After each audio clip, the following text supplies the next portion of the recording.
Yes, all right. So please, the floor is yours. All right. Hopefully everybody can hear me, and thank you very much for lots of things for us to think about. I don't know how to follow up on that, but let's see. It is my pleasure to address this committee again in a different role this time. And I see the enthusiasm and the energy in the room. I think being together in person really makes a difference. So let me start. Let's see. I think it's this, right? No, not this. This. No. Just click on it. Oh, I'll just have to click on it. Yep. All right. Okay, let me start talking a little bit about the SC realignment that we went through this year since last time we talked about the changes in the Office of Science and ASCAC. I will briefly mention what this is about. The SC recently went into a realignment that really streamlined the processes within the Office of Science. Now we do have two different divisions in a way under the Director of the Office of Science, Dr. Asmeret Assefa-Berhe, which is the Deputy Director for Science Programs and the Deputy Director for Operations. Not much has changed for ASCAC. We are still under the Deputy Director for Science Programs, Dr. Harriet Kong. And as you will see in the next couple of slides, really no changes in the internal structure of ASCAC. But I want to make you aware that this realignment occurred effective April 2023. Sorry, at the same time, I'm going to watch the clock because I know that Dr. Berhe does not has a tight schedule. Let me continue with the winds of changes that's been blowing over ASCAC for some time now, and actually that started during the COVID time. As you know, we've been hit by the Great Retirement, and that also presented an opportunity for us to refresh our team.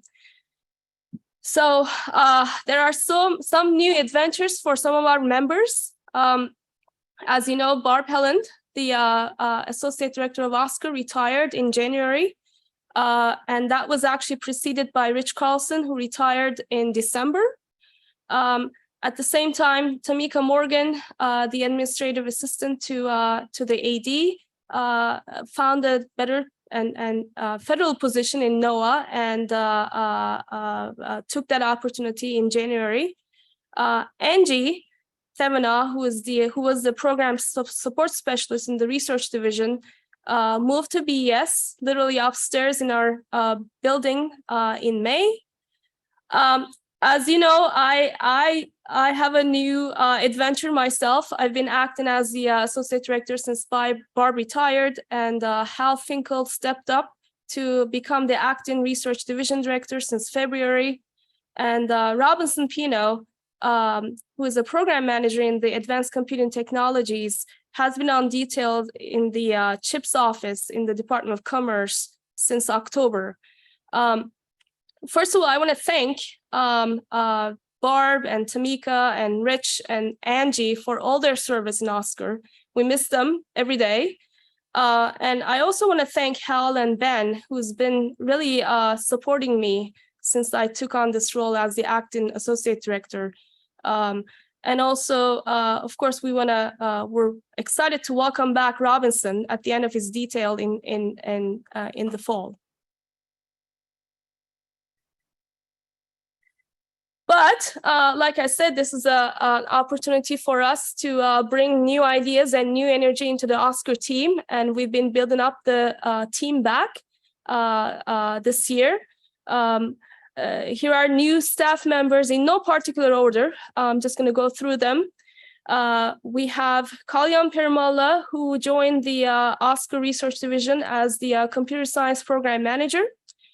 Previously, he was a distinguished research staff member at Oak Ridge National Laboratory. Kalyan is actually in the first cohort of our ECRP awardees from ASCAC. Jordan Thomas is no stranger to Oscar. She was previously the ALCC program manager. She's recently transitioned to be the nurse program manager within the facilities division in Oscar. David Rapson joined the Oscar research division as one of the SIDAC program managers from the University of South Florida. And Marco Fornari is now a program manager working in the SPIR program. He transitioned to take over the SPIR Oscar portfolio manager, but also he will help out with the quantum computing programs within the research division. David and Marco, they actually started on the same day, we just kind of overlapped. Ashley Prideth is no stranger to the Office of Science. She was previously the director of the Office of Cross-Cutting and Special Initiatives, and she joined the Oscar Research Division as a senior technical advisor. And last but not least, Abri Valencia is the new administrative assistant to the Oscar associate director. And we kind of threw her in the mix, and she's been excellent in terms of trying to help us out with many of the administrative functions that we need.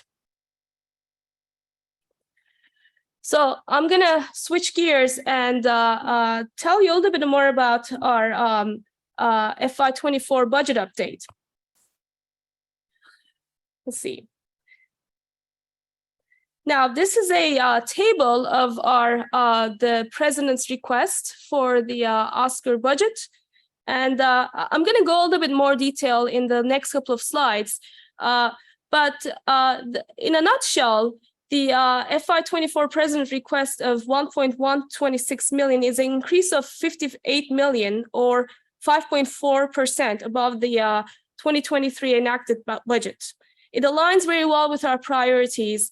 And as you will see, one of the priorities we have, of course, is to effectively transition the resources and the personnel and the capabilities that is coming out of the exascale computing project, as well as, of course, aligning with the Office of Science-wide initiatives. I'm just giving here a snapshot of what we have in the budget. And of course, more details are available online in our website. For the research division, we have an increase of about 73 million.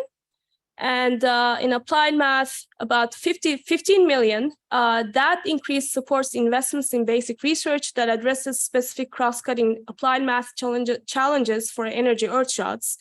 In computer science, we have an increase of about 25 million that supports investments in basic research that addresses specific cross-cutting applied math challenges, again, for energy earthshots.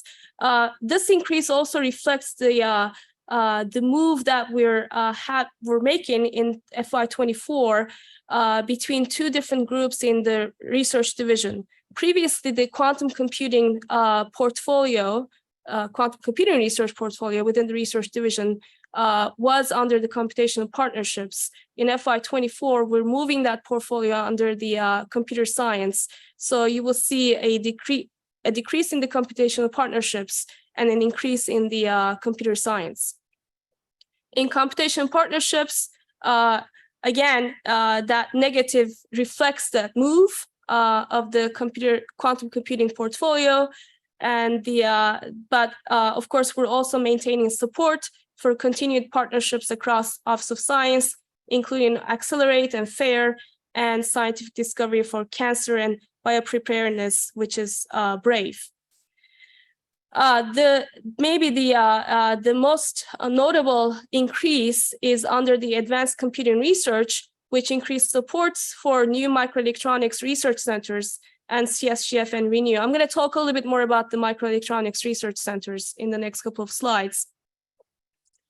And we don't actually have a change in the budget for energy earthshots research centers that we talked about actually previously in September. For the rest of the budget, of course, we have a decrease for the exascale computing project. As you all know, the project is coming to an end in FY24, so the decrease reflects a shift to project closeout and documentation. In the facilities, overall, we have an increase of about 47 million. About 10 million of this is in high-performance production computing, which increased supports site preparation and NRE activities for NERSC 10 and planning and evaluation of designs for high-performance data facility. I'm going to talk a little bit more about the high-performance data facility in the subsequent slides. In the leadership computing facilities, we have an overall increase of about 37 million. This will support operation and competitive allocation of both exascale systems and planning for future upgrades and vendor partnerships. Slight increase in the high-performance network facilities and testbeds will support planning activities for the integrated research infrastructure. And maybe this is the time when I can advertise Ben's talk later this afternoon about the integrated research infrastructure, where he's going to give you more details. Okay, so I did mention the Microelectronics Science Research Centers. This is an Office of Science-wide initiative that appears in the in our FY24 request. Overall, we're asking for 60 million across Office of Science. 20 million of that resides under ASCAC. As you know, CHIPS and Science Act authorized DOE to establish cross-cutting program of research and development in microelectronics relevant to DOE missions, including establishing up to 4 new Office of Science Microelectronics research centers. Now, we envision these centers to complement the existing Office of Science Microelectronics awards, and the centers would focus on fundamental science and early stage research, complementing the investments already made through the CHIPS Act, not only, of course, like I said, in the Office of Science, but also through the other agencies, maybe most notably the Department of Commerce, NSTC, National Semiconductor Technology Center investments, but also DoD, Microelectronics Commons investments. At the same time, the centers will leverage the broad infrastructure and expertise at the DOE national labs, as well as in academia and industry. Potential areas of emphasis could include, of course, accelerated discovery and development of new microelectronics science and technology, advanced experimental and computational capabilities, including material science, chemistry, plasma science, artificial intelligence, and multi-scale co-design, innovative methods for circuits, architectures, systems, modeling, and synthesis, sustainable and energy-efficient microelectronics devices that could include logic, memory, and sensors and detectors, and of course, testbeds for prototyping platforms for validation, verification, and of new concepts. And of course, advanced cybersecurity capabilities. Okay, again, I know there are lots of exciting news in the FY24 budget request, and more details are available online in our website, but I'm also happy to elaborate in our conversations. So let me shift gears and talk about what we've been doing in FY23. I believe that I addressed this committee back in September, trying to give you a preview of the areas where we're interested in providing salt stations. And we've been busy doing that. And overall, we've issued 14 salt stations, some of them in partnership with other offices within the Office of Science. Some of them are ASCAC only. I'm going to go through them pretty quickly because I think we've talked about them previously in September, but I'm going to give a little bit more details about maybe 2 new salt stations that I did not talk about back in September. But we've started, this is in chronological order. We started with distributed resilient systems that came out of the computer science group within the within ASCAC, and FAIR and Renew and Energy Earthshots that are all Office of Science-wide initiatives, and Scientific Machine Learning, which is an ASCAC-only call, and BRAVE, of course, an SC-wide initiative as well. I think you're all very familiar with the Express program. This is our program that focuses on high-risk, high-reward projects.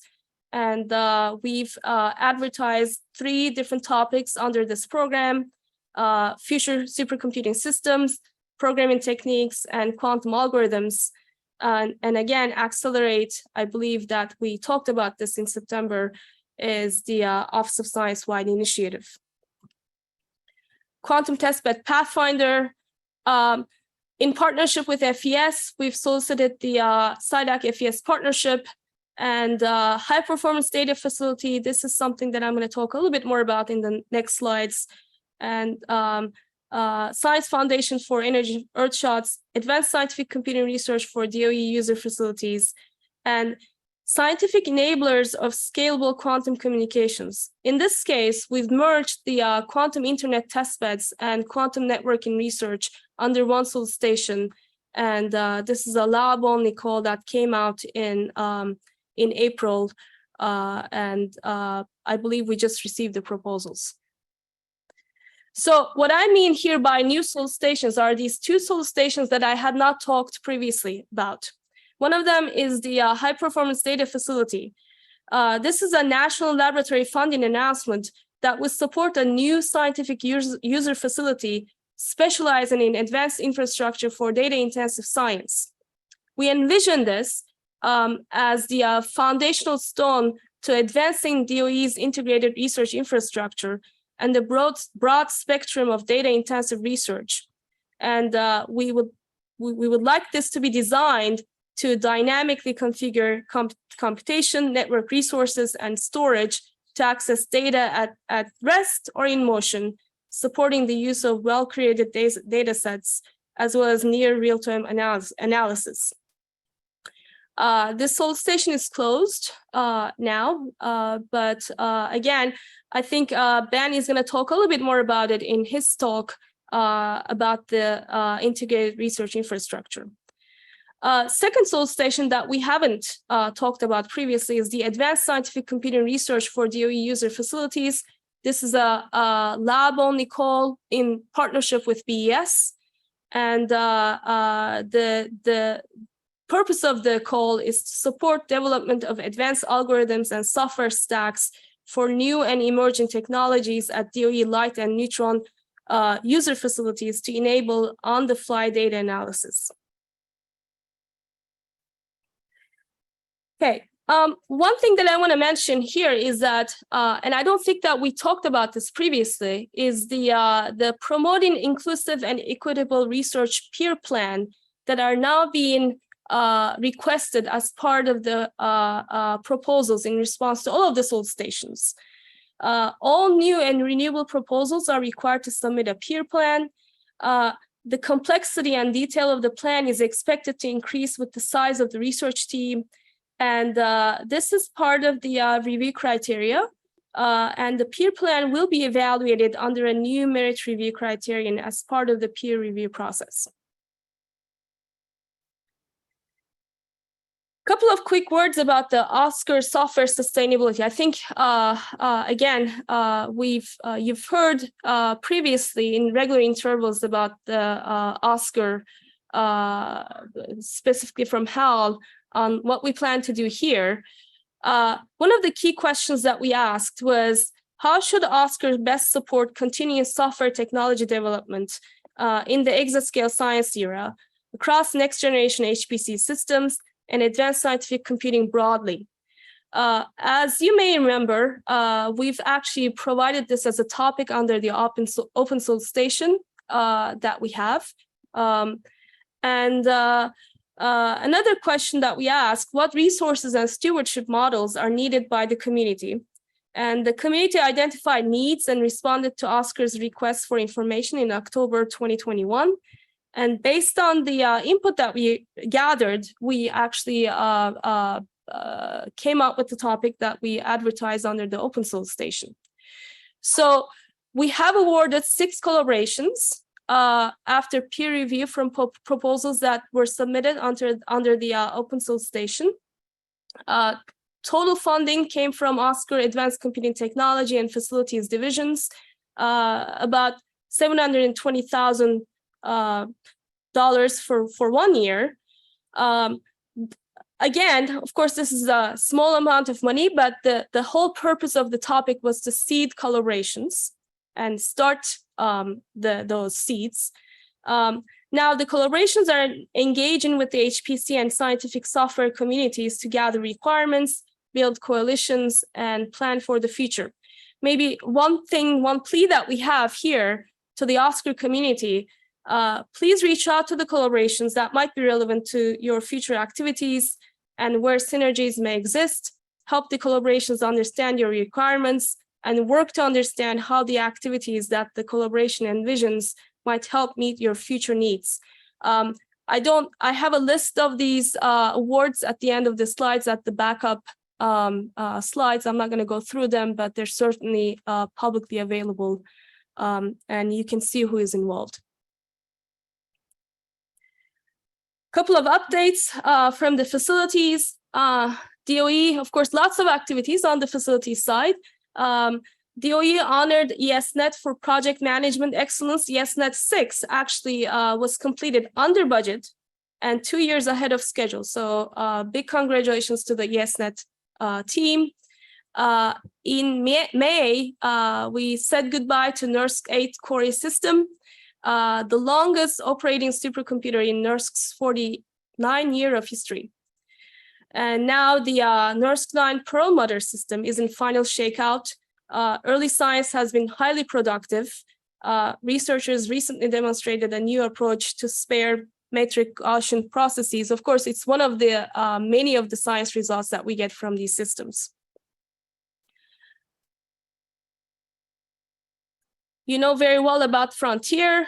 Frontier remains as #1 in the top 500. Again, its impact gain of 92 petaflops is equivalent to the #7 system on the list. Maybe one exciting news is that the Frontier is open for business. It's open to science, and all of the allocation programs were enabled on Frontier. And we're very excited to get some results, and we already have many exciting early science results, but this is just the beginning. The Aurora project recently achieved a new milestone, but I'm not gonna steal Susan's thunder today. I know that she has a talk this afternoon, and she's gonna talk a little bit more about the Aurora and the big milestones. At the same time, ALCF deployed Aurora's sunspot test and development system, and early science runs are going well. And we expanded our AI testbed program, adding a new graph core system along with upgraded Cerebras and Samba Nova machines. These are all very exciting results, and I think hopefully you'll hear more about them this afternoon. We've also had a couple of notable reviews that I want to mention here, and I want to thank all the teams. As you know, ASCAC is part of the we are co-founder of the National QIS Research Centers. We've held a midterm progress review in collaboration with our partners within the Office of Science, and no major issues were identified for the centers. At the same time, we've held an IPR for the ECP, and again, in both cases, both ECP and the National QIS Research Centers, they pass these reviews with flying colors. So I want to thank everyone in the teams for all their diligent work, but also all the reviewers that actually helped with us. Well, that helped us with these reviews. We've also started a new thing in partnership with BES to celebrate the World Quantum Day. And World Quantum Day is 4/14, which is after the Planck's constant. It's celebrated every year on April 14th.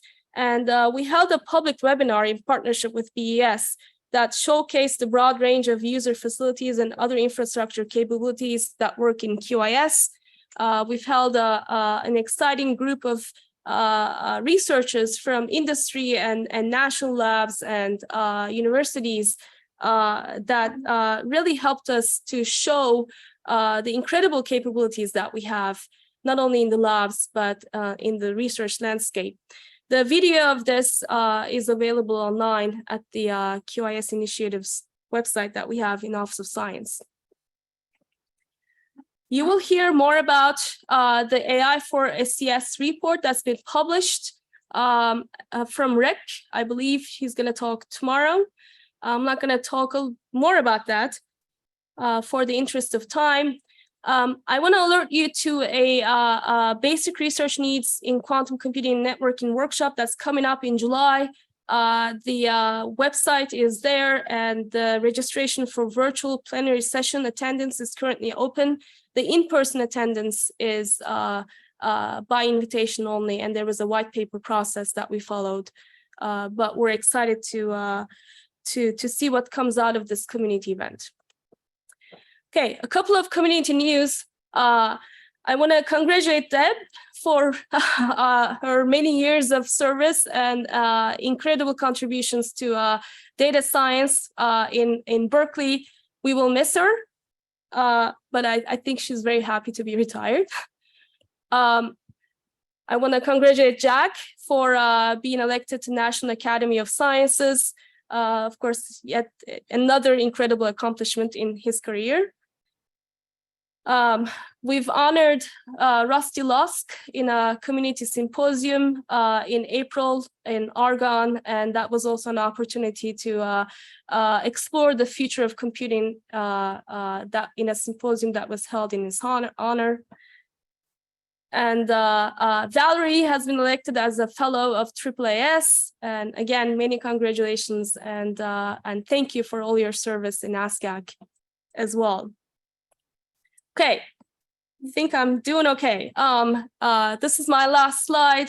Some ASCAC agenda details. Of course, right after me, you're going to hear from Dr. Burhe, who's the Director of Office of Science, to give us an update on what's going on in the Office of Science. You will hear from ECP, the new director, Lori Deitchin, who took over from Doug Cothey. This is also an opportunity for me to thank Doug for all of his contributions to the project, and Lori for stepping in such a quick notice and a smooth transition. I already mentioned that you will hear from Susan about an update on Aurora, and Ben will talk about the IRI. Rick will tell us a little bit more about the AI for SCS report and the workshops that led to it. Charlie Tehan, who is the director of the National Quantum Coordination Office at OSTP, he's going to be here tomorrow to talk about the newly released National Quantum Initiative Advisory Committee report. And of course, you will also hear from Tony and Jack to give us an update on the subcommittee reports. With that, I'm going to finish, and hopefully I left about 5 minutes for some questions from you. Thank you. Thanks. Questions? Jack? Thanks, Sharon, for that update on the status of things. I have to ask the question. There's a lot of anxiety at the DOE Office of Science labs and universities with the ending of ECP. And we have about 6 months left in a few days before the project ends, with no real funding to absorb those people. So when will they be notified? When will people be notified that they should start looking for another job? And has Oscar worked with the labs and the university PIs to estimate the workforce and the jobs that'll be lost on December 31st? Okay. So we've been working with ECP to actually get those numbers and with the labs as well. At the same time, like I tried to show in FY24 request, there are increases that we are very excited about. And we've been actually making great strides to come up with new solicitations that I tried to show in FY23. And of course, these are going to continue in FY24 as well, to create new opportunities for those people who are engaged in ECP to fold into the core research programs that we have, and also the new initiatives. The Earthshots is a great opportunity, of course. We've been increasing our investments in Earthshots, but also for example, the Microelectronics research centers that I've been talking about. The ecosystem that the exascale computing project came up with is unique, but also I think the capabilities and the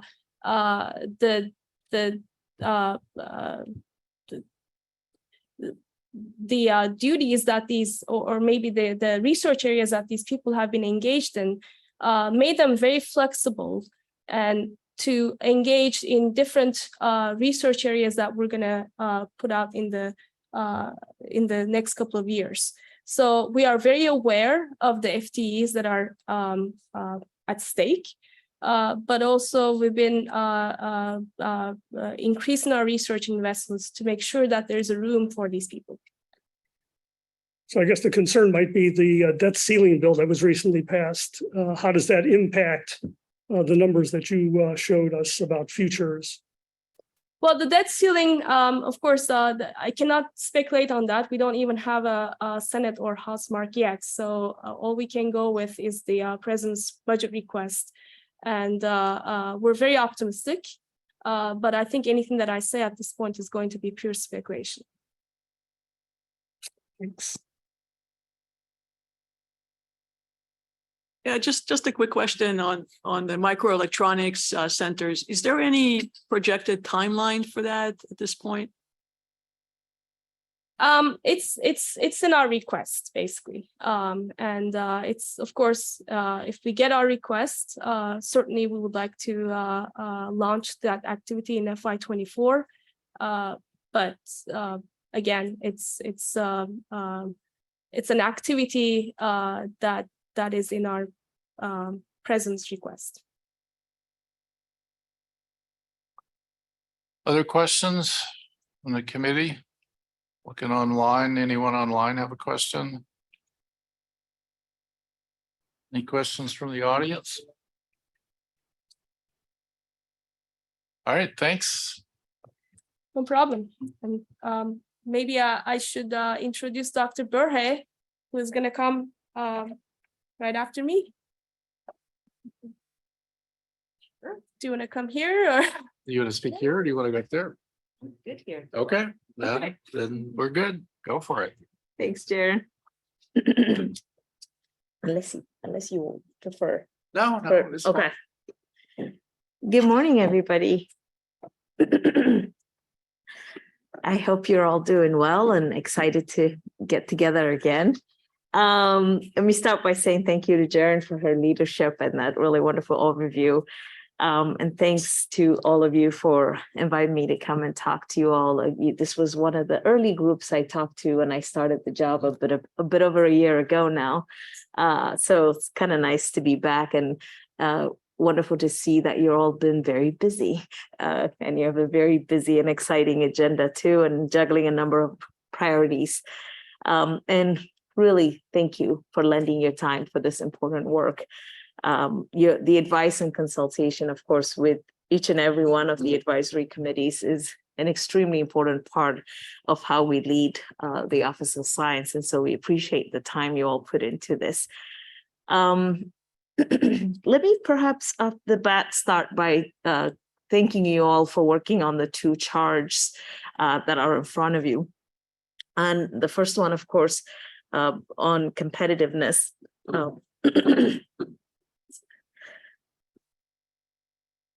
The one that you're working on, the first one on international competitiveness charge, of course, is an extremely important one that not just us, but the community as a whole obviously cares quite a bit, and really important for the Office of Science, broadly speaking, given in particular the very critical role that ASCAC plays in research and facilities across our entire portfolio. And of course, it's really important also for us to make sure we understand how we're doing in the landscape, and to ensure that we're staying at the leading edge of innovation and scientific computing, enabling that work, of course, which is key for many reasons, including, not that I need to maybe recite to this group, but for many reasons that have become, that keep becoming even more obvious, right? For economic, energy, and national security, and really the entire mission of the Office of Science. And so I thank you all for taking that on. And the next one, the one in where you're reviewing our partnership with the National Cancer Institute in particular, also important for many reasons. This partnership with the National Cancer Institute, of course, is very important, and it underscores the impact that the research that's supported in this program has in many ways, and allows us, kind of to leverage the ECP ecosystem, for example, to advance some of the key administration goals, including President Biden's cancer moonshot. This effort is demonstrating in really wonderful way the potential benefit of more active partnership with other science agencies. I don't know how many of you might have caught this, but the Deputy Director for Science Programs, Harriet Kang, recently testified, was a witness in House Science Committee, and she did a really neat job. If you haven't watched it, I encourage you all to see. But that hearing was 100% focused on our partnership with other agencies, and so I mentioned that to highlight that work like this is noticed and appreciated by key stakeholders, including in Congress. It's extremely important, of course, for addressing a number of key national priorities. And so as we're doing this, it's really helpful for us to receive your input from you and the community to make sure that we're properly informing the future programmatic directions that we're following, of course. But of course, these two charts are only a very small portion of what you're all going to do in this 2 days. The agenda is pretty packed and exciting. and I'm really just excited to share with you all some of the things that we're doing in the last year. And I have to apologize. I have to keep clearing my throat because we're all dealing with something at this point, right? It's been a couple of years, but I'll keep my mask on. But to kind of just take a pause and give you a reflection of, of course, I took over in this position at an incredible time, in particular for your community, as the launch of the exascale era was happening. And it's been truly amazing to join your community in all of that celebration and appreciation and awe and wonder that has led really everywhere. I know you're going to be hearing about updates about the project and the upcoming systems, but also about some early science out of Frontier. And in particular, in that respect, as somebody who's worked in the climate space really my entire career, I'm particularly excited to see Frontier used to model climate and climate change at an extremely unprecedented so far a resolution of 3 kilometers with E3SM. And the climate community is truly abuzz, right? Incredibly excited about these developments that can only be accomplished with these kinds of partnership that made this possible. And as we launch into this era, I think it's extremely critical that we ensure that we drive the maximum impact that we possibly could from systems like this, machines like this, and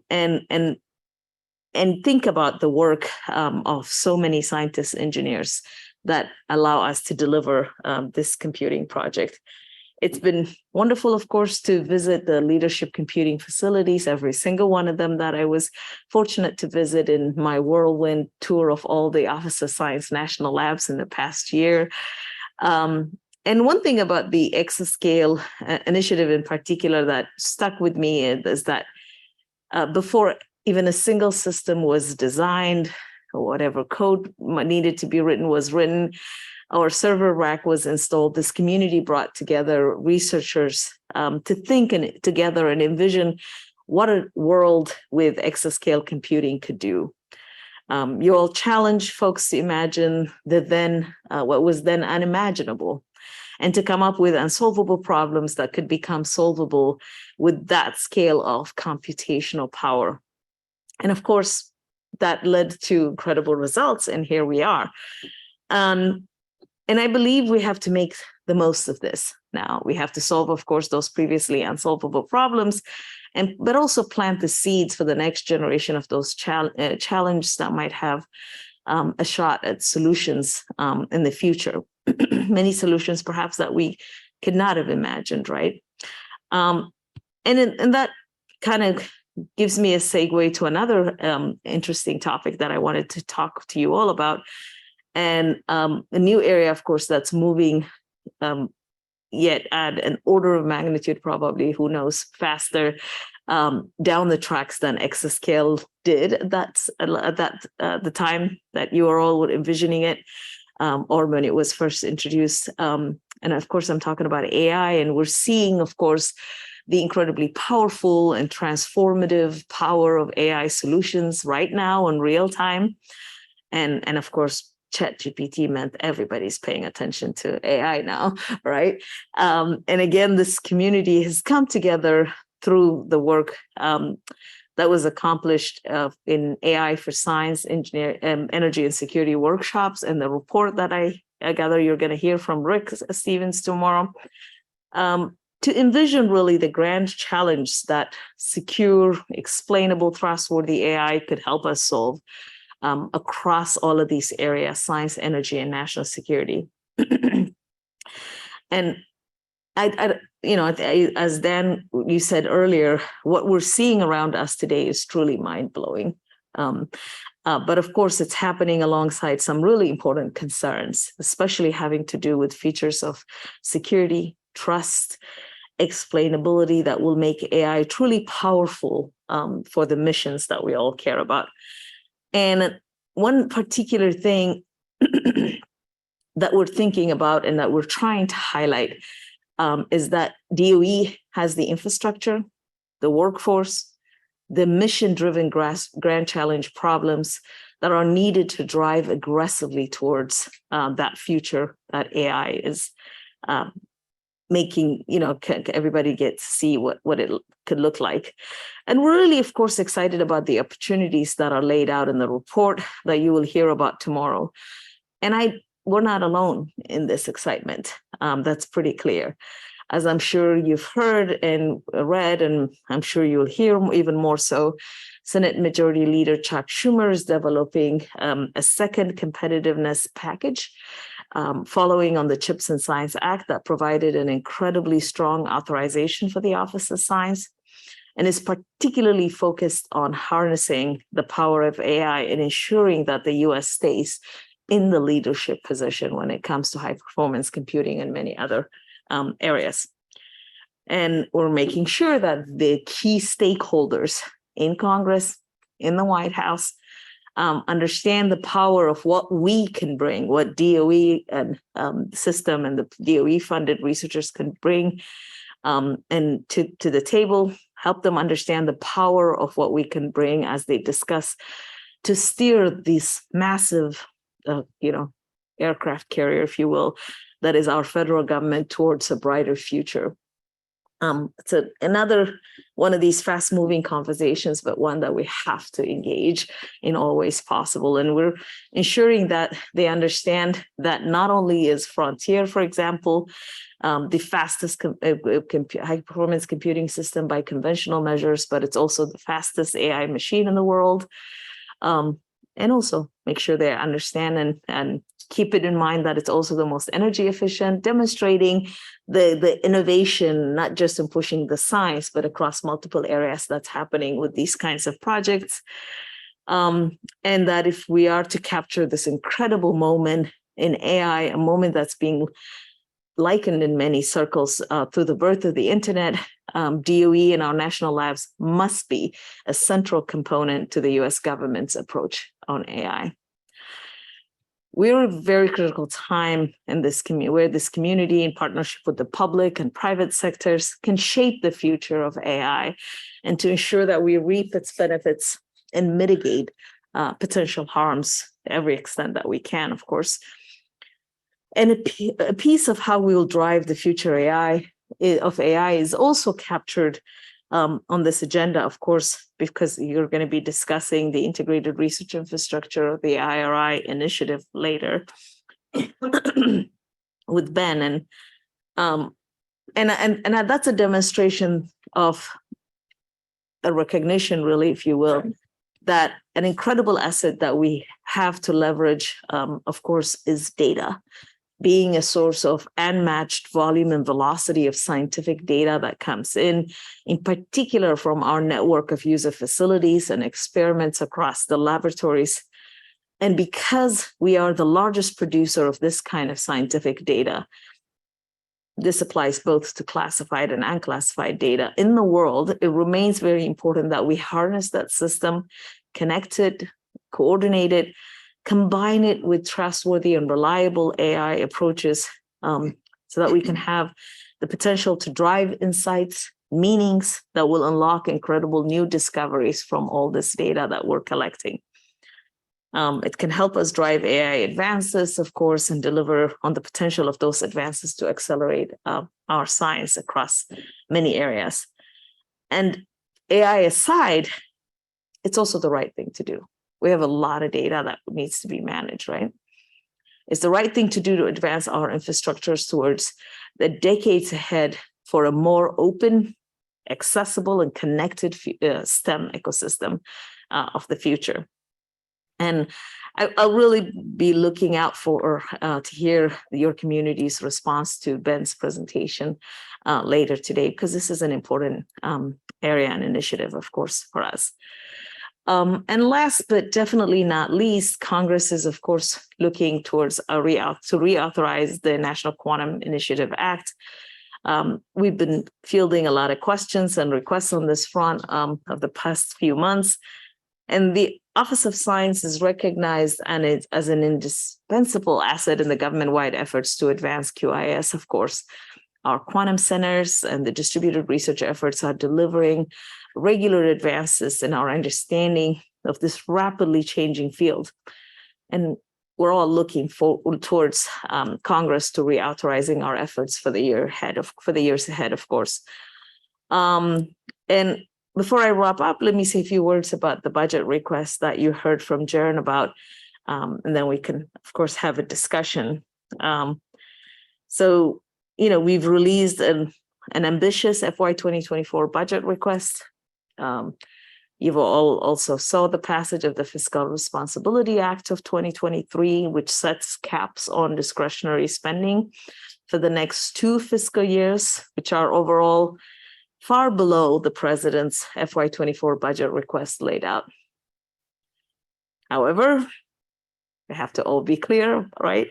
As Congress has the power of the purse and will be the ultimate decision maker on how these lower overall caps will translate into specific budgets for the different agencies. And given the top levels of the budget that you've seen, I think it's fair to say that we're expecting some constraints on our budget next year than we were in the budget when the budget request was released. But we still remain hopeful. We still remain hopeful that Congress will support a strong Office of Science appropriation at the end of the day, as they have at record levels for several years in a row at this point. Many of the same members that we're hoping will support us in this are the same ones who passed the CHIPS and Science Act bipartisan basis, which authorized a historic $6.348 billion budget for Oscar as part of a 50 billion over 5 years for the Office of Science in the CHIPS and Science reauthorization, levels even more ambitious than what we laid out in the FY24 request. So if we do realize our request, in addition to the items that are specific to Oscar that I know you've all appreciated from Jaren's presentation this morning, but if we do realize our request, we could get our use of facilities, of course, closer to the funding required for operations in a post-COVID era by recognizing new staffing needs, delayed maintenance, and a number of supply chain related challenges that folks have been dealing with. That would also allow us to double our investment in our Renew effort, the Reaching a New Energy Sciences workforce, an initiative that is meant to increase participation or retention of individuals from underserved communities in our programs, including launching a new targeted graduate fellowship program. It would allow us to increase investment in DOE's cross-cutting energy earthshots initiative to tackle key science challenges that stand in the way of reaching these ambitious climate goals that we've identified that are necessary for achieving a net zero carbon economy by 2050. And it would allow us to invest 60 million to launch the 4 new microelectronics research centers that you heard about to contribute to the whole of government effort to revitalize American microelectronics innovation. And like this committee and everyone that cares so much about this, I'm passionate about increasing opportunities for folks that have been historically minoritized and underserved in our portfolio across all the fields of STEM that we support, and ensuring that the publicly funded science that we depend on for the work that we all love, in fact, it does serve the public, all of the public. So our focused initiatives on Renew and FAIR, which you've heard about a bit, and I mentioned last time, are moving forward. In FY23, Renew opportunities were expanded to all Office of Science programs. And in FY24, we want to nearly double this investment to 56 million. FAIR, the complementary effort to Renew, which is more on a capacity building instead of training, is also moving forward. And of course, FAIR supports as newer than Renew and supports mutually beneficial relationships between emerging research institutions, including MSIs and HBCUs, small rural schools, and they're partnering institutions to perform basic research in fields supported by the Office of Science, but do so by helping them establish capacity at their own institution instead of just bringing people to the labs and user facilities.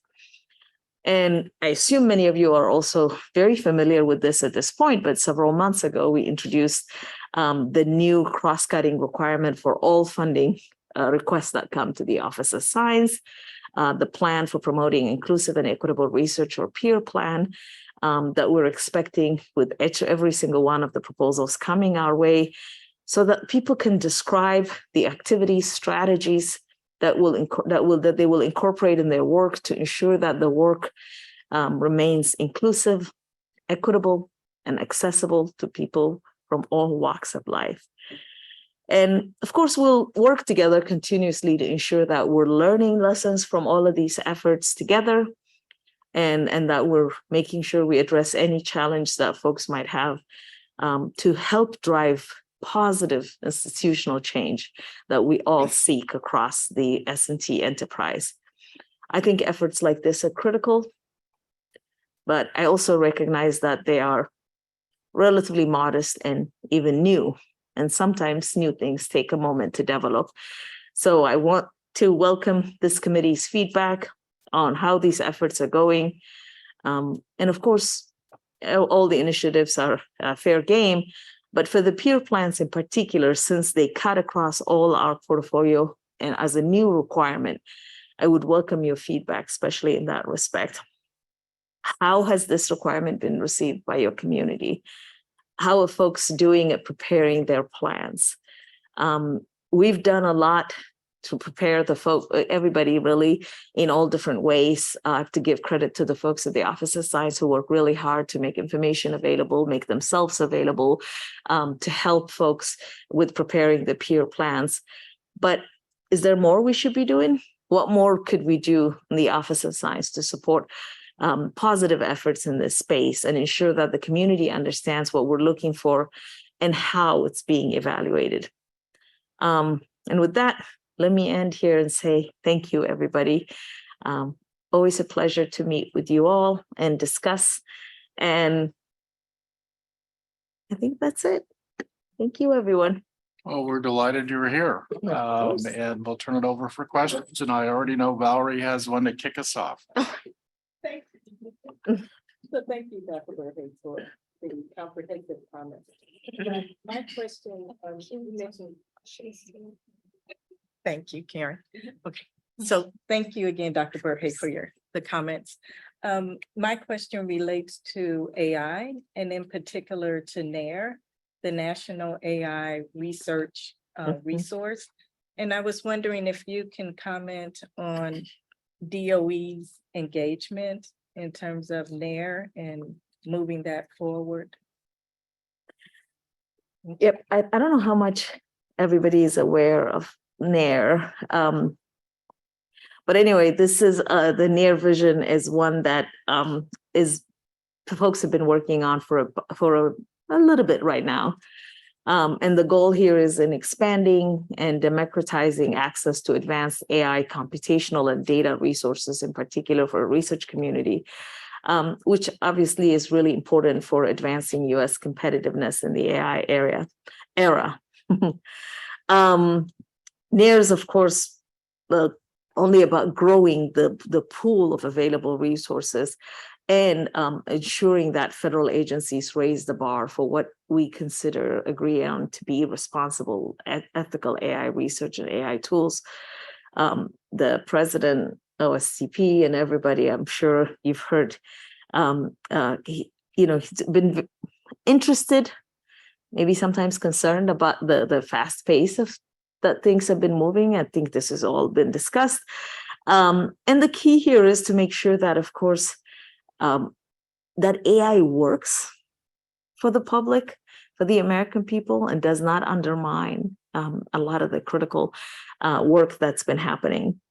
And, of course, DOE has been involved in a number of these efforts, in particular in the NARE task force report that you might be familiar with. And, folks can speak quite detailed, and I might point you to Jaren if you want details and others. But the key here is to make sure that we want DOE to remain an important player. Everybody, I think, agrees on that. Because we put, as I mentioned earlier, we have the tools, we have the people, we have the resources. We shepherded this work. So, you all, of course, I'm speaking on your behalf. You've all done the work in your community to get us to where we are in really important ways. And so we want to make sure that as this conversation goes forward, that we are also on the table, engaging as much as possible in leadership roles across whatever areas. And I don't know that we necessarily need to go into a whole lot of detail right now, but there's been a lot of conversations about this and a lot of work. And folks at DOE are working really hard to represent the work that you all in the community have been doing, to ensure that we're building a really strong and stable foundation for NARE. And we're talking to the White House, of course, to NSF, and about in particular, the proposed governance structure that you might have seen about, and seeking an approach that I think is a win-win and beneficial for everybody, considering all the points that I raised. Thank you. Martin? Could you say something more about the targeted graduate program that you mentioned very briefly? Oh, the fellowship earlier? Yeah. Oh, so this is the Renew program has a fellowship associated with. It's very similar to the one that you all have, CSGF. And the aim is to sort of reach out more broadly. Exactly. And to maybe spot future potential when it's not so clearly indicated by fortunate circumstances? It could be, but not necessarily. I think it's in some ways, there's a number of reasons why the previous efforts did not really bring a very diverse and inclusive, if you will, pool of recipients and others. And the key here is to think about how we're reaching out, right, as much as possible. A big part of this is folks don't know, right? When they're not in the institutions where many of us work in, they just don't know that what opportunity is even available. They can't even compete with it for it because they don't know. So a lot of this is about outreach. A lot of it of us is making sure that we're using inclusive criteria in our selection structure and not just ones that reinforce exclusion, right? I mean, it's not unique to any of these fellowship proposals. That a lot of science efforts have done the same thing, and we've learned a lot over the years. So the key here now is to see if we could do it better in an inclusive manner, reach out to a wider community of folks that haven't historically not been served by our programs. And hopefully in the process, get a much wider and more vibrant community, even more so, for these incredible fields that we all care about. Thank you. Yes, I'm thanks. excited. Yeah, Tony? Just a quick comment, Dr. Berhe. The funding for accelerated inclusive research sounds a good program, but I think the acronym is unfortunate because in your data infrastructure, people in DOE will be dealing with FAIR data, and that's a global name. And I think it's slightly confusing to have both. Yeah, I hear you. That's fair.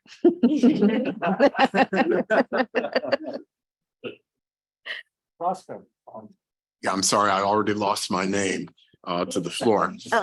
So I can't raise my card. So yeah, I also wanted to thank you and ask a sort of question from a little bit further out, which is, I think we on the committee want to be sure that the needs of the community and the suggestions and things that we make get translated into practice in an effective way. And so, for example, I don't want to make a long speech, so I won't make it too long. But for example, when I remember long ago, we did the exascale report in 2010, saying that it was urgent and the United States had a unique opportunity to leap ahead of the world in exascale computing. And in real life, it took until 2017 for that to be realized in the budget, which was far, and maybe it was my naivete at the time, that was far beyond the window I thought, taking advantage of that opportunity would require. And I see us now in the situation, in not the same situation, we're better off in some ways, but where we're identifying key national needs, which you mentioned, ranging from, the AI activities, the quantum activities, the need to diversify the field and retain a diverse workforce, build and retain a diverse workforce in education, all of which I hope happen really fast.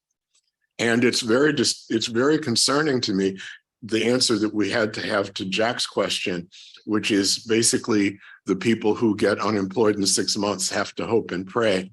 And I imagine that we'll hear more in the meeting about what's being done to help them transition in one way or another. I'm sure that's not all that they have to do, but I want to make sure that gap is not always there. And I don't know what we can do to most effectively translate our level of concern about some of these issues into action. Yeah, I mean, from where we sit, right, all day, every day, we're trying to advocate for funding so that we could do all these things that we all care about. That's really the most important job that those of us are here have in support of the science. But as I'm sure you understand, the levers move rather slow sometimes, the wheels in Washington, and there are a lot of decisions that are not necessarily, of course, up to us. We can advocate. I think we would all, this is why we've made it a top priority to advocate for the CHIPS and Science authorization for the Office of Science, because if we could achieve that, we could solve a lot of these problems and get to where we would all like to see. But of course, that's not up to us. We've advocated, and if we're missing any opportunities for advocacy, by all means, let us know, because that's what we want to do. And we're looking for each and every opportunity that we could find to go out there and convince whoever we need to convince to demonstrate why it's so important that we receive the level of funding that we would all like, at the authorization level in particular, because I wish we all had more concrete answers. But as Jaren said, anything we say at this point is pure speculation and is not helpful, right, in a concrete way, because we still have to wait and see what the appropriation levels actually will be and materialize. And when that does happen, we will do everything possible within our power to address these challenges, because we recognize they're important. We all see, and your concern and recognize them as being valid. Unfortunately, this is the system that we have to work with. And if we're missing opportunities that we're not doing in advocacy, by all means, all of you, let us know. But from everything that we're seeing, we're trying in every way possible to advance things. Mark? And one comment that's made in Jack's report is that there's a slight difference in the way that different groups in the labs are treated, in that the facilities people often have a greater degree of security, whereas those not employed on the facility side, and the research is taking place on the facility side, those are not employed on the facility side have to look for every opportunity in a way that makes a lot of them, and I've talked to many people who express this uneasy when it comes to comparable positions elsewhere, even in universities and industry. And so one of the comments is made that in certain other parts of DOE, there is more base funding allocated to the labs. And of course, that would have to be overseen in a very careful way, but some of that already happens with things like LDRD and various other things. And that would go a long way to providing a degree of security for those individuals, especially when there has been a lot of competition for them from the tech sector. Died down a bit recently, obviously, but that will come back.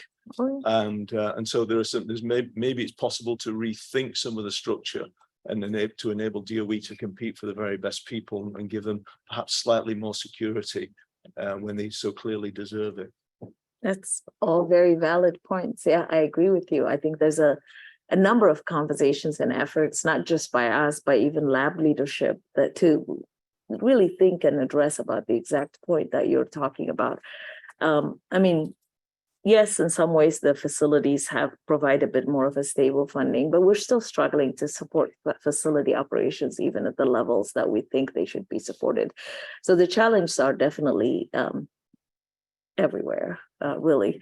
But let me mention maybe one thing that we're trying to do, and one thing we introduced in this year's budget is a mid-career funding opportunity, in recognition of the fact that once you're not, eligible for the early career award or LDRD or similar things, if so folks that get some stability in transitioning to the next level. It's a relatively modest program at this point that we just started, but the hope is to give people that stability that's really needed, so that people can just focus on doing the science that they love. And that, I definitely recognize, and I think everybody does at this point, about the challenge with industry. It's cooled off a little bit, so we have a little bit of breathing room right now, but I don't think anybody's relaxing things, thinking that that's competition is gone for good. I don't think so. And so we still have to continuously think about how we address this. As I mentioned, it's not just us. The lab leadership have talked about this significantly, looking in every way that they can, also working with us or within their systems to address this. Thank you. All right, Satoshi, I'm going to give you the last word in the interest of time. I know your time is constrained as well. So I'll keep it short. By the way, thank you for coming to weekend, a few months ago, and I'm glad to see you again.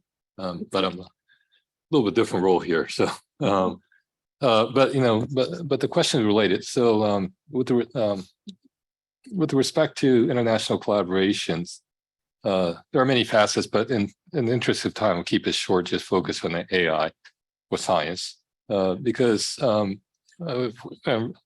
people like Rick and I have been talking to the extent that these assets, all the scientific assets, for example, you require to train these neural networks will obviously require international collaboration, because one single nation does not have all the data sets.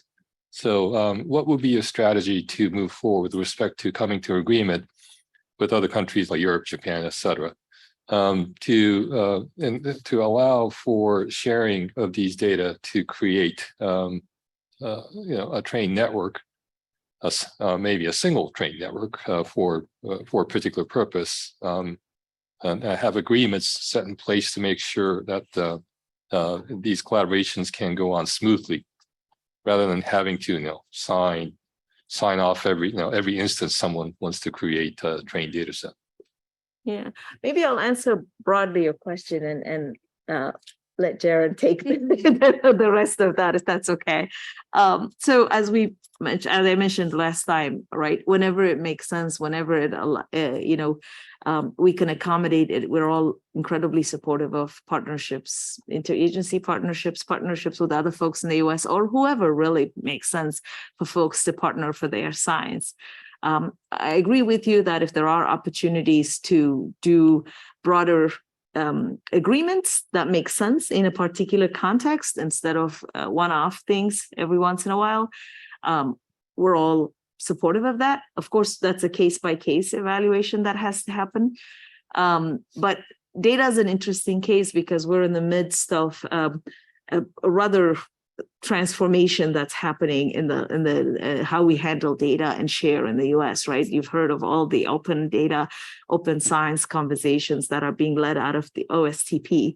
So if that does in fact materialize, right, and I have every reason to believe that it will, of course, some things that need to be worked out along the way, then I would assume that the concern of not, one place, one country data will be addressed to a large degree, at least.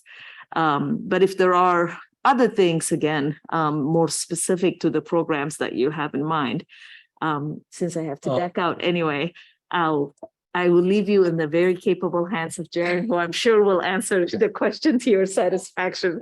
I think I'll have to go with you, but let me try to answer. We're going to the same meeting, but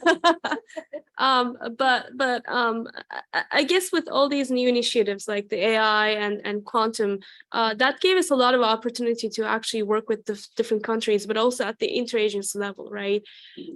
So one of the things that we've been doing is, for example, for quantum, is to work with the National Quantum Coordination Office to figure out how we do these collaborations with the different countries more effectively. Data is part of it. Of course, it's not necessarily related to quantum, but there's lots of activities going on. And I don't think that there's one good answer to the specific question that you're asking, but at the same time, with all this excitement in different fields is actually, I think, bringing us together at the interagency level and coming out with maybe whole of government approach in terms of approaching these international partnerships. And I believe that these are going to disseminate to other fields in terms of data and AI and quantum. That way, we're going to be able to actually lay out one strategy when it comes to these partnerships. Well, okay. Well, all I can say is the world is moving fast. Yes. So if we, if it's going to be like every individual small disciplines requiring some sort of agreements to sign off on their data sharing, that will leave US far behind, because these types of holistic data sharing agreements will be very much like we signed between countries. We're working on that. And we hope to work on that with the US. So, these agreements will need to be at the government level and more holistic, rather than leaving it just up to the scientific community to come up with these, every single instance. That's at least that's our view. Agreed. Agreed. And I think there are lots of activities that are going on at the interagency level to come up with strategies where we can actually do these things at the government level rather than scientists or even agency level. All right, Gil, you get the last word, please. Pretty brief. Yeah, the data issue is massive with AI. And if policy doesn't keep up with data, we are going to be so far behind the world. And I'll give you another example is data privacy laws. Data privacy laws didn't envision a black box that looks at information. And if we don't figure out how we could leverage these large commercial data sets, where people have signed agreements that are 50,000 words long, and nobody reads them, that give private corporations rights to do whatever the hell they want to with your data. And if we aren't allowed to leverage those commercial models for our applications, we're going to be behind because we could never match the size and the scope of data. So I think, what you've identified, Satoshi, is kind of a subset of a much broader problem that from a policy perspective, if we don't address, we're going to be so far behind, it's ridiculous. Okay.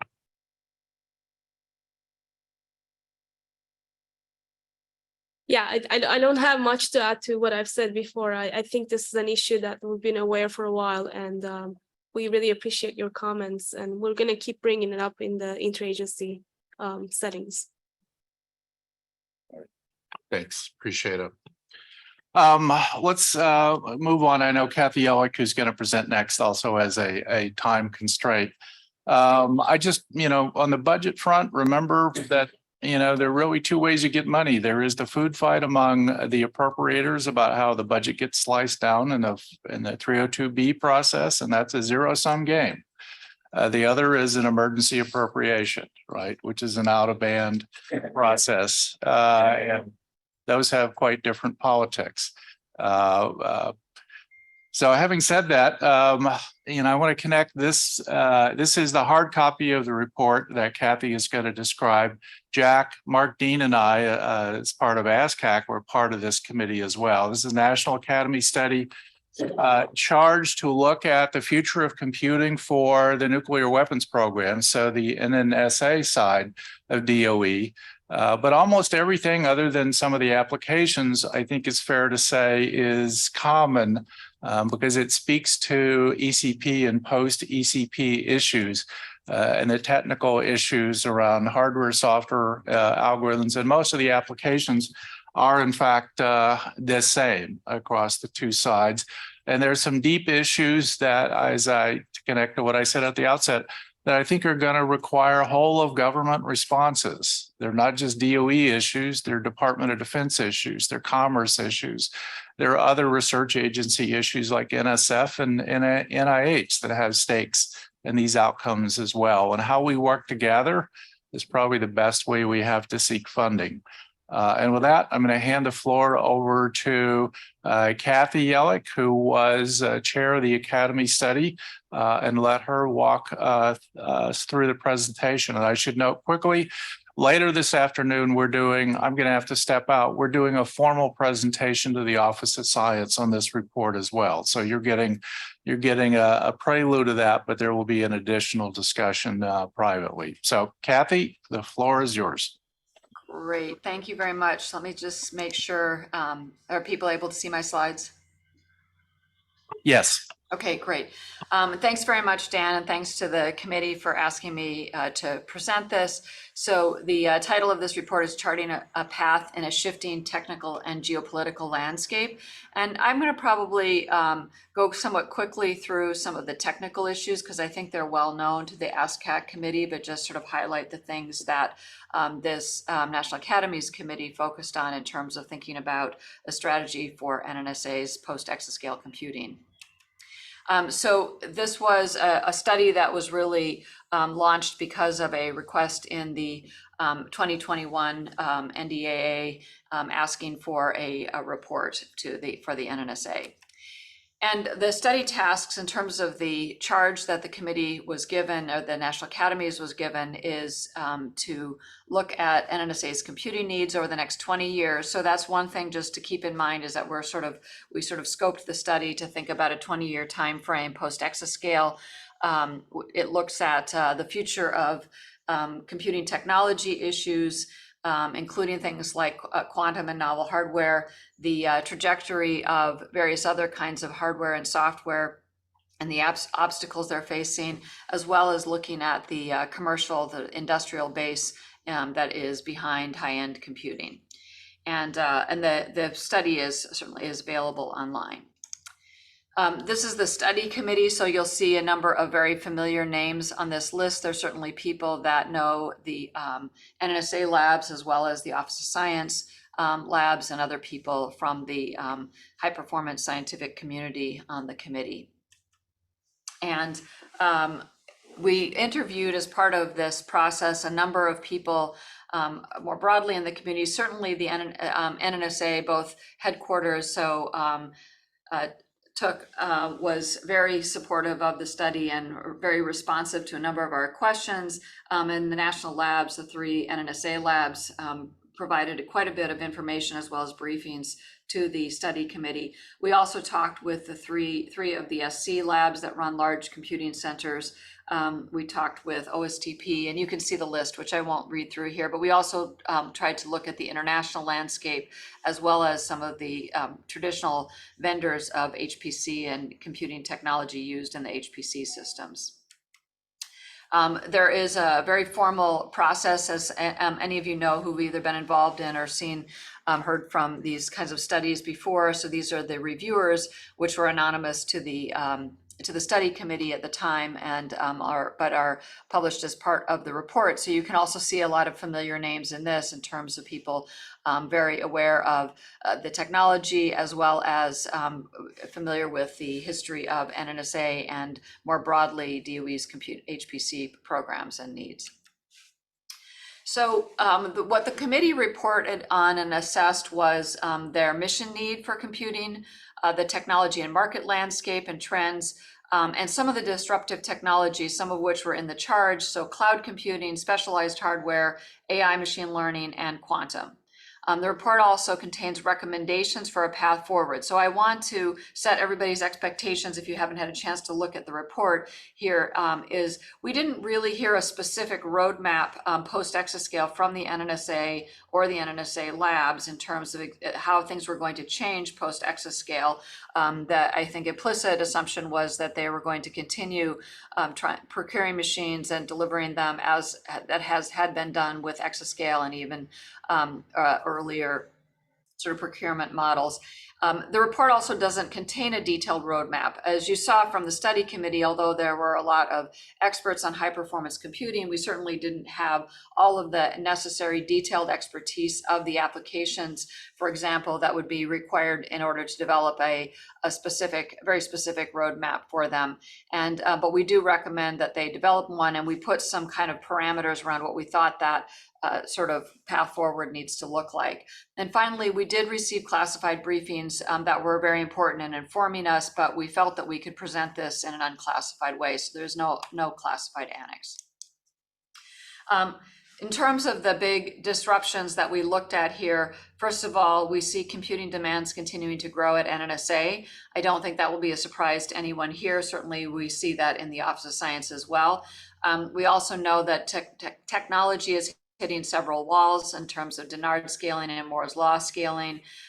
We're also seeing that the industry has changed dramatically, and perhaps the most telling example of that comes up in the report is that all of the exascale systems are being delivered by a single integrator, and that was very concerning to the community, and I think is one of the reasons that we feel that the NNSA really needs to think about a different strategy in terms of making sure that there's going to be the ability to field future systems.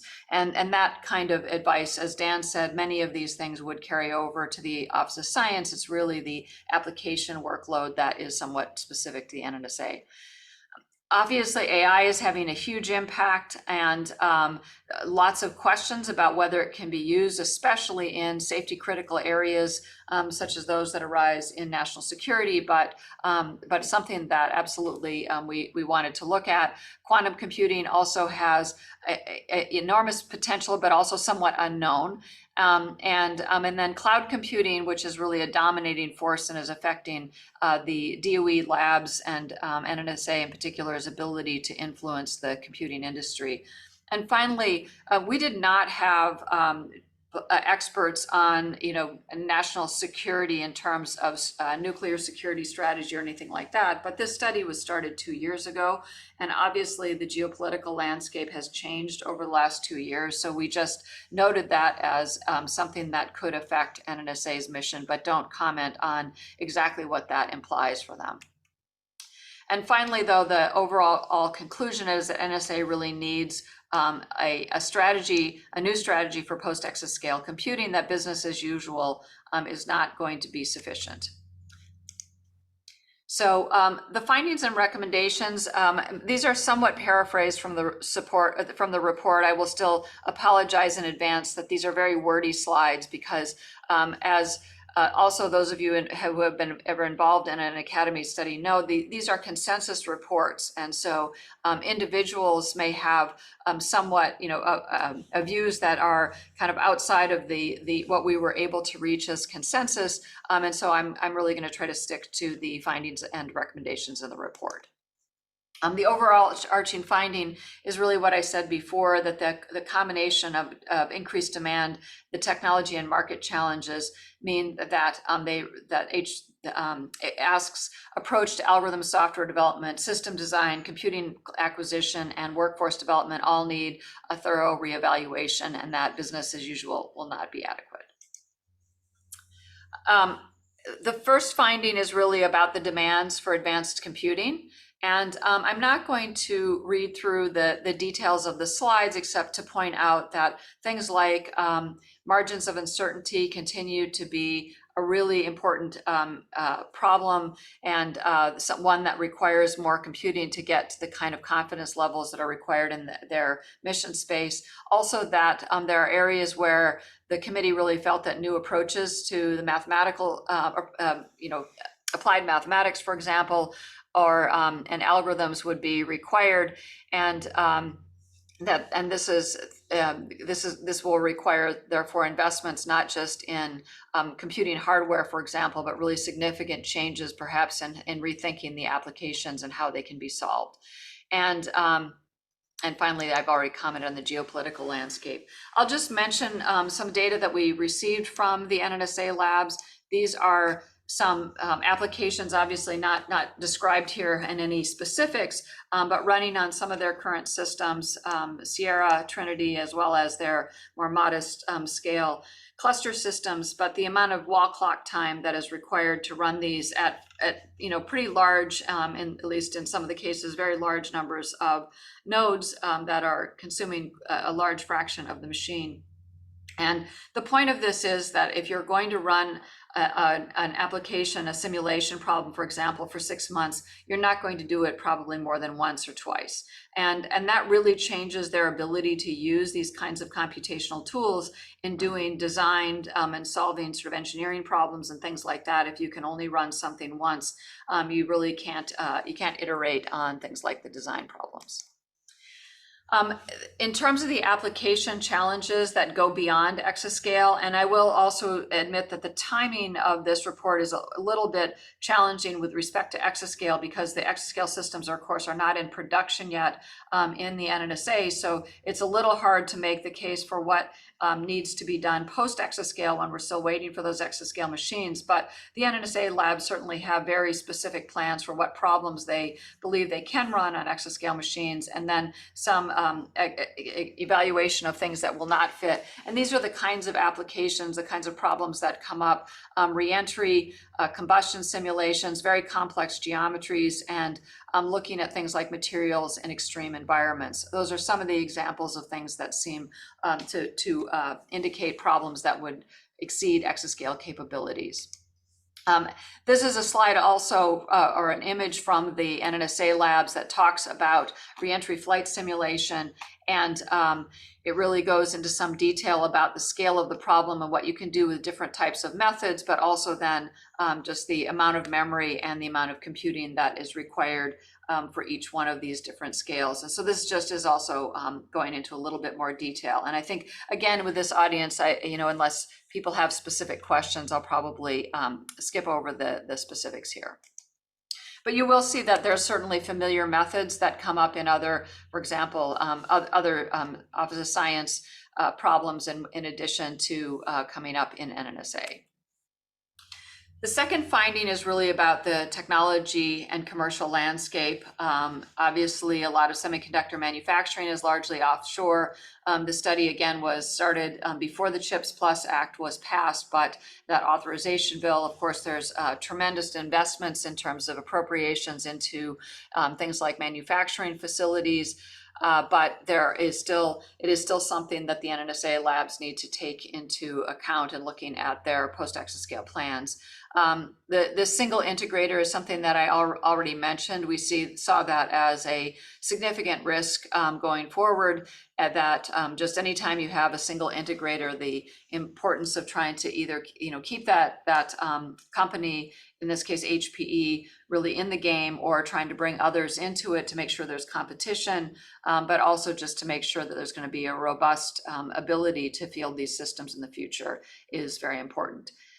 The exascale computing project, we acknowledge, created a software stack, but that we didn't really see a plan to sustain it. We recognize that there are workshops happening. In fact, I think even maybe last week on sustaining the software stack. That investment also includes enormous investments in applications as well as system software, and this was really referring to that entire stack. Now, the NNSA itself, with their applications, I think their funding is much more secure because of the model that was used, and their ability to kind of transfer that funding back to the and keep that funding within the labs. But we also know that even if you just look narrowly at the NNSA labs, that there's a significant amount of Office of Science funding at those labs and partnerships with the Office of Science labs as well as universities. And I just, because this conversation came up just before this presentation, I just want to comment that the problem happens even before you lay people off, right? The problem happens as soon as people feel like they do not have job security, and especially in areas like computer science, people will go and look for other opportunities if they don't have confidence that there's going to be not just a job for them, but an interesting job for them in the next few years. So I think there's just an enormous risk that the labs have more broadly, and it does affect the NNSA labs as well. That's maybe a bit of a personal comment, by the way, but I think that sentiment was really shared by the committee, and some of that's reflected in the report itself. The cloud providers are obviously engaged in hardware and software innovations. And we're seeing that they have more market influence in technology, and, by the way, in recruiting talent.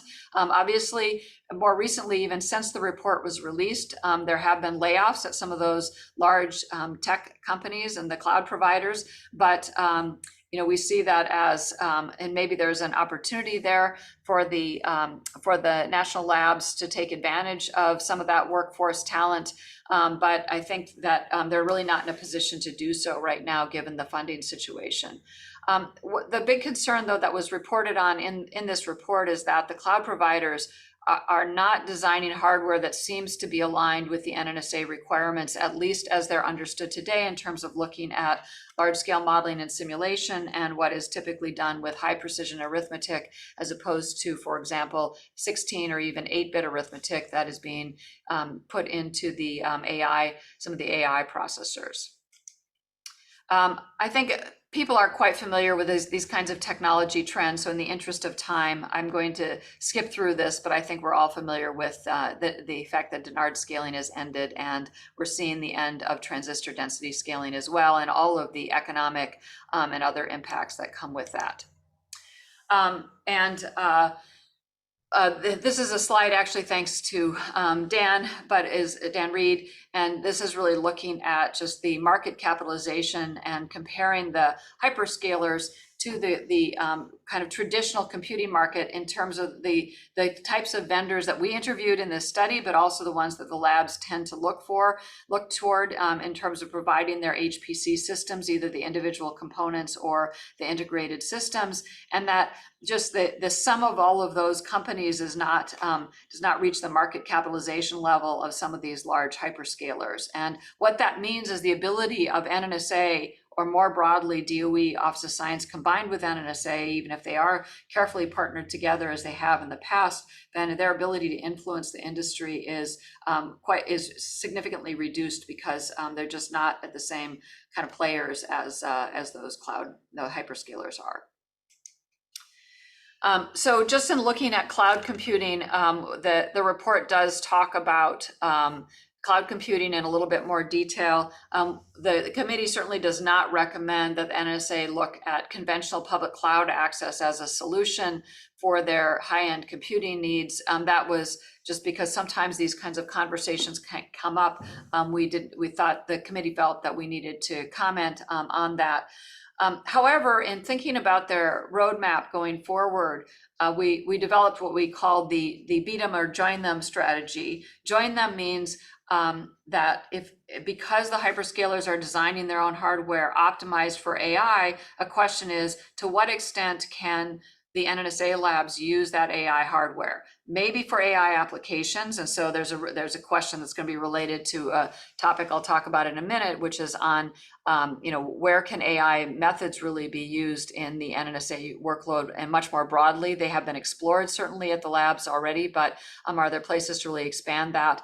And but then there's also a different question about whether there are places AI hardware can be used. And we've seen this in some limited applications, such as in biology, but and it may be much harder in, say, a large integrated complex multi-physics application. But nevertheless, people should look at whether or not this hardware could be used in those applications. So if there's one thing that we know, if there's anything that's going to improve in performance in terms of computing hardware, it's going to be hardware that's optimized for AI.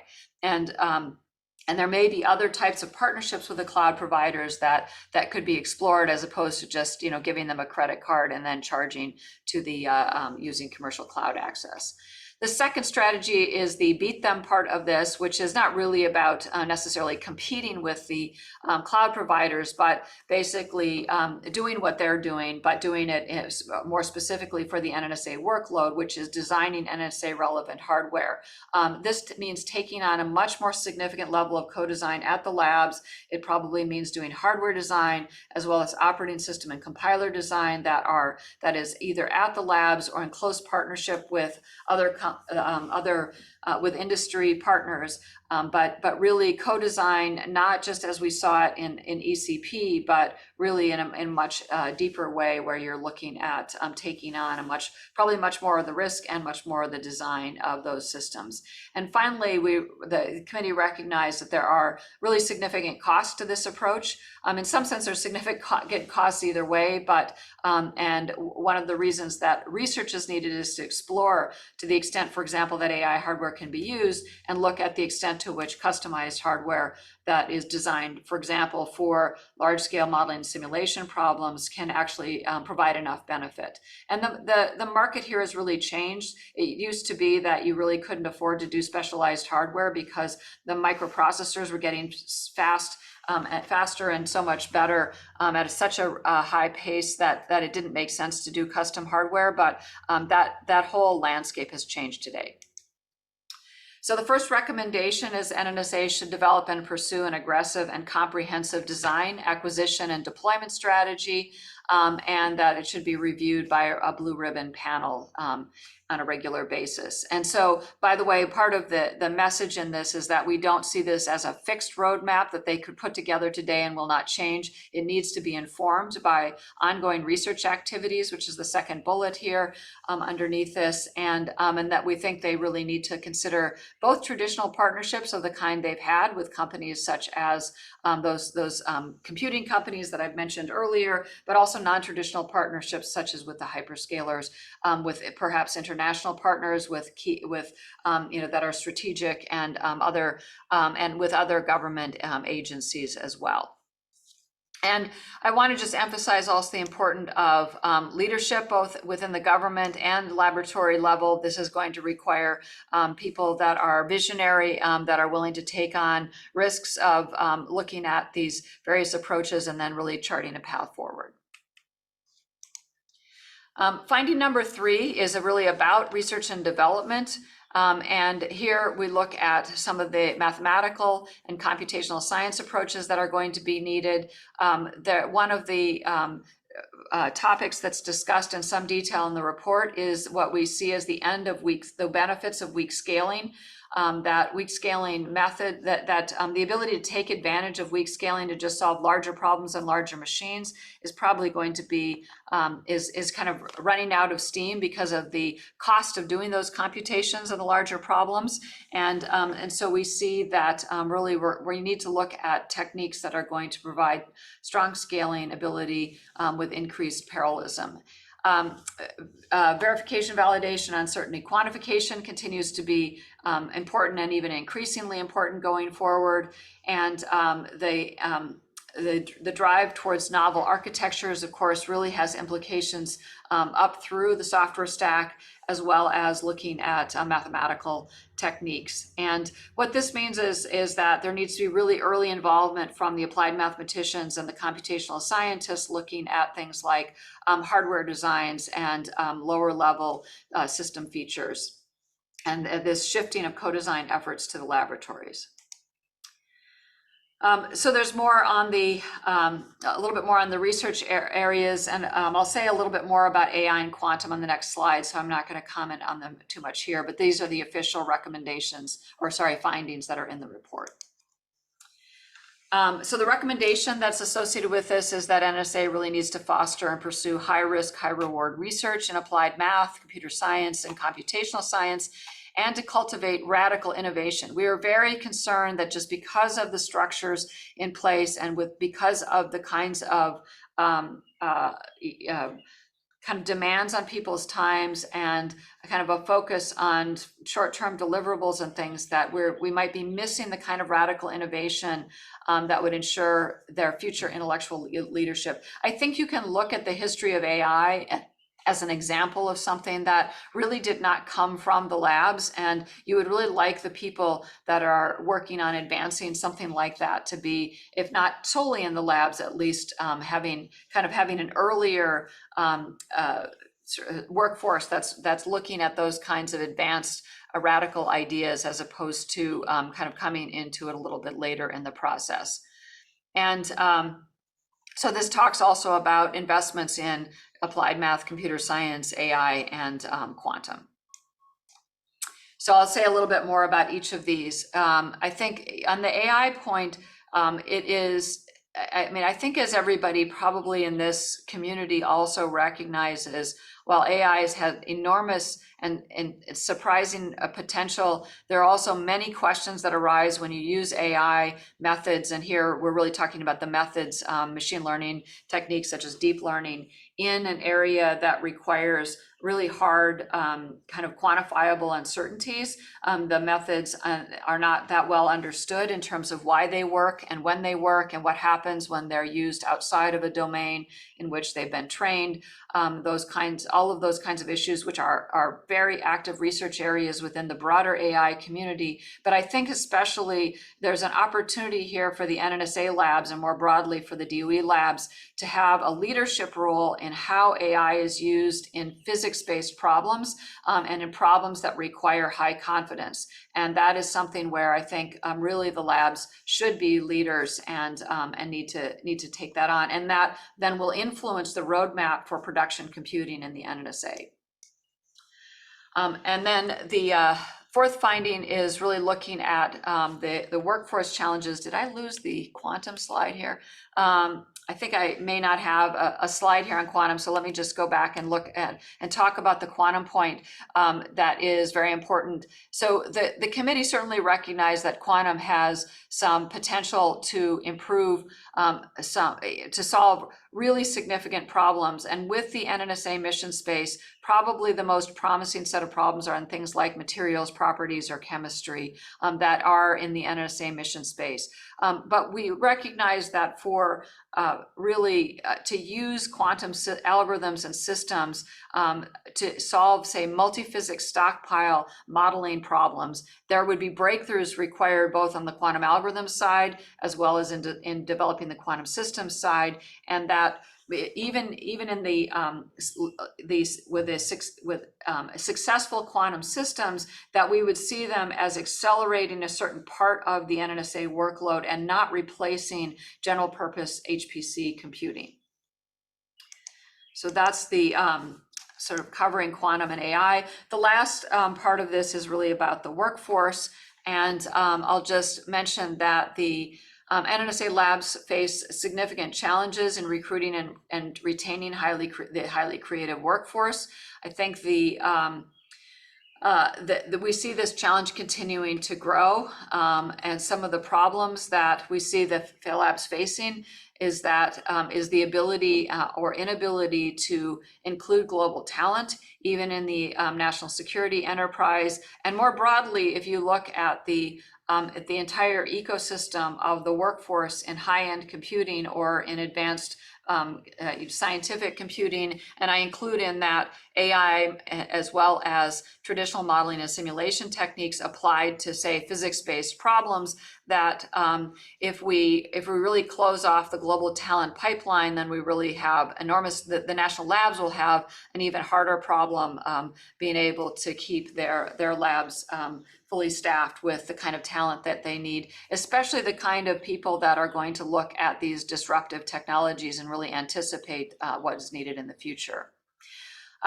I think that this point about reducing distractions, funding uncertainty, and administrative burdens, we've already talked a little bit about that funding uncertainty question and how the Office of Science and NNSA really have this very close relationship, which means that even issues in the Office of Science budget do have an impact on the NNSA lab.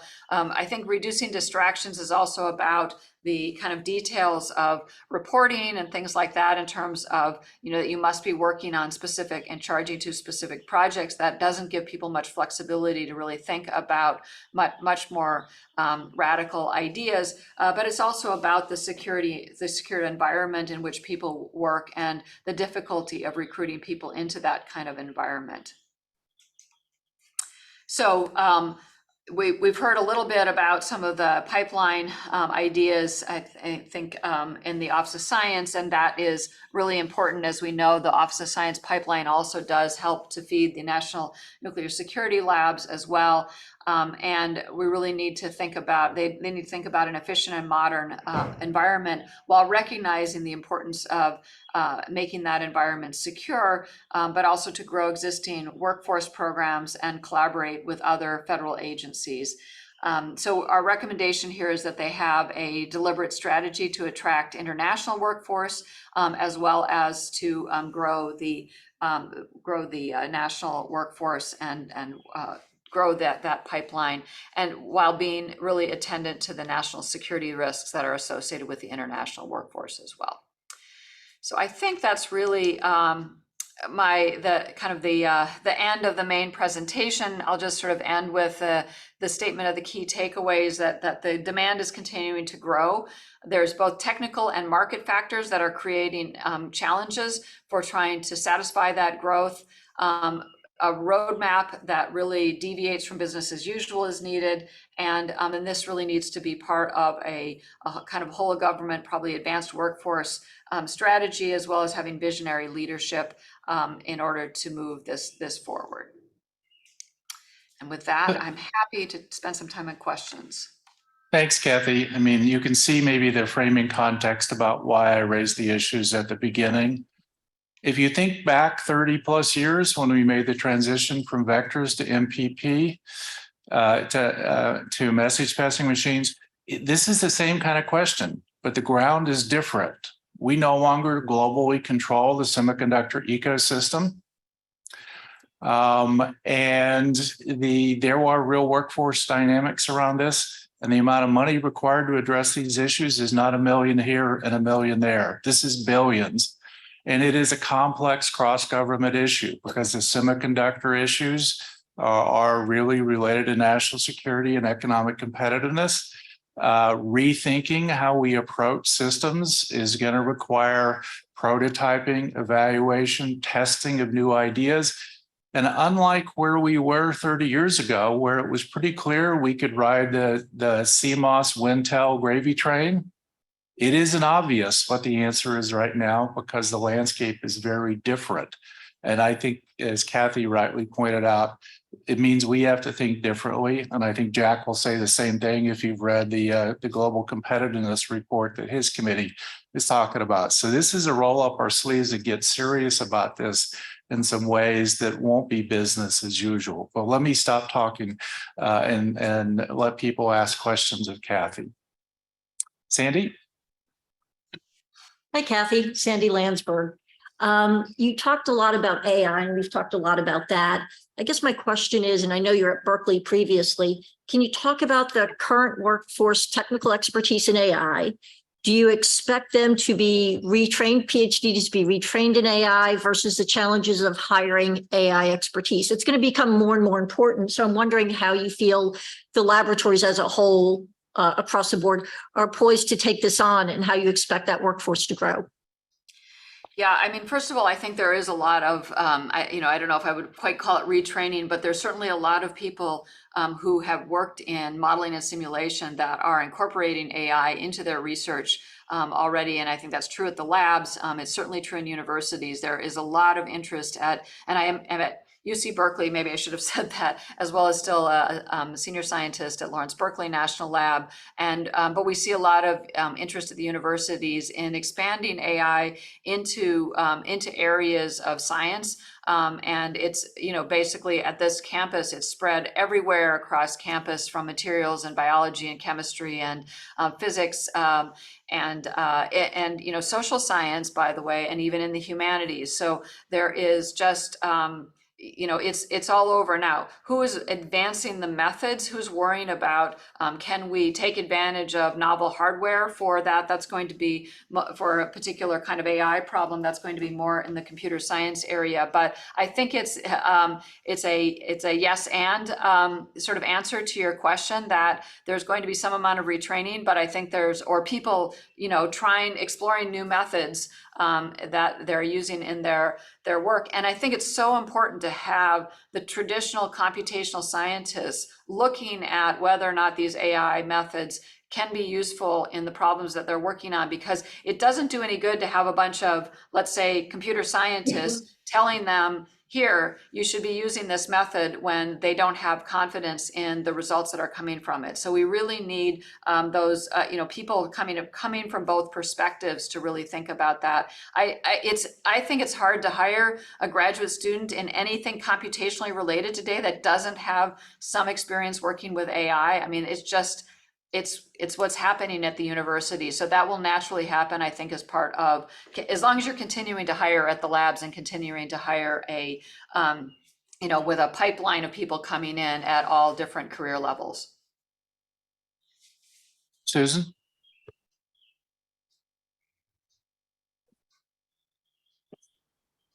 Thank you, Kathy. That's a great presentation. My question is more on the quantum computing side. I've seen that there's a bigger interest in the hybrid quantum high performance computing, especially for accelerated applications. Did your report cover this? Is there some takeaway message in that space that you can convey? Yeah, I think that within the NNSA, we as I mentioned, that we really did look at this for the kind of materials space as one of the places we thought it was most relevant to their workload. And I think that because they have so many sort of complex multi-physics applications that are really dominating the workload that they had, we just didn't see within the next 20 years that they could count on quantum as part of the solution. But is it interesting? I think it's absolutely interesting and possibly could, revolutionize some subfields of what they're looking at. And I think that was what the committee, I think, broadly felt like, yes, absolutely, it should be explored and there should be research that is on it, but they can't, we were trying to advise them on what their roadmap should be. And I think the point is you can't sort of count on quantum as the thing that's going to replace your HPC system in 10 or 15, 20 years. Does that answer your question, Susan? I think so. So what you're saying is that you didn't see an integration between QIS and traditional high performance computing. Well, let's see. I guess, maybe the committee didn't look as much at the integration, right. Those quantum systems have to be, I guess the way I would look at this, and I think, and this is now speaking really outside of the committee and maybe more closely related to something we talked about when a few of us were in Japan with Satoshi and looking at their quantum strategies. If you think about a quantum device, a quantum computer even, as more like an experimental setup, and that you're tying it to an HPC system in order to really be able to do interesting kinds of experiments on quantum, I think there's very exciting work that's going to happen on that quantum / HPC boundary. But I wouldn't think of it as necessarily, if you're trying to design a weapon, what I'm going to do is attach a quantum accelerator to make that weapon simulation run faster. Other questions? Rick? A lot of the NNSA problems are inherently multi-physics, and the independent suites at the different labs are not necessarily as interoperable as could afford newer emerging capabilities. Industry has some standards on model integration and operability and data exchange that also do not seem to be considered by the national labs in terms of a common infrastructure for interoperation and data exchange of the existing codes that were identified. What is the trajectory to put that on a path of industry compatibility and even within the NNSA mission? Let's see. I think that I'm trying to remember whether, the extent to which we talked about that with the NNSA labs. I don't know that the report really goes into any detail on this. It comes up to some extent in thinking about a cloud-related strategy, and that's true whether you're talking about viewing the HPC systems within the NNSA lab. So forget about who that somebody else is necessarily providing the computing, but you want to be able to move the workload back and forth in order to get resilience of those computing systems. And so I think that having that software stack that really is much more modern and allows you, and I think you're talking about something slightly different, which is not just, or maybe not just being able to move the software stack from hardware platform to hardware platform, but being able to move the data between different components of applications and between different applications. So I think there was a general statement about modernizing that, but I don't know that there were any specifics in terms of using commercial tools or anything like that, or standards for that kind of data movement and standards. So it's a good point. I would say it's one that is not one that we did not go into in detail in the report. So I just want to point you to a comment from Krista, who's online, about viewing quantum as accelerators. Jackie has her hand up online, and then we'll go to Satoshi. Hi, everyone. This is a great report, Kathy. I just wanted to ask if there was more opportunity to look more closely at overlap and leveraging opportunities between ECP, Office of Science, and NNSA multi-physics applications, and not only the applications but also the physics-based data, say in chemistry, materials, or in combustion, that could be leveraged on both sides of that space. And so that's my question. Was that looked at, or, more exploration of that? Yeah, I mean, I think it came up to some extent in the ECP discussions within the study committee and the report. But, I think what we recognized is that there was a lot of overlap in the workforce with people at the NNSA labs working on Office of Science problems, and probably some of that kind of knowledge transferring to other multi-physics, say classified simulations that are not being worked on by the Office of Science problems. But I think the question of that you're directly answering about, a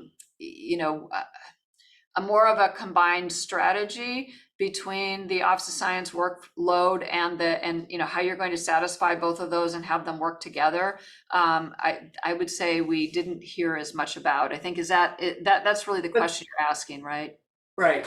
I personally can comment that I think, yes, it would be very important. I don't think that our report really, I don't think that we really heard that there was, that there was a combined strategy. In fact, I would say if anything, we were concerned as ECP ends that we weren't seeing the kind of close collaboration and plan with all 6, 8, 12, 10, whatever labs, together to say, what's our post-exascale strategy? We're seeing this more, I think, with the SES workshops and now the report that's come out, the original AI for Science was more science focused, and the AI for SES now is certainly a more combined approach. But I think that's really, we definitely comment in the report about the fact that it's not just even Office of Science and NNSA working together. It's probably with other federal agencies, whether it's DoD or NASA or NOAA and others, to really have a combined, if you're going to build HPC systems for modeling and simulation applications of the future, you really are going to have to do that with a whole of government approach. If you're going to leverage AI processors, then you probably do that in partnership, and maybe the labs can do that just in partnership with some of the hyperscalers. But those are kind of the two paths forward. You can't go it alone. Right, and I would add data to that, as Satoshi pointed out. That's a scarce commodity, and you can't do AI without, really good multiphysics data. I do just want to comment on Krista's point. I think she may have dropped off, but I completely agree and don't want to understate the importance of quantum as something that could be revolutionary in a particular space of applications. It's just that there was a much broader space of applications we were looking at. Satoshi? Yeah. Hi, Kathy. I'm in DC now, live here. No, sorry, I was there last week, but I missed you. Yeah. In the report, there seems to be statements saying what the hyperscalers, the cloud providers are developing, have developed and are developing moving forward, will be somewhat divergent from the needs of the NNSA applications. Is that, and if so, I'd like to understand how it's being divergent, because right now, as you know, for example, we're testing, Fugaku versus virtual Fugaku, Fugaku being force Fugaku, and virtual Fugaku, what Amazon had developed with their Graviton processor, but trying to put the software layer to make them compatible. But we're doing apples to apples comparisons across many applications.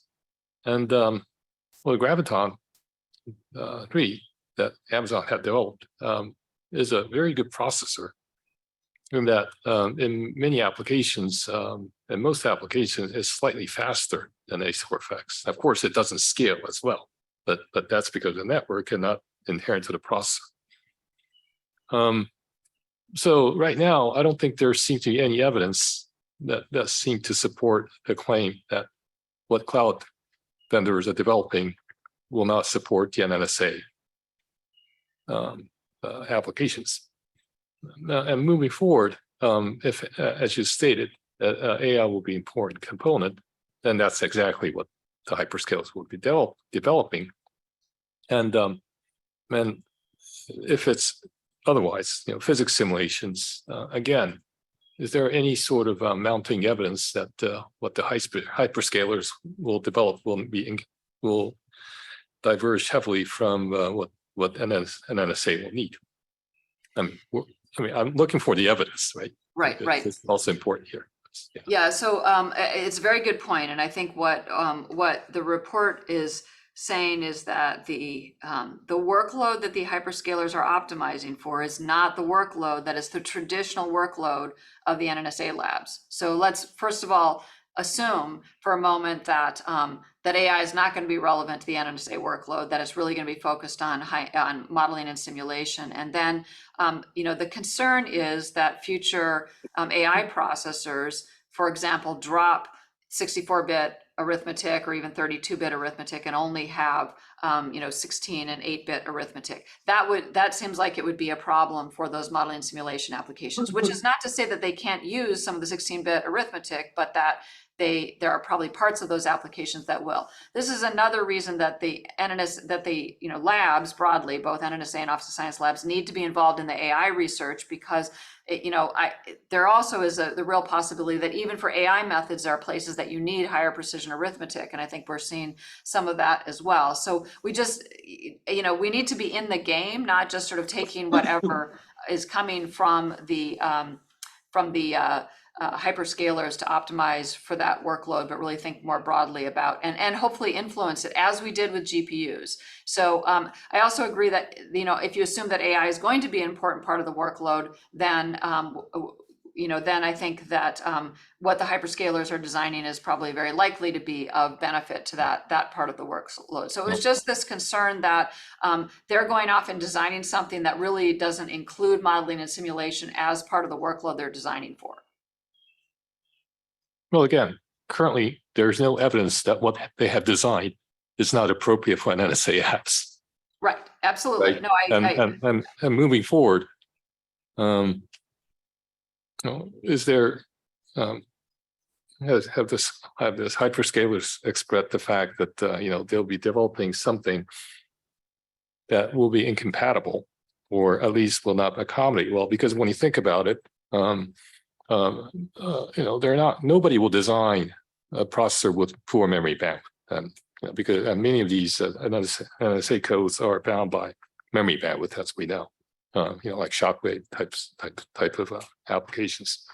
So, and in that case, having 64-bit, dense 64-bit decimal algebra is irrelevant, because you'll be memory bound anyhow. And that's exactly the case. What's happening right now and will be towards the future. So again, I don't think this statement is very well quantified. That what the cloud providers are will be designing in the future will be incompatible with an NSA mission, unless there's some mounting evidence that they will be so. Yeah, I think the evidence is just that they're not designing for the traditional workload of the NSA, right? Or other science. There's another collateral issue I'll just throw in, and I know Kathy has to go to a meeting, so I don't want to hold her too long, which is the hyperscalers don't sell hardware, they sell services. And so unlike the ecosystem in the past, where you could go to a silicon vendor and buy chips directly and integrate them, it's a different model. It speaks to Kathy's point about the relationships will have to shift as well, because the power players and the money have shifted, which is a sort of related socioeconomic issue separate from the technology. Gil. Yeah, and within the intelligence community, we have shifted to that model where we have bought from clouds, including utilizing some of their unique chips. And there are lessons learned there. At some point, DOE may have to look at that. And co-design is a very different practice when you don't really get to help with the design, you really specify design. All right, and as I said, go ahead, Kathy. Well, I'll just say that yes, memory bandwidth is probably important to all these, although more important for certain sparse kind of methods rather than by, dense linear algebra, things based on BLAS 3. But I think we do see processors that are designed with limited indirect addressing or irregular sorts of memory access patterns and things like that. So I think there's still some concerns about having the support. I mean, personally, I think this is a problem in the AI space as well, that we're overly optimizing for a pretty narrow set of deep learning methods and not looking at their broader set. I mean, some of the companies are looking at some of those, but I just think we're possibly over optimizing for a small set of methods and not thinking about what the future methods should look like. I mean, I'll just point out that, when the LINPACK benchmark was first designed, there was a lot of dense linear algebra that dominated scientific computing, but that's not really what most scientific computing looks like today, right? So there's a lot of sparse stuff. All right, and on that note, we'll let Kathy go. As I mentioned, we'll be briefing Office of Science formally on the report later today. So with that, we're adjourned for an abbreviated lunch. But problems that were many body problems and in which hydrodynamic interactions had a tremendous effect in the corresponding transport property of the given system. Joining 3M gave me an opportunity to utilize high-performance computing in practical problems and to develop, frankly, new algorithms or code to innovate in materials development and new product efforts. Being part of this meeting and this committee gives me the opportunity to work with a community that I'm very passionate about. I'm ready to serve in this committee. I have experienced the power of scientific computing in industry. That's where I did it. My successes and my team's successes have had strong components of analysis, design, and optimizations of either materials or new products. What if experiments were done ahead of the lab work or ahead of factory experiments? So this is a good time for me to introduce the company that I formed, and that actually 3M Innovation and how we're expected to innovate there. 3M has a very inspiring mission to me, which is 3M technology. We talk today a lot about technology, advancing every company. 3M products, enhancing every home. We talk about the importance about the community and not leaving anybody behind, and 3M Innovation, improving every life. I was exposed and learned how to innovate using this model. So this is my framework on which I do things, okay? The innovation really comes at the confluence, at the interaction of customer and user insights. It's all about the users. When we're talking here about scientific computing roadmaps, what do the users need? What do the scientific community need? We try to invent things that are new and useful. That means that are going to be used, no? That is why we work directly with these users to solve unique challenges. Sometimes anticipated by them, sometimes not anticipated by them. It gets a little bit tricky to demonstrate, to have people follow you when you're thinking of something that they are not articulating, but it can be done. I was always able to get to know the users and to understand what my team can do to improve their processes or their life. And we do this through how the whole new product process. Let me see. Yeah, okay.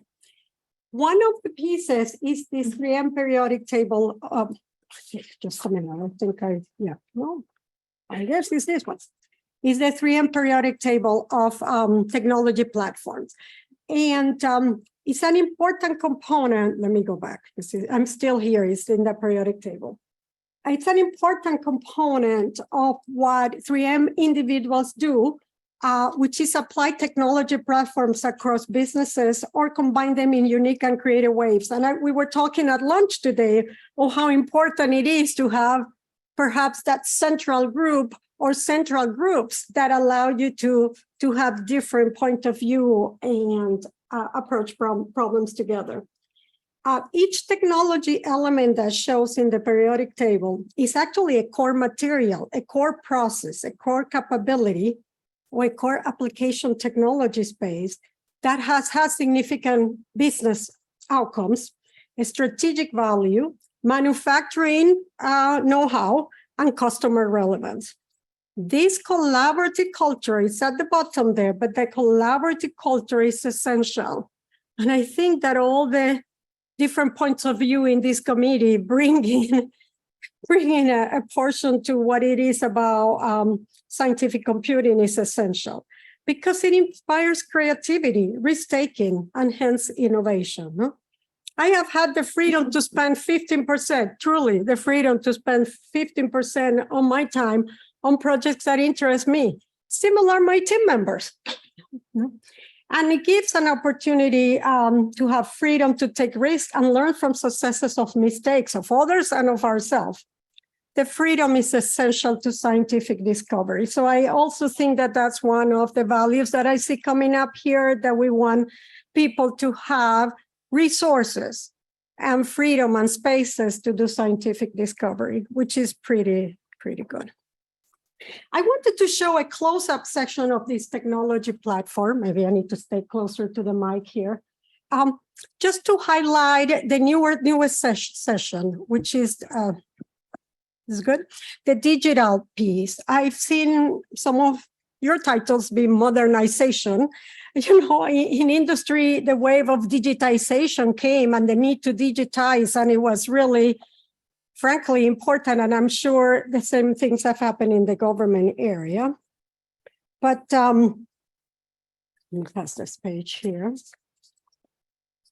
But, you know, we really looked at ourselves and said, what do we need and what are we good at and what are the capabilities that we already have that are creating value to the communities and in digitization. And we have, I just can see modeling and simulation at the top, which for me, that's what I've been doing all my life at 3M. So it was really, really good to see.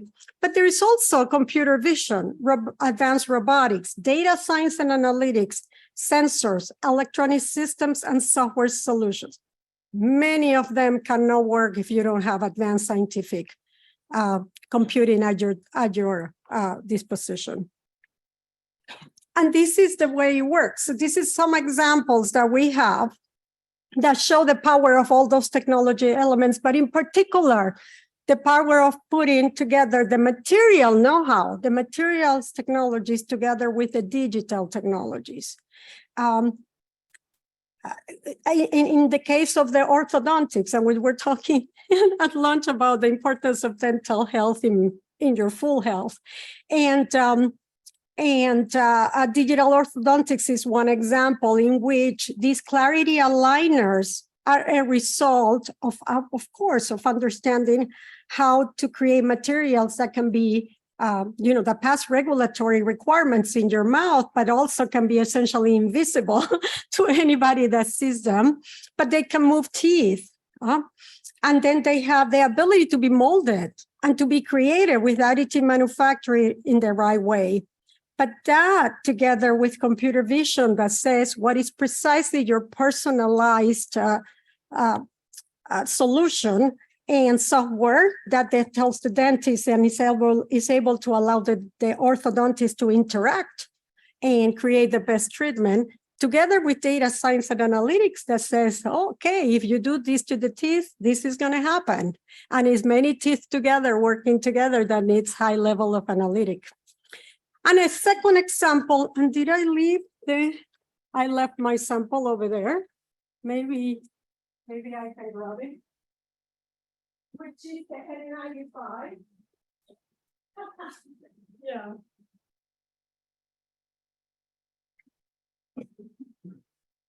You know, I work at various times at 3M. I work in filter media. So I brought one of the N95s that, wow, to create these filter medias and to make sure that they have the right filtration characteristics and the right ability to also let us breathe.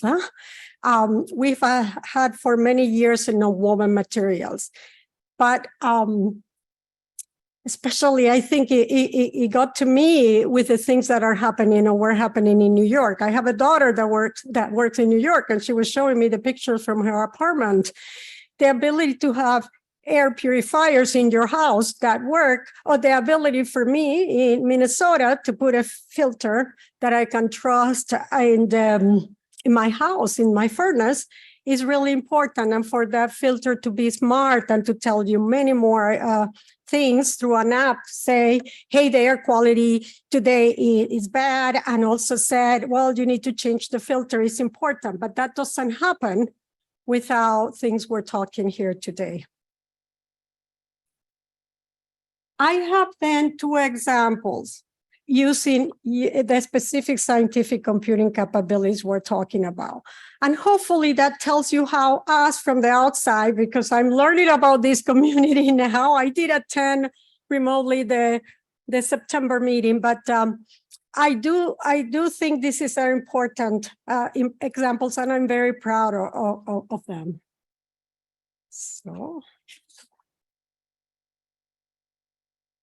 So you already know that non-woven materials are important, foundational for many of the things: respiratory, room air purifiers, insulation materials.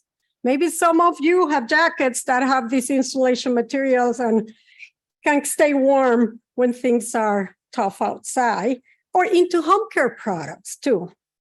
And not so long ago, really not that long ago, perhaps a little bit before COVID, we started working with the Argonne National Lab, establishing an agreement, and we were just discussing the importance of having agreements that are a little bit broader and not just case by case, because if you have to do it case by case, it's tough. This is a case by case so far. But we were fortunate that together with the Argonne National Lab team, we were able to create what I call an umbrella crater. And both teams are now allowed to discuss projects, potential projects, and then understand whether we need to go further or not with a specific collaboration. But one of the collaborations was regarding the filter media, and very timely because, because COVID happened and we all needed respirators. So 3M needed to put many more lines in essentially no time. And we established, I want you to know that we established that crater because we knew that 3M would benefit from the collaboration with Argonne experts that knew how to utilize the scientific computing facilities, and that we knew we had access to that supercomputing facilities through these scientists at the National Lab. And we needed them to help us develop advanced simulation tools for the discovery and design of new processes and material. And 3M has good, talking with Rick from BE, we do try to have our own high-performance computing infrastructure. But believe me, our company, you talk about hyperscalers, maybe they can invest that much, but our core is advancing materials solutions, and we're not able to make or have the facilities that we have now available for this project, for example. And Argonne researchers appreciated the opportunity to work also in practical and relevant commercial products and with commercial data too. They knew that it would help them advance computational fluid mechanics tools that frankly, they've been using it. I talked with them, they've been using it for turbine design, and suddenly now they're actually working in blown melt processes. We applied and received a DOE support via High Performance Computing for Energy Innovation Program, HPC4EI. The melt-blown fiber manufacturing process is extremely energy intensive. Making this mask takes compressed air and electrical heating. I'll show you a sketch. What the two groups anticipated through that umbrella crater is that through a combination of high-performance computing, computational fluid dynamics, and machine learning, we talk about how the machine learning and artificial intelligence can help us do our scientific problems. And we are using it here to do that, to minimize energy consumption could be possible.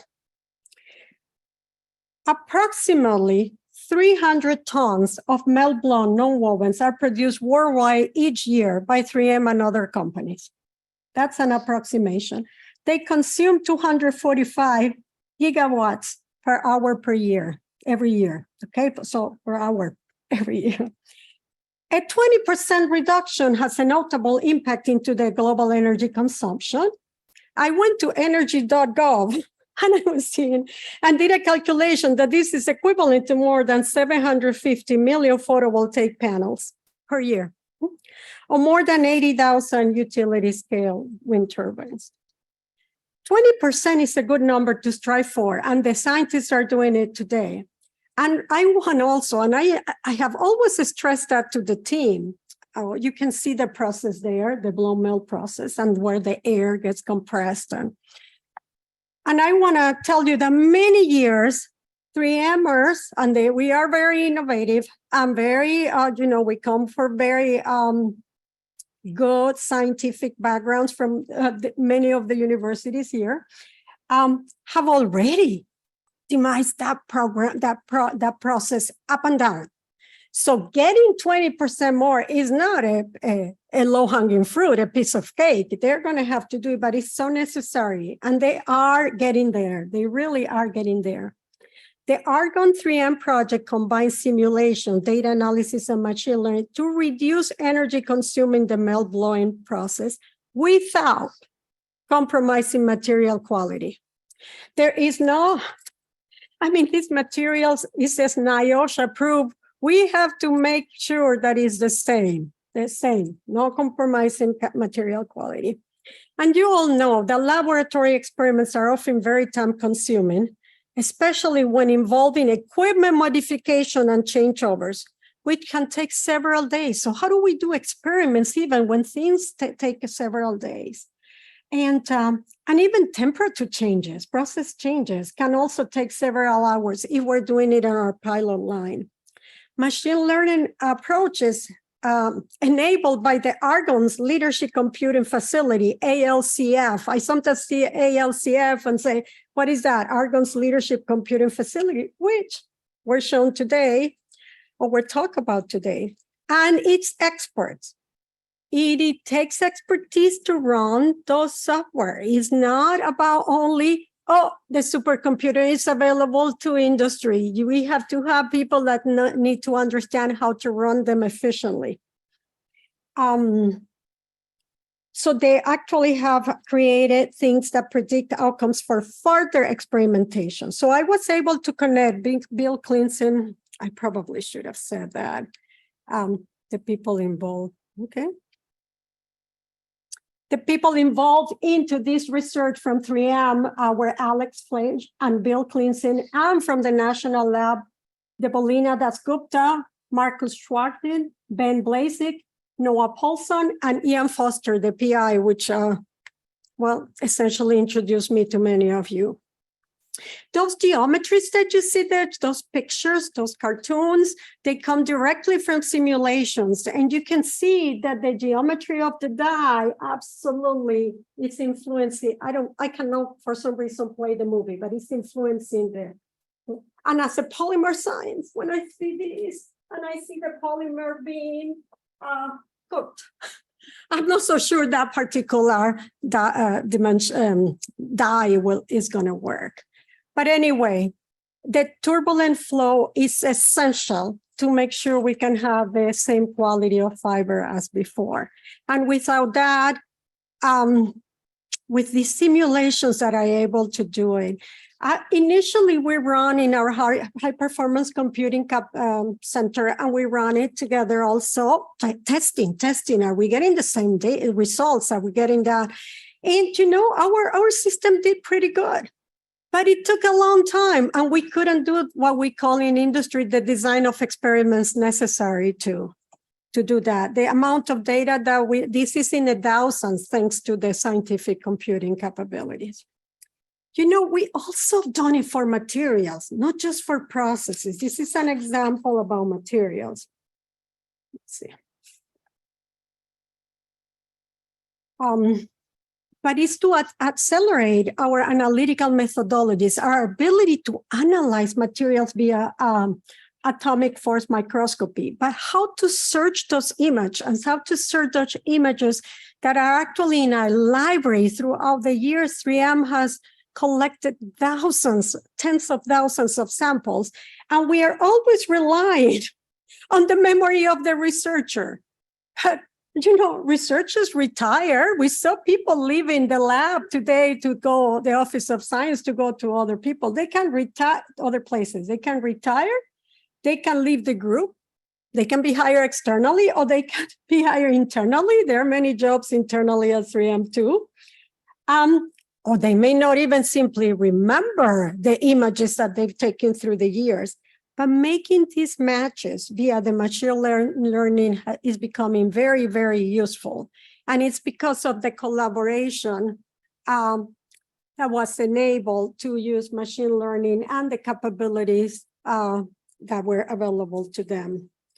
I think I had some more details on exactly what the machine learning neural network was, but I'm going to skip it. The last thing I would show today, it's the part that we're doing also with Sandia. We would talk about multiphysics today. We talk about the necessity of having incorporation of many of the different materials. And one of them is for metamaterials films for passive solar cooling. So there are more than $300 billion spent per year worldwide on electricity for cooling. So ARPA-E has funded this project. Significant reductions in CO2, 5 minutes, 10 minutes. Oh, I'm doing good. I'm almost done, yeah. Significant reductions in CO2 generation also can happen, not just less use of cooling with passive radiating cooling technologies. Metamaterial structures can be essential for passive cooling, which rely on the sun, the air, the soil, and the night sky. The idea is that we're going to make a dent in the energy efficiencies. 3M role is to develop a unique weather-resistant polymer composition and improving the film's ability to reflect sunlight and ultraviolet light. There are other partners in these projects, like Stanford University and SkyCool Systems. In fact, we have some demo projects with them. But the team is counting on Sandia's capability and their multi-physics expertise and software. Using this advanced software together with the scientific computing facilities will accelerate the development of the materials. We started collaborations with Sandia years ago with GOMA as a finite element.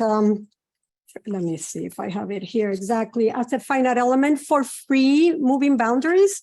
So whenever you have web handling in the factories, you're handling a web or a film, or you have coatings, you have free surfaces. And how do you put boundary conditions for free surfaces without the collaboration with Randy Shunk and from Sandia and Bob Seeker in 3M. And I actually had, perhaps we didn't get the latest copy that I put in there, but also Rekha Rao in Sandia has been instrumental into this particular project. Well, thank you. But before I finish, I wanted to reflect, to share a little bit of my thoughts. These collaborations take time and investment. Investment from the scientists in the industry and for the scientists in the national lab. So they need to be easier to do. They need to be easier to do. A 1 year or 2 year funded agreement can be time consuming to achieve just the agreement, to achieve the agreement. But this type of research spans years. We have renewed, we have made the commitment again within 3M and the commitment again within the national lab, but it takes really years to solve these complex physics problems. Mechanisms to encourage and reward and pursue and the dedication of time to industry collaborations are of tremendous importance to accelerate process optimization or design of new materials. 3M and companies alike that are focusing on really knowing the best innovation for material are not in a position to make these investments that can be done in scientific computing facilities via the Department of Energy. Not that expertise to work with those systems and get the most out of it. We need to be able always to form collaborative projects utilizing these powerful capabilities. Thank you for the opportunity, and let me know if you have any questions now or later. Great, thank you. Any questions for Christina? Well, I'll ask one. How did the collaboration start? What process helped it get off the ground? Yeah, so that's very interesting because with Argonne was new. We have had many collaborations with Oak Ridge National Lab and actually with NREL also, but and with Sandia, as I said, GOMA, that software has years of development, co-development, I would say, with the data of 3M influencing whether it was good or not. But in the case of the Argonne National Lab, we had a particular visits. We visited Argonne and they visited us, and we did say, wow, we need each other. It's the Midwest too. They're in the Midwest. So we need each other. I had capability here is about energy. How can I help with high performance computing about your energy problems? They were eager to work with industry partners. They were eager to work in areas that improve our competitiveness, our economic outlook. I mean, they were really wanting also to learn from, let's say, from commercial data. From commercial data. One of the things that they explained to me has been a joy is to be able to adopt the codes that they use for like turbine design, but now they are adopting to a very different process and to see it working or to see how they can modify. But that's how it started. It was willingness for the two companies. I led the government research and development R&D group, and I was very eager to work with Argonne National Lab. So really reaching out to them, and then they responded and reaching back to us. All right, thanks. Any other questions? Thank you. All right, thank you. All right, next up, Lori is going to give us an update on ECP. And while she's coming up, I'll just say, Lori, thanks for stepping in and taking on the role and transition from Doug. I'm really grateful you're doing this and can't imagine someone better qualified. Thank you. While he's bringing this up, there's actually going to be sort of a three-part talk here. So I'm going to start and lead us off with a half-hour update on ECP.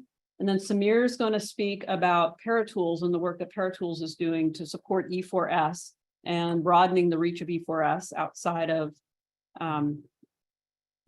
ECP proper. And then we'll come back to Ryan Prout for the last 15 minutes of my part of the agenda.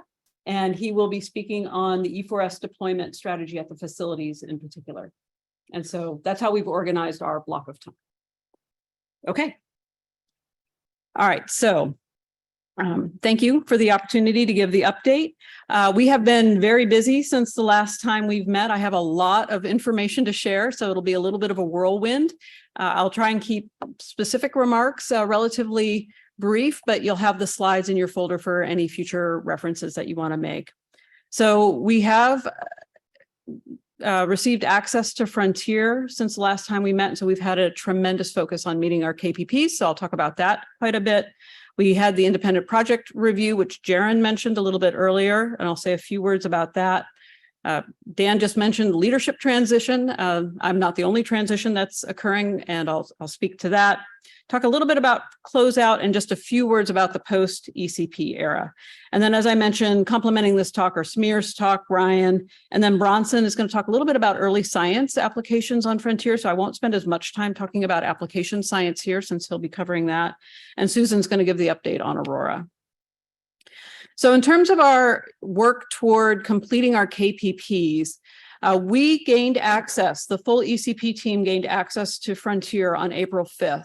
But prior to that, starting about last October, we were able to do basically short windows where we had 3 teams on at a time for 10-day cycles. And through that process, we were able to meet a number of KPPs before April 5th and give teams an opportunity to see where they were going to have challenges in the scaling, et cetera. Since April 5th, we've been completely on Frontier and we've made a lot of progress since that time.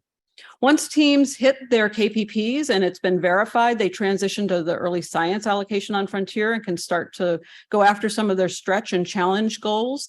And I want to also mention that 6 of our teams were awarded Insight awards on Frontier this year. And so they actually have extra allocations to really go after some grand challenge science problems. Overall, in meeting our KPPs, we've used about 2.1 million hours of the 16 million that we've been allocated. So we're on good track to demonstrate KPPs without running out of time. So just to remind you, what are KPPs for those who are new? So they are our key performance parameters. These are the things by which we will formally measure the success of the exascale computing project. We have 4 of them. 2 of them are focused on applications. The first one is KPP1, and so I'll just introduce this lexicon because I use it so much. These are applications that were already very highly performing in 2016 at the inception of the project. Their goal is to demonstrate a challenge problem that they could not have run on a petascale class machine in 2016 and to do it 50 times faster in terms of their science work rate than they could do in 2016. So they have a formal figure of merit improvement of 50x that they can achieve either through hardware improvements or algorithmic improvements. KPP2 is about broadening the reach of the exascale computing platform. So these are applications that didn't really exist in high performance computing at the time of the beginning of ECP. And so their goals are to just demonstrate challenge problems that they could not have run in 2016 and to do it effectively on the machine. But because we couldn't measure a baseline for them, there's no explicit 50x performance goal. And then KPP3 is focused in on our integration. So our software technology and co-design technologies, looking at sustainable integrations across that entire portfolio. And I'll talk a little bit about how we're measuring this, but basically our threshold is to hit 50% of sustainable integrations out of a possible 100. So where are we right now? So I will say that these are tentative. We have 7 application teams in KPP1 that say we have met our goals. These have not yet all been through the review process. So there's a very extensive review process. 1 is completely verified all the way through our federal project directors. That one's officially checked off the box. The other 6 are in some stage of the review process. And we have 3 more that are very, very close on KPP1 out of the 11. For KPP2, these are a little bit more challenging, but even there we have 5 application teams that have said, yes, we've met our goals. 2 of them are under a review. 3 of them are still preparing their packets, but they're very optimistic that they've met their goal. We've also reviewed our NNSA applications, which are under KPP2, and 3 out of 4 of those look like they're going to be successfully gone through their SME subject matter expert review. For KPP3, we need to hit 34 of these weighted integration points, which I'll talk about in a moment. So far, we believe we've hit 27.5 of those. 5 completely all the way through the process, 17 more in closeout with our federal project director and under review. So I talk about this process being rigorous and time consuming. It is what we are spending the bulk of our energy on right now. So once a team has said, my KPP is done, I have completed my integration, I've completed my science challenge problem, they prepare a document that describes what they have done. They provide artifacts from the run, like logs of performance files or build systems where things show they're integrated. All of this goes to subject matter experts, which are external to our project for review. There's an iteration process with the PI that can take some number of weeks. And once that is complete, the SME will finalize their written review. We'll take that and package it up and we'll send it to our federal project director. So you can see that once we say, yes, oh, look at that, our run is complete, you still have, a good couple of months before we can officially check that box. So it's a very intensive process and one that, again, we're working very hard on. So this is just for your reference later, but these are the applications that have completed their runs on Frontier. So you can see the ones that have their check marks are the 7 that have either successfully completed their runs or are under review. And in the last column, you can see some of the figure of merit speedups that they are articulating they've seen on their full system run. So in many cases, they are far exceeding that 50x, which is what you would expect with the hardware improvements going from the Theta systems or the systems that were available in 2016. And these are largely because of algorithmic improvements that the teams have been able to make through the course of ECP. We do have one team that's experiencing some major issues. This is the QMC pack. They are largely Fortran-based code, and they chose OpenMP as their performance portability layer.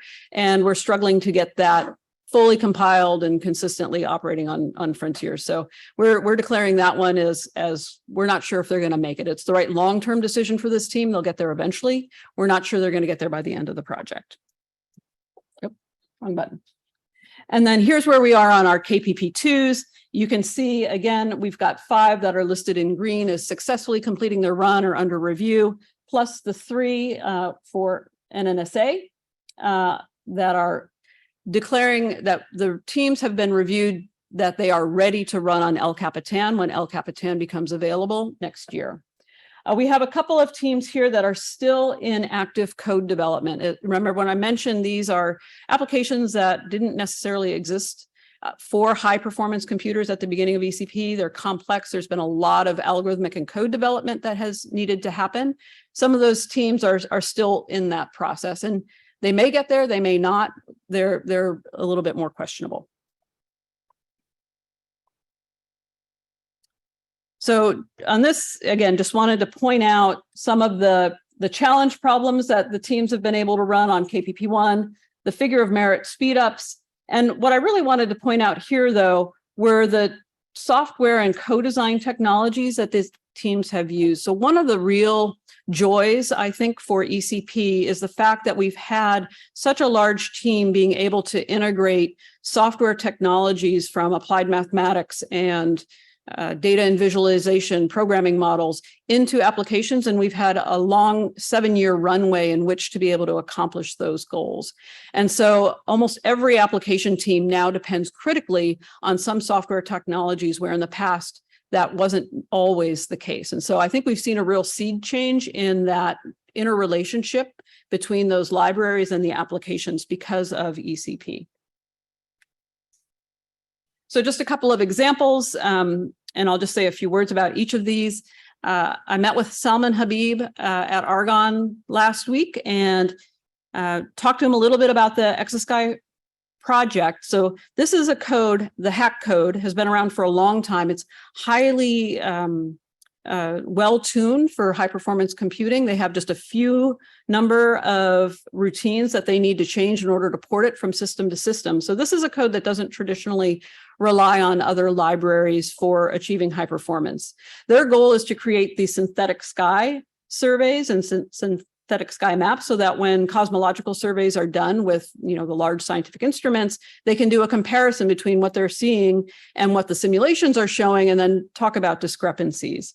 So one of the things that I thought was really interesting in talking to Salman is he's very interested in this idea that you get multiple votes on the simulation side. So I just mentioned HACK, which is this highly performant SPH smooth particle hydrodynamics code that's been highly tuned. And one of the things they were able to do through ECP was actually increase the accuracy, not only through adding more particles, but also increasing the accuracy of the methods themselves. And then validating that on a number of different platforms with GPUs.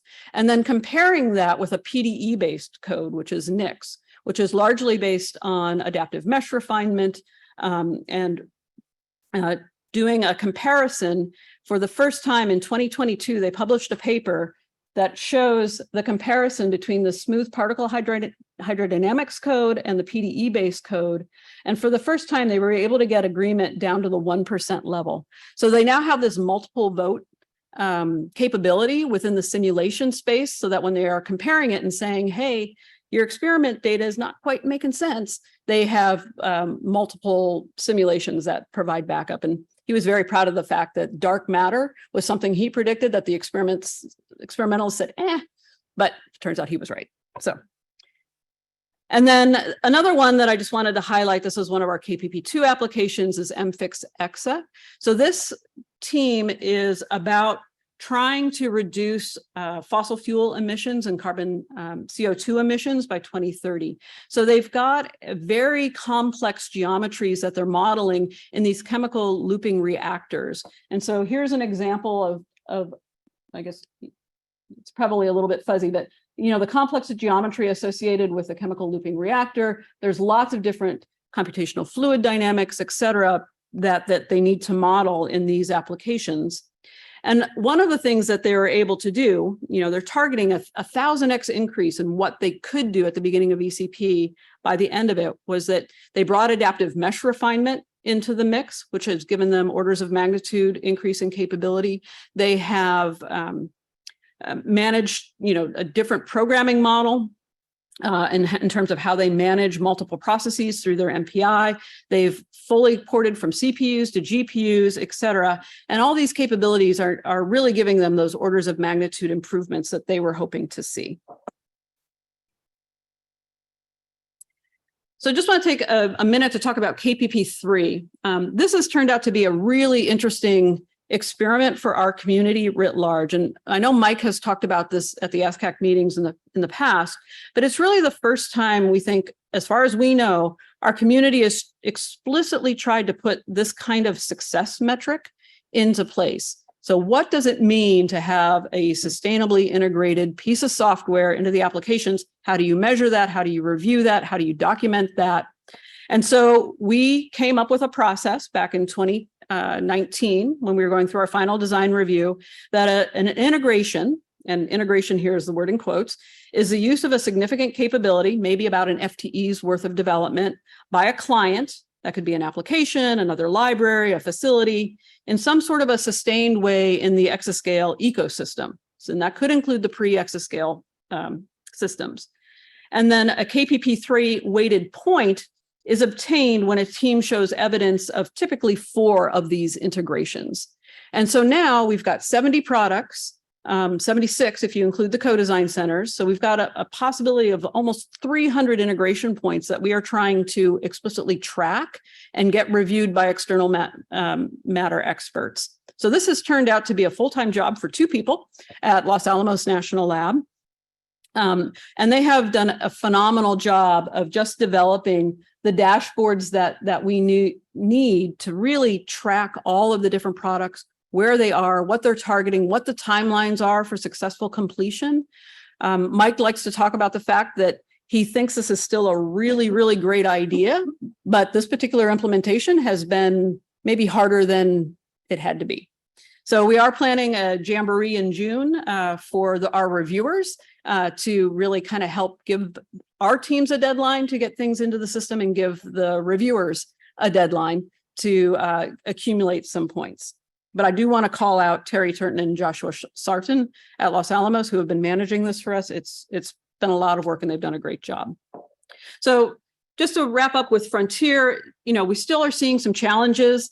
There's various MPI issues that we still see, basically because of interactions with the Slingshot interconnect. So those are still popping up. I already mentioned the OpenMP target offload has been causing issues for some of our codes. You know, as users transition from one system to another, inevitably there are different ways in which you do things. And so we see some user errors that show up. Still seeing more node hardware failures than we might like on Frontier. So the mean time to failure is still a little bit less than I think would be ideal for, you know, the longer term steady state operations. So that causes some of our long running, very large scale jobs to struggle to complete. And then there's still some performance variability at scale. So none of these are showstopper type issues. We're clearly having a lot of success on the machine, and the machine's clearly delivering a lot of really great science. And then Aurora is going to be available to us, we believe, starting in July. So we'll have limited access to Aurora in the same way that we had limited access to Frontier. We're expecting to get full access to Aurora if all goes well in the October timeframe. So we'll have about a 3-month period of overlap for all of EC teams on Aurora. And many teams are really eager to get on. So we have access to the test and development system. Most of our teams are on that system and working hard to exercise their codes at scale or on those node types. Had an independent project review. Jaren already mentioned this. We had 5 charge questions about our project. Are we meeting our KPPs? Are we ready for project closeout? Those were the 2 biggies that we really tackled. And the answers were yes to all of those. We didn't get any recommendations from that review. We got a number of actionable comments. Mostly they were around communicating the results of what we have been achieving, what our lessons learned have been. So there's a number of actions around communication.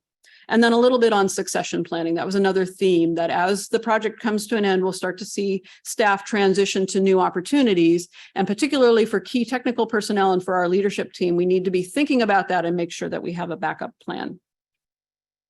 So the communication strategy, we have a communication team in place that does a lot of work on podcasts and accounts on Twitter and the Exascale Computing Day, all of that.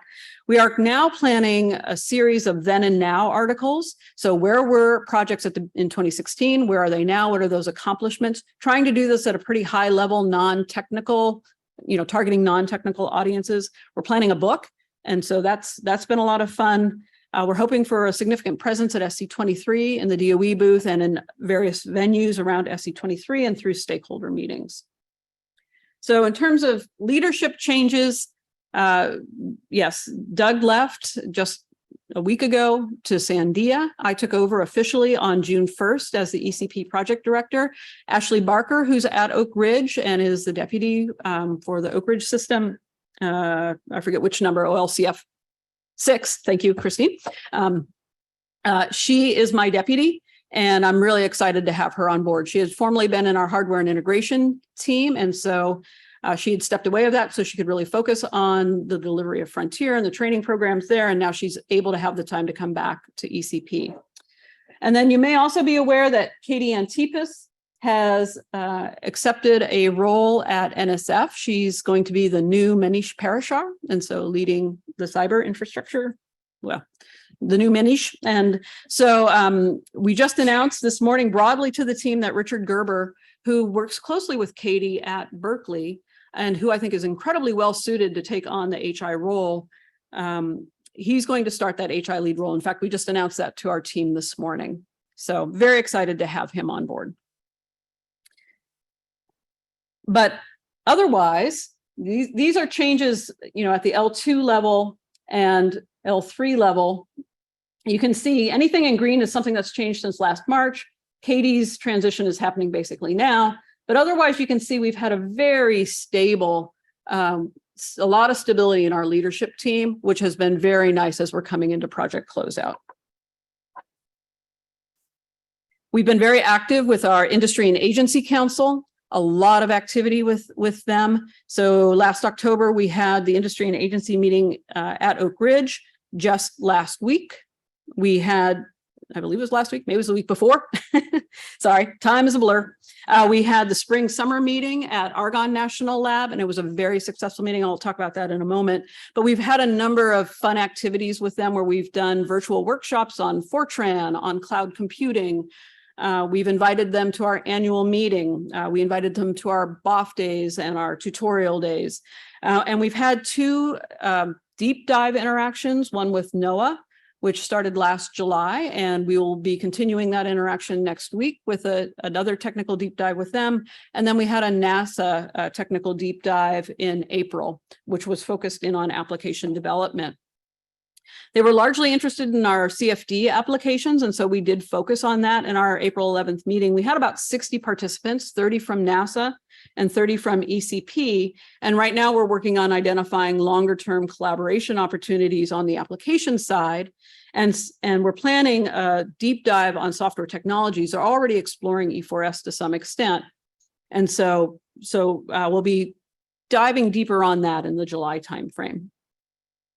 And then our most recent industry and agency council meeting was really focused on their learnings from their involvement with ECP. So we had about 20 participants at the meeting, 10 from the industry and agency council, 10 from ECP. We had a couple of special topics. One was, I thought, well, they were both really interesting, but one was Fran Hill from the Department of Defense gave a talk on the fact that she has funded her teams for 6 months to try out E4S without help from Samir. And so just to see what was that experience like. And she reported back to us on what that experience was like and the particular technologies that they were interested in following up on.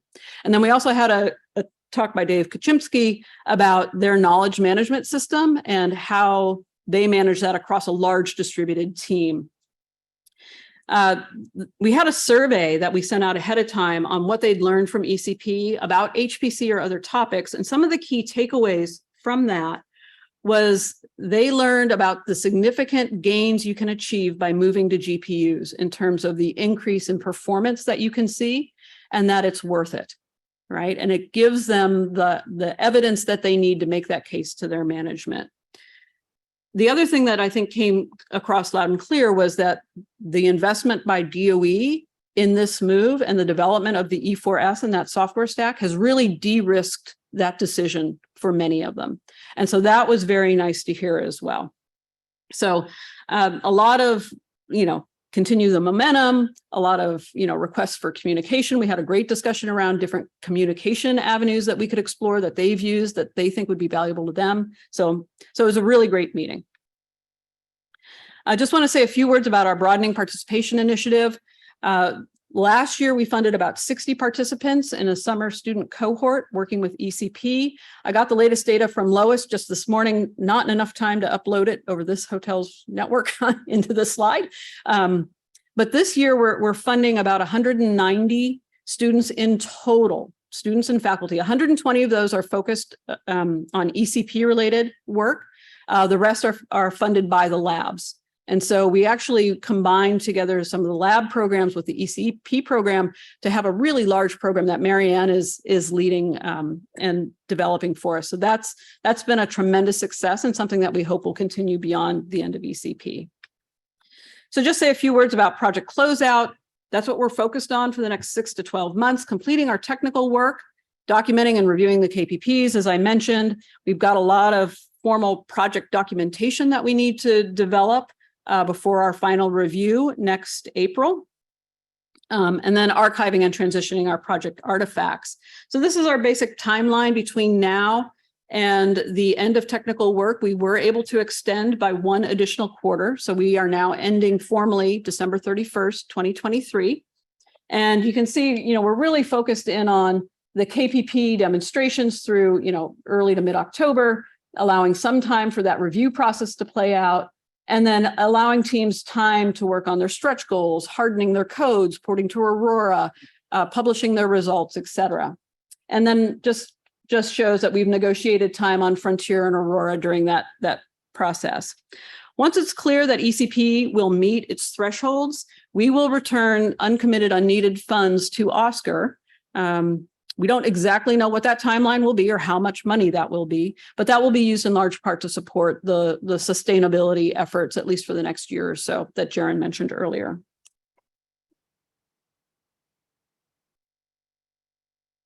And then in terms of post ECP sustainability, just 2 slides here. The ST team was successful in proposing PESO to the seedling project that Jaren mentioned earlier. Mike Haru is leading this effort. What he's really envisioning is a hub and spoke model where PESO would form the hub, and there'd be a number of different software product communities, some of which the other seedlings are are such things, software product communities, that might be the spokes for such a hub. So they're having a lot of workshops. There's a lot of outreach that's going on right now with the activities. I believe Mike is online, and if you had any questions here, and could probably speak to that. And then with our application stakeholders, we're doing a lot of outreach there as well. So we've done a lot of meetings with the DOE program managers in the offices. In fact, we have one scheduled for later this week with BER. The teams are targeting all of the FOAs in terms of, there's SIDAC calls out there, the Earth shots, the microelectronics activities that we're anticipating next year. So the teams are very aware of and going after these activities. And to the extent we can, we're helping with the socialization of what the teams have done. Some of the slides I showed earlier are these one-page summaries for the application teams that we could provide to anybody here if you're interested. So just looking ahead, all the teams are on Frontier. We're prioritizing our work on KPPs 2 and 3 to get those knocked off. All teams have access to the TDS. Most teams are on it and working successfully to shake out the issues there. We do believe that we'll meet our KPPs with Frontier. We have good evidence that we're going to be able to do that. And then we need to ensure that we're closing out as expeditiously as possible. And this is just a pretty picture that Kathy Yellick put together, I think in part for the report, and it's just so pretty I had to put it up. And with that, I'll take a question or two while Samir comes up. Any questions for Laurie here? Yeah, Ed.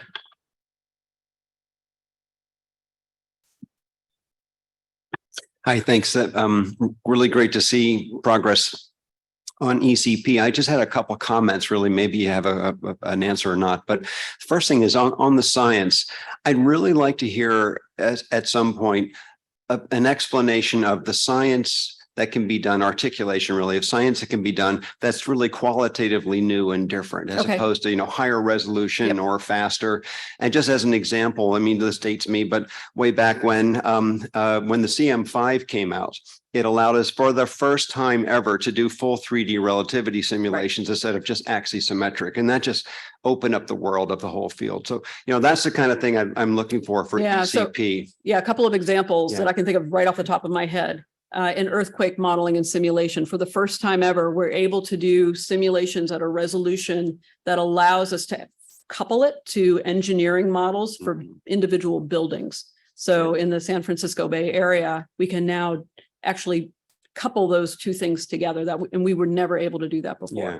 So, go ahead. Yeah. In the area of wind turbine modeling, in the past, you've been able to model a turbine, and that's fine. You see the flow. Now we can model an array of turbines in an actual topography and see how they're interacting with each other. Right. And so that you can tell, is there going to be additional wear and tear because you got them too close to each other?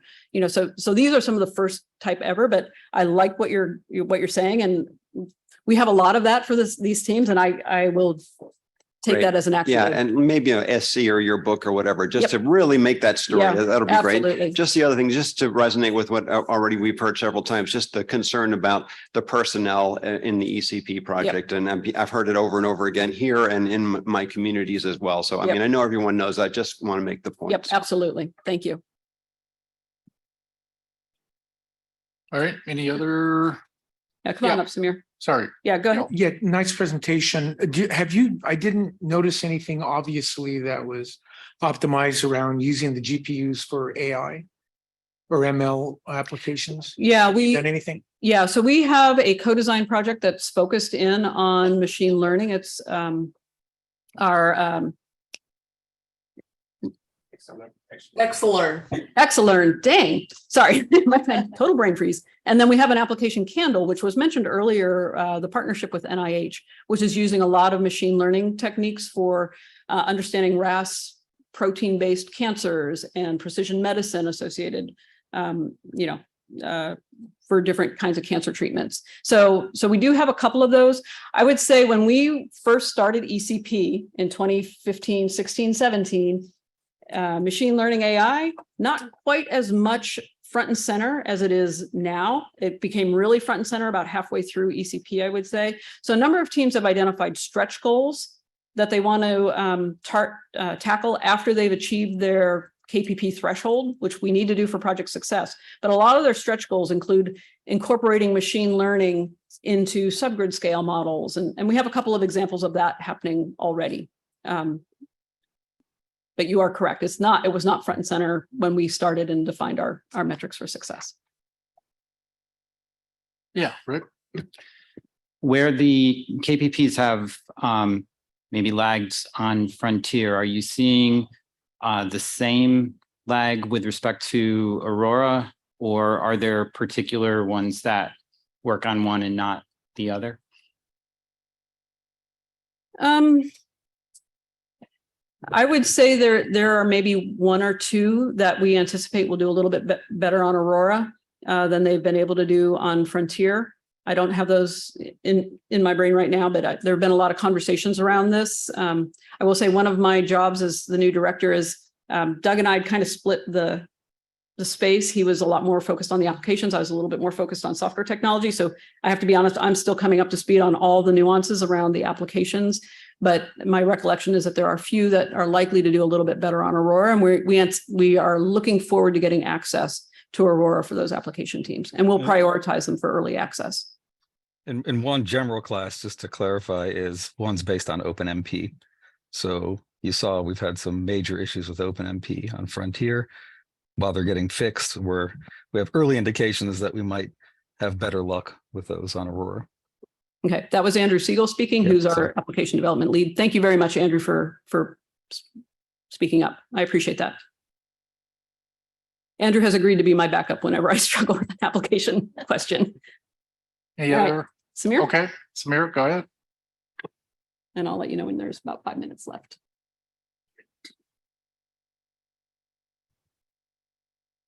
So I'll speak about extending the impact of the ECP software ecosystem. And my name is Samir Shende. I am from the University of Oregon and Paratools Inc. So our software is getting more and more complex. It's getting harder to measure accurately what our applications are doing, where they're spending their time. It's getting harder and harder to install our tools and libraries correctly in an integrated software stack for HPC, for AI/ML, and also transitioning to the cloud is becoming harder. So how do we address all these issues? Today, I'll describe the things we are doing in, okay.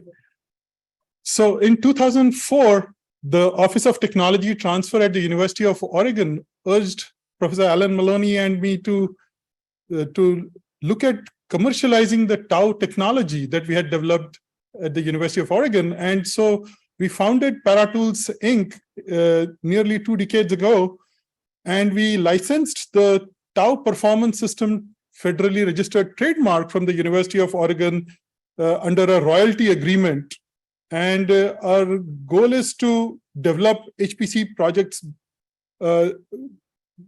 by providing consulting services, creating custom solutions. This includes training in HPC performance tools, performance engineering, and support for Tau and E4S and other tools. And it includes CI/CD efforts, enhancements, design, installation, maintenance, support, all the things that you need to make a product successful. You know, industry partners always ask for commercial support before adopting some technology.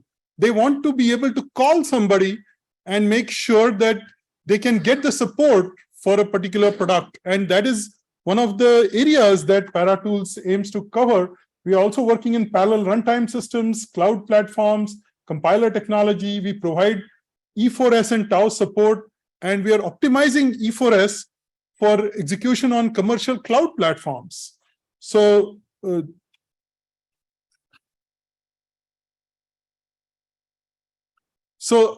we are looking at many different issues here. Software performance engineering, as you know, is vital to realizing our full capacity of HPC systems.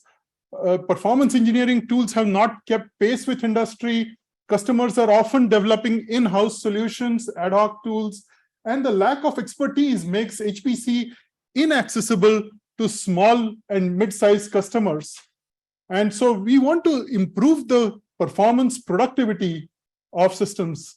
Now, as you may note, the Tau performance system is a portable profiling and tracing toolkit which supports all the different parallel execution models. It supports instrumentation, measurement, and analysis tools. It's open source, BSc style licensed. You can download it. And we have developed the Tau Commander, which is a powerful environment that helps the developers and reins in the complexity of this performance evaluation tool by providing just a single command to use all the instrumentation, measurement, and analysis layers. And that command, as you can guess, is Tau. So with that, let me move on to E4S, or the Extreme Scale Scientific Software Stack, which includes Tau. And as you know, the ECP software technology area is creating more than 70 different products, and they are all integrated within this common stack. Our platforms, as you can see, before ECP, we were primarily focused on GPUs from only one vendor. And now with ECP, we have platforms with GPUs from 3 different vendors: Intel, AMD, and NVIDIA. And as we transition across, our goal is to build a comprehensive, coherent software stack that improves the productivity of our developers. And with this, we have a SPAC-based software distribution, which has been well tested for interoperability. It provides a number of different products on different architectures. You can see that we started in October 2018 with 24 products, and now we are at the May 2023 release with over 100 different products. And these include areas from AI, including PyTorch and TensorFlow. We have support for co-design packages and even electronic design automation packages like Zeiss from Sandia. So what is E4S? It's a community effort. It's a community effort to provide open source software packages for developing, deploying, and running scientific applications on our HPC platforms.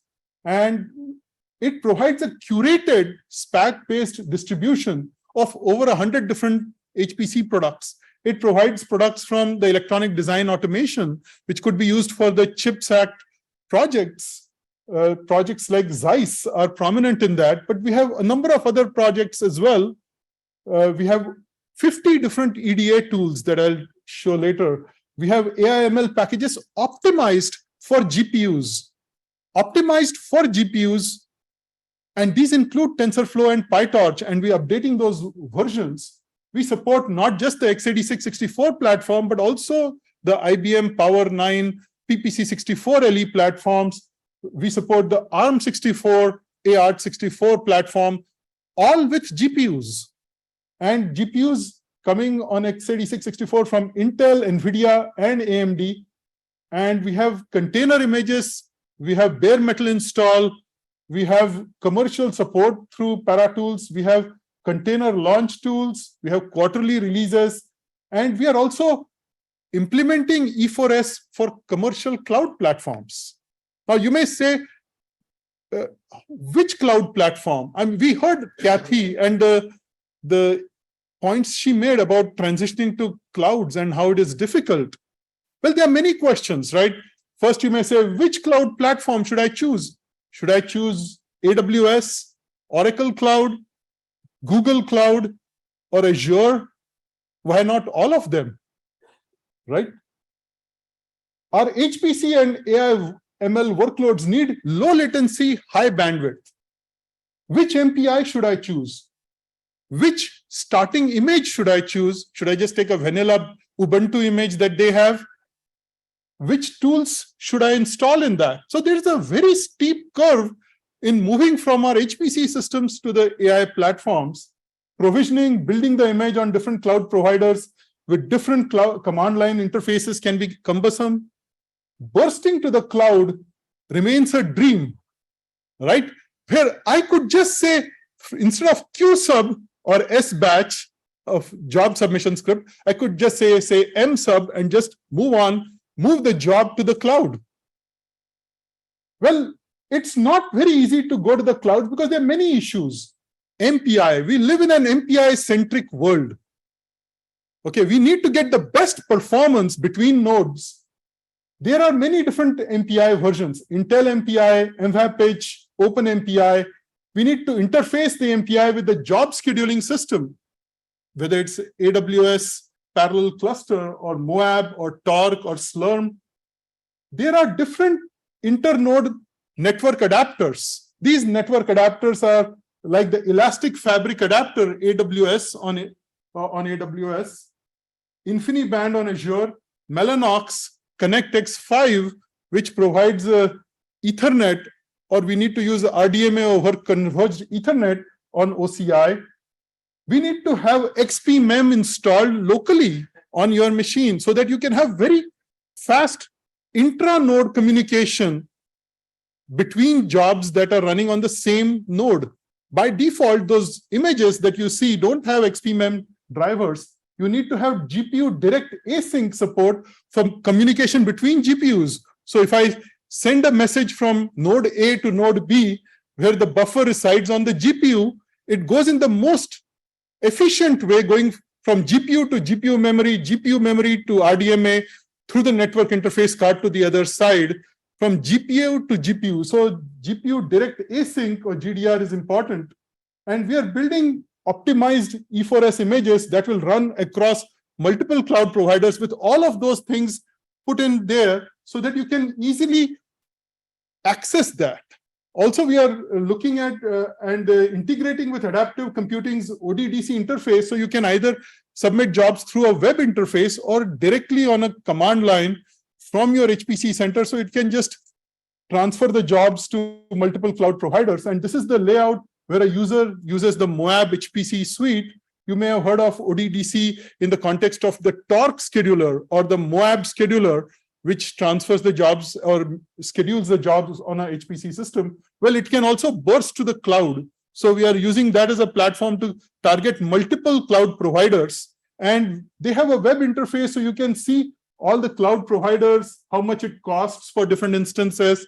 And you can build a image based on a base image and use a web interface to launch and monitor jobs on multiple cloud providers. And that's one of the advantages. We are also providing commercial support for E4S by maintaining an issue tracker for support, for maintaining installations of E4S on the HPC systems at ALCF, OLCF, and NERSC, and engaging with the applications. This includes NaluWind, XISGD, XIFEL, XRL, WDM app, and so on. We maintain a dashboard. Anyone can go here, look at where exactly is E4S installed on Frontier or on JLSE systems or on Perlmutter, and see what commands are used. There are some package build issues, as you would expect, and we are tracking all of those through this issue tracker with build dependencies. And with the issues that come up in E4S, we can curate these tickets and maintain this in a portal. You can see the first touch and time to close statistics in this dashboard of all the open and closed tickets. If a person wants to create a new ticket, they can pick a documentation, new package to be integrated, or E4S support as options. We have a build cache with over 100,000 binaries, 100,000 binaries in SPAC, which allow you to install a package without recompiling it from the source code.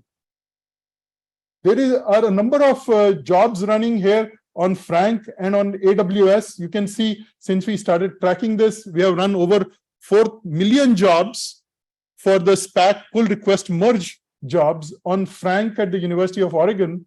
And you can see the statistics, whether it's x86, ARM64, IBM, and now more recently, the Cray system. Yes, we have a Cray system with Cray programming environment where you can run these pull request jobs. And this just last week, you see 534 jobs running on that Cray. And we have SPAC pull request merge jobs, CI integration. You can see the full Cray stack being built here. You can see the GPU pipelines. We now have support for 6 different GPU architectures, including Intel, AMD, and NVIDIA, and multiple versions of theirs, including Hopper H100 GPUs for Trilinos nightly regression test suite running there on the GPUs. So you can go and look at all the logs. And we use the SPAC package manager for software delivery. It's easy to just clone the SPAC repo, set up your environment, and just a SPAC install tau will install the package. I also recommend doing a compiler find, external find, and then you can specify that I want to install tau version 2.32 with the GCC 9.3 compiler, with the ROCm option enabled, with MPI, where MPI comes from this vendor. So you can be very expressive in what you need in the terms of installation of that package. And SPAC is central to our software delivery strategy. You can learn more about SPAC from the spac.io webpage. And you can download E4S from our e4s.io. You can see that we have containers for all different architectures. And you can use Docker, like a Docker pull command to download the containers, or use full-featured images which contain the vendor runtimes. And by that I mean we have NVHPC, we have ROCm, we have Intel One API, all in the container with 100 different HPC packages and HPC with AI ML packages integrated in these images. And we recently had a breakthrough. It's not possible to redistribute Intel packages, as you may know, but with the help of our agreement with Paratools Inc., it's now possible for us to redistribute Intel One API base kit as well as the HPC toolkit. And so it's featured in our latest 23.05 image. I can discuss this with you offline if you have more interest in this. But what I want to say is that we have base images which have just the container runtimes with the vendor runtimes and minimal packages. And then we have the full featured images. And you can pick for different architectures. We even have a tool to help you customize.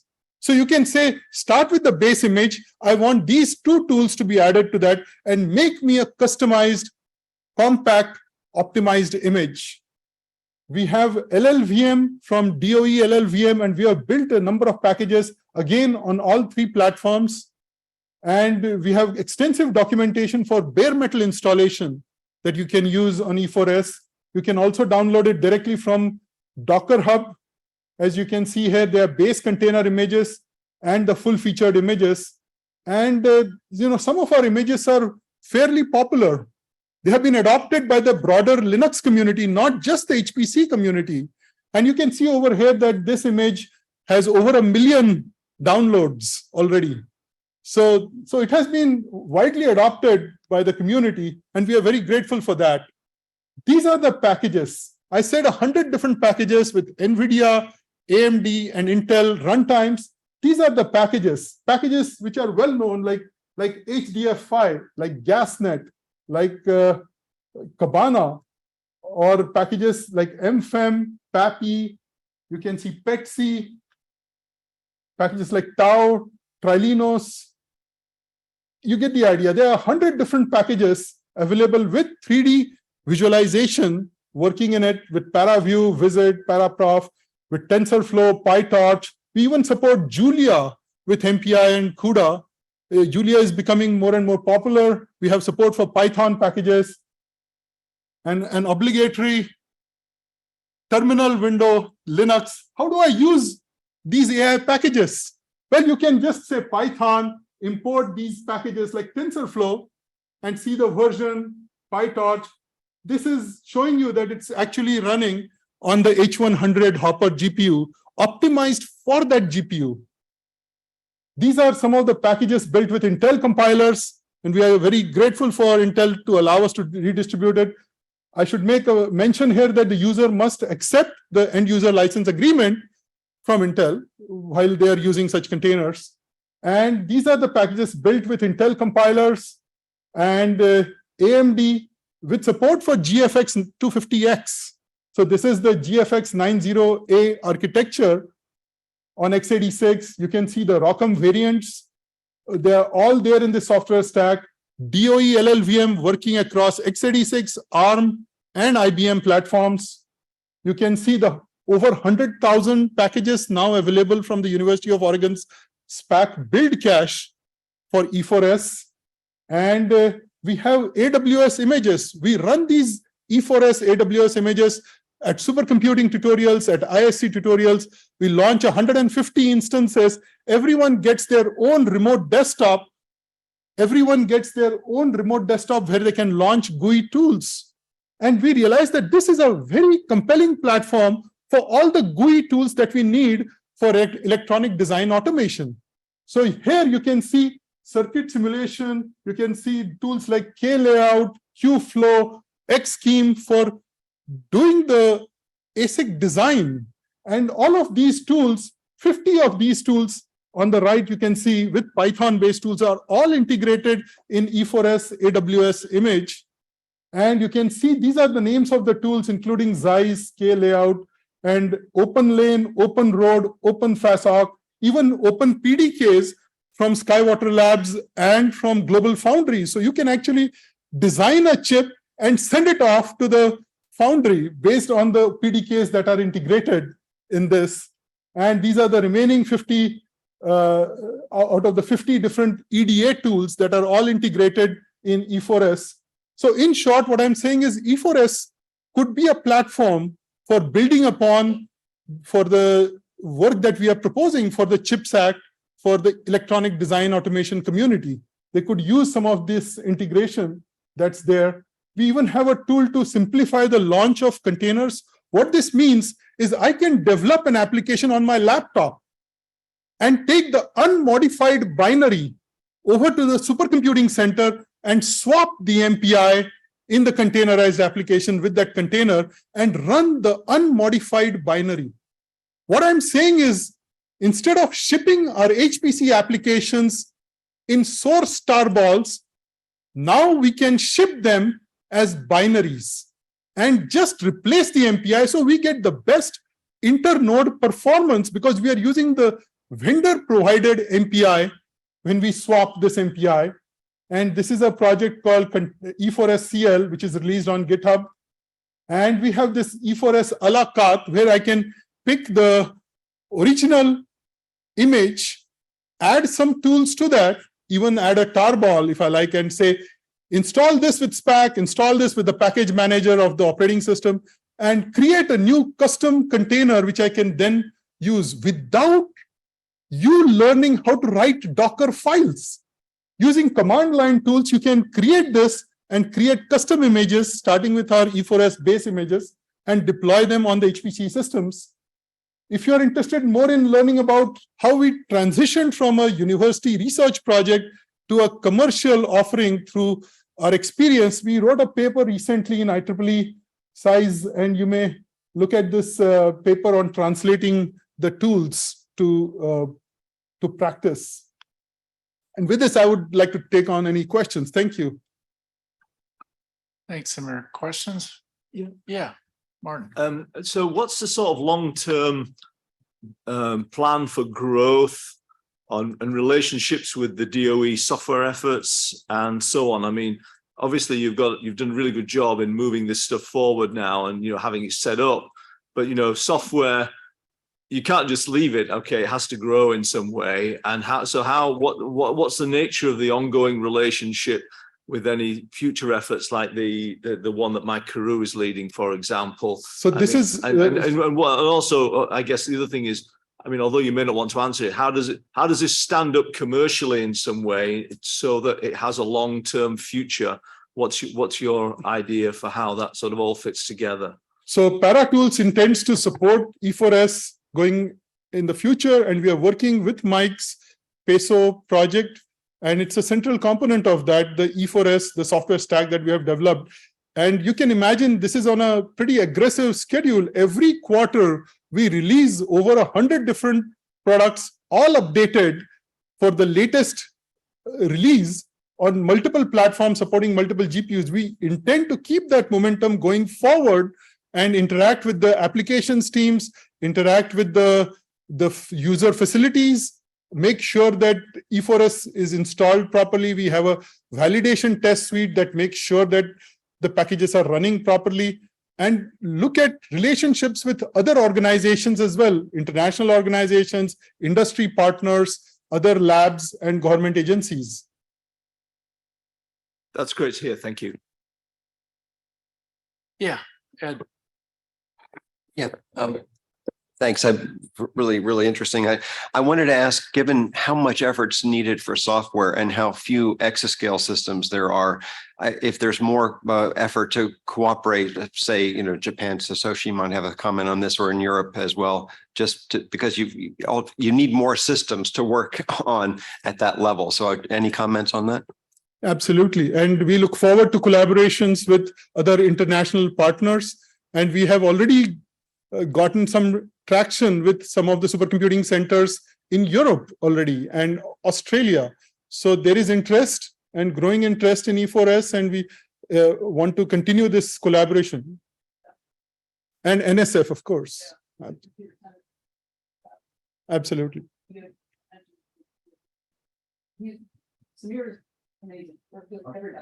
Joint funding vehicles considered, I mean, between agencies, not just NSF and DOE, but also, in Europe or Asia, et cetera? So some of the supercomputing centers have contracts with Paratools for training and outreach activities. And so we have done some outreach in this area. I can talk to you offline about exactly which centers and where we have engagements. But yes. So can I ask maybe a follow-up on that? Yeah. And it's beyond just sustaining the software stack, but given the fact that we may be entering an era where architectural diversity may in fact explode again because of chiplets and custom specialization that targets workload motifs, that makes a common software stack even harder than it is with 2 or 3 exascale systems. So thoughts about what that future might look like and how we might sustain it? So that's an excellent point. Until now, we've had discrete CPUs and GPUs connected by some connection fabric. But going into the future, we are going to see APUs where the processor and GPUs are fused, so to say. You can see that already in like MI300X. You can look at the Grace Hopper architecture. And of course, we'll need to optimize, tune our software stack to support those architectures. And they are of immense interest to us. Let me just say that. Well, I was asked to give a comment, but I also have a question. Yeah, it'll be very good to have also Fugaku and also our sibling machines bind to this. In fact, should be quite easy because Fugaku software stack is already managed by SPAC.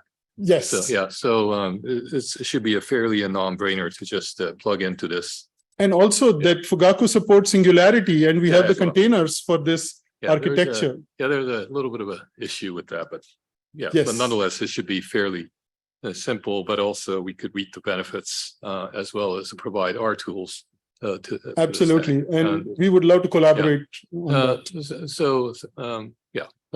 also for the future, mandate our application teams as well as our software teams to basically build into this. And is there? So there are 2 questions. One is there a? I think there was a mandate for the ECP, not only the system software team but also the application teams to basically. To have all their packages be SPAC compliant and thus be installable using E4S? Was there a mandate? So absolutely. Like I mentioned before, SPAC is the software delivery vehicle, and all of the application teams are integrating in the SPAC environment, creating package recipes. So I can just install, say, Nalu Wind using the SPAC install command, and they are all working towards that goal. Yeah. Now, more of a direct question is, so what's the ballpark figure in maintaining this infrastructure? Because this needs to be sustainable, right? So, and even if they were to be just like Ed mentioned some sort of an international collaboration. There needs to be some sort of a ballpark figure as to how how much it takes annual to sustain all this. So Yeah. Toshi, I guess I want to know what's the scale of your question, right? Is it all the packages within SPAC and E4S? Is it just the E4S? The E4S as a delivery and maintenance vehicle for all the features, but not the software that's contained within. So I'll defer this question to Mike Heru, who has a bigger. And I think he's online. He's online. He can comment about the scale of the project, because there are many teams that are contributing towards E4S. It's not just the work at University of Oregon and Paratool Singh, but many teams that are providing the software through their XSDK and other SDK vehicles. Well, I'm not asking a question just for us to pay for anything, which we are very happy. We'll be very happy to do our share. But also, this kind of relates to Jack's presentation tomorrow.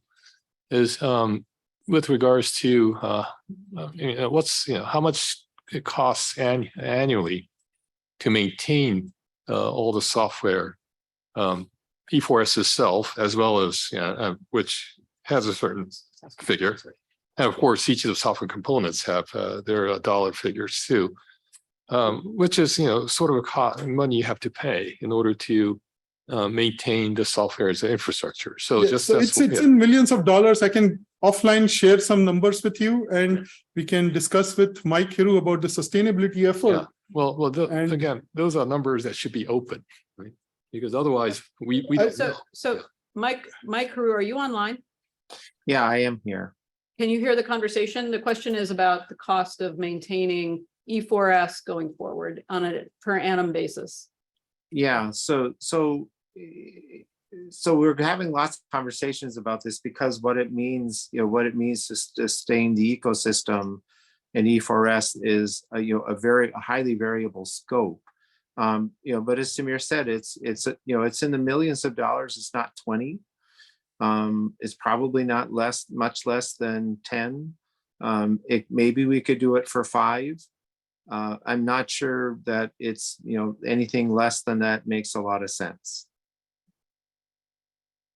Okay, and I do want to recall that we do have one more speaker in our little cadre. He's a short 15 minutes to complement what Samir was talking about. E4S more broadly. We had Ryan Prout, who's online, who has a few slides to talk about E4S and the deployment at the facilities themselves. He's our lead for that in ECP. Thank you. Where's the remote? Remote is right there. Oops, sorry. So Ryan, if you're online, I will control the slides. So just go ahead and say next slide. Yeah, sounds good. Thank you, everybody. Hopefully you can hear me. Yes, we can hear you fine. Right. Yeah. So thanks for the opportunity to speak to this group. As said, my name is Ryan Prout, and I've been in charge of the software deployment space within ECP. And there's two pieces to that. There's a continuous integration piece, and then there's a software integration piece. So there's kind of two different problems and a stack of tools that help us kind of approach this software deployment issue within the ECP space. Next slide. And so the two main points today are so it does take a cohesive software deployment community to kind of provide this infrastructure and services to facilitate the packaging, testing, delivering, and integration of software across facilities. And ECP has showcased how to do that with these tools, and E4S is a part of that stack. Next slide. And so here's us in kind of a logical view of where software deployment sits in the ECP space. And like I said, we have software integration and continuous integration.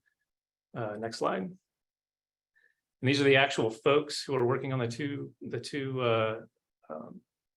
initiatives, CI and SI.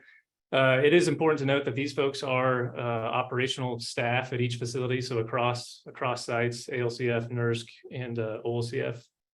And there's a combined purpose here to provide the infrastructure and support for integrating software into facility stacks. And so the tools that we use, SPAC, E4S, and then GitLab for the CI components. And so the software integration team is mostly working with E4S and the software product teams from ECP to package their software stacks into SPAC, and then integrate those into the facility stacks. The continuous integration piece is mostly about providing tools and infrastructure for software development and integration, so providing the CI infrastructure to automate the testing, the building, the testing, and the integration of software into the facility environments, which is not easy to do, given that we're trying to do it directly on the HPC systems, which are multi-tenant, and they require certain security constraints. And so we had to develop tools, customize the GitLab CI infrastructure to allow us to fit those security constraints, but also allow some automation for these development practices. Next slide. And so the relationships here are really important. So we have, as has been mentioned many times already, SPAC is kind of at that top level for the package manager. And so you create recipes to go into the SPAC space.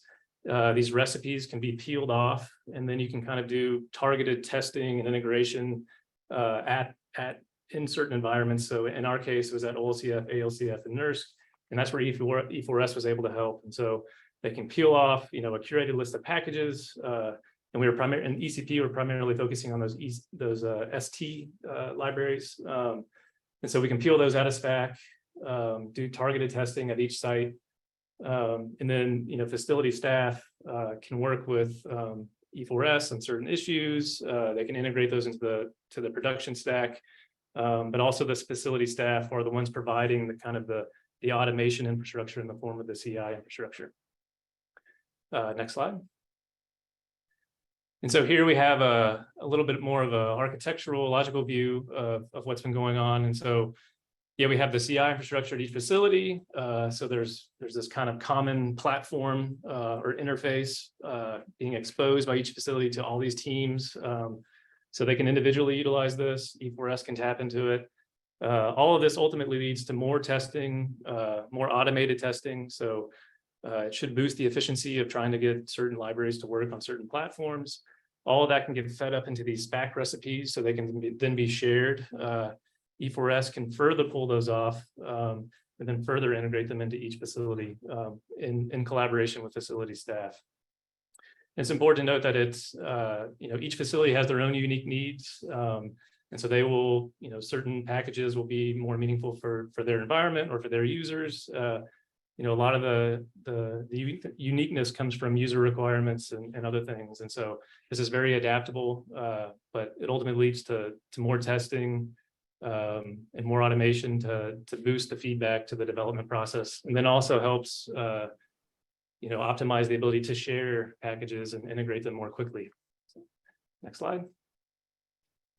So here's a more detailed look at what the E4S pipeline actually looked like to each facility. And so it's important to note, that there's a bit of a standards raising in terms of how products get onboarded into E4S.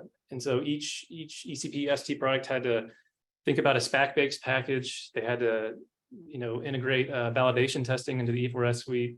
There has to be documentation. And there has to be an accessible public repository. So those are just a few of the requirements. I think there's further requirements listed on Samir's site. But this helps ultimately raise the standard of what a HPC package should look like. And then from there, we have in this phase 2, ParaTools is also utilizing that CI infrastructure provided from each site to integrate their testing of their full suite. The output of that is, tested high quality SPAC recipes that can be further used by other folks, by facilities, et cetera. And so there's this kind of constant feedback. So there'll be issues that arise, with the testing and the integration.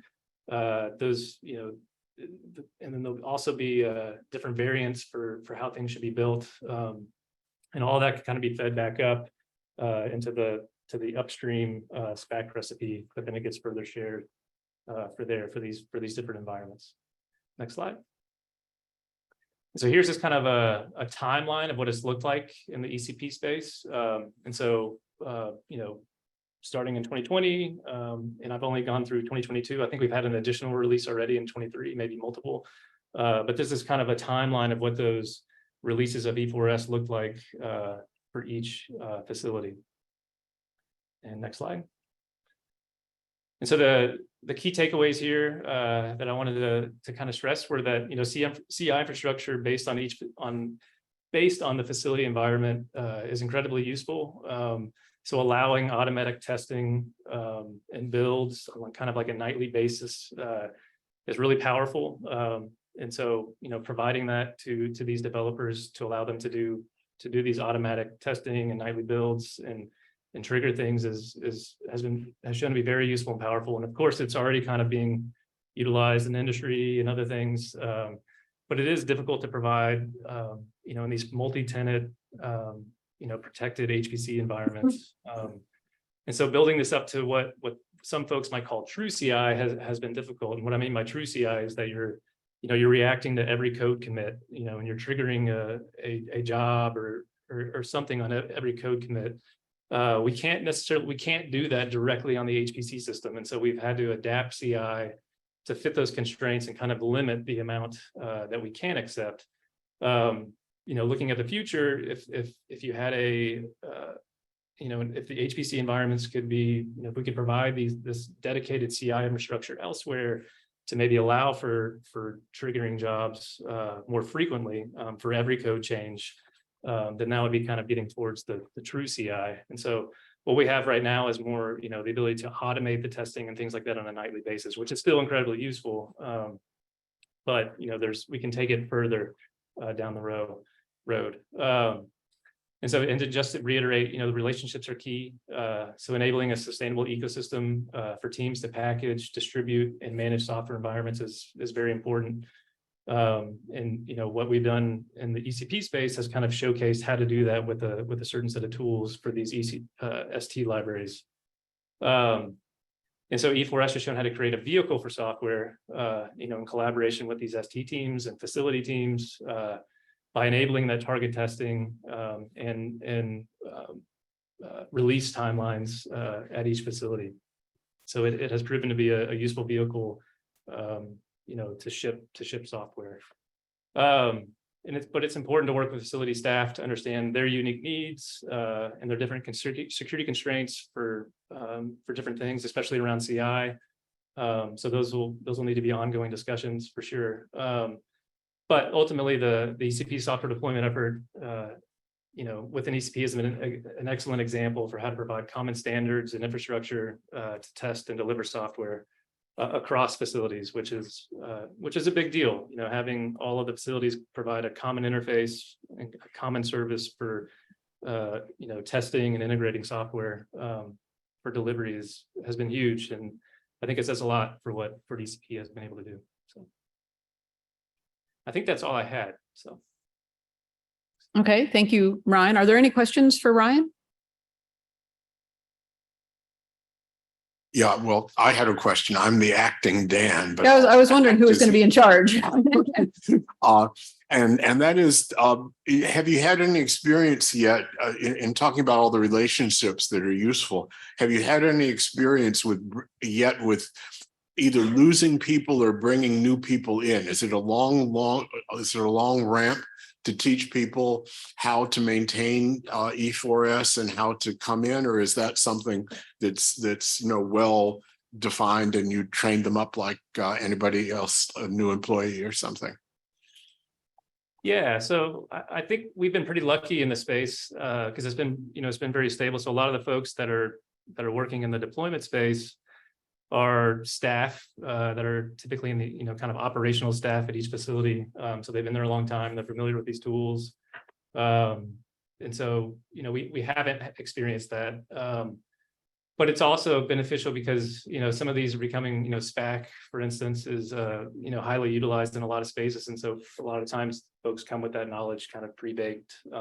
And so anyone who's looking to deploy software these days or package their scientific software is mostly familiar with these tools. I think the biggest one has been around the CI infrastructure, you know, and talking with the different security folks at each site and kind of getting everyone kind of on the same page and looking at that in a cohesive, manner. Everyone, the security folks have different views and opinions. And so trying to build that up in a way where everyone agrees has probably been the biggest hurdle for that. But yeah, so I think, we in each site has documentation. So if folks do depart, we have a way to build them up pretty quickly with these tools. And so I think it's handleable. It hasn't been too big of an issue for us. So. Okay, thank you. I'm glad it's working out. I hope it continues to do so. Yeah, thanks. Yeah, so one of the interesting things that came away from the industry and agency council was in Fran's description, she explicitly didn't want help, right? To see how hard it was to try to bring up E4S. And she said when they first started, her team was pretty much like, do we have to? That kind of an attitude. And by 4 months later, they're like, we have to do everything this way with SPAC and build it this way. It's just, so it was a bit of a learning curve for them, I would say, without some expert handholding, but they got it done and now they really appreciate it. That's very good to hear. Thank you. Any other questions? Before? Oh, and online. Let me see. How do I know? So I did want to mention, one of the things I meant to mention earlier was there is a lot of activity around the seedling projects right now. I know Mike ran a workshop like last week, and they're going to be issuing a report on some of the output from that workshop. There are some LSSW town halls, and there are links to that I've included in the presentation, probably around slide 37. And so I would encourage you, if you're interested, there are ways to be engaged and to follow what's going on with the seedling projects. Okay, great. Thank you. Okay, then we'll turn to Susan Coughlin online to update us about Aurora. All right, let me see if I can get my presentation going and shared. Did that work? Yes, something happened. Yes. All right. Okay, you never know. I never know whether I'm going to get this right or not. Okay, well, thank you for having me. I'm Susan Coughlin. I'm the ALCF3 project director, in case you don't know me. ALCF3 is the DOE project to bring in the Aurora exascale supercomputer. It's going to be at the Argonne Leadership Computing Facility, and I'm sure most of you are familiar with it, but just in case you're not, I have a few words on it, and wow, something's going on here. Okay. The Argonne Leadership Computing Facility is obviously one of the two centers that make up the DOE Leadership Computing Facility. The other one, our sister facility, is down at Oak Ridge. And the goal of that Leadership Computing Facility is bring in resources that are not available elsewhere for the open science community. And that means large supercomputers, big memory, big data sources and supplies, tight connections to some of the other DOE user facilities. And so what I'm going to talk about today is Aurora, which is the latest in a line of systems that we have installed at ALCF, starting way back in 2004 with the BlueGene L system that we installed, up through our most recent one, which is Polaris, that I think you've heard about before, that was installed and made production in the past year. Aurora is a big jump beyond that, and I'm going to talk a little bit about that. It's a big jump in a lot of ways. Not just in compute capacity, but pretty much across the board, the whole space, cooling, power, etc., memory, everything. So it's a big job, and it's taken us a really long time to get here. But I'm gonna then give you an overview of what is basically on the floor at this point. So Aurora is a larger than 2 exaflop double precision peak supercomputer. And if you were to get online and look at some of the Intel disclosures that happened around the most recent ISC, you would be able to do a calculation that would tell you just about how much double precision peak is actually on the floor. It has the Intel GPUs, discrete GPUs, and their Xeon CPUs. Intel just came out with their branding for it, and it's a really long name. And I don't use it, but the Intel GPU is an Intel Data Center GPU Max Series 1550, which does not trip off the tongue. It was previously, or is codenamed Ponte Vecchio or PVC, which does trip off the tongue. And I have tried to not use it in this talk since we're supposed to only use the brand name.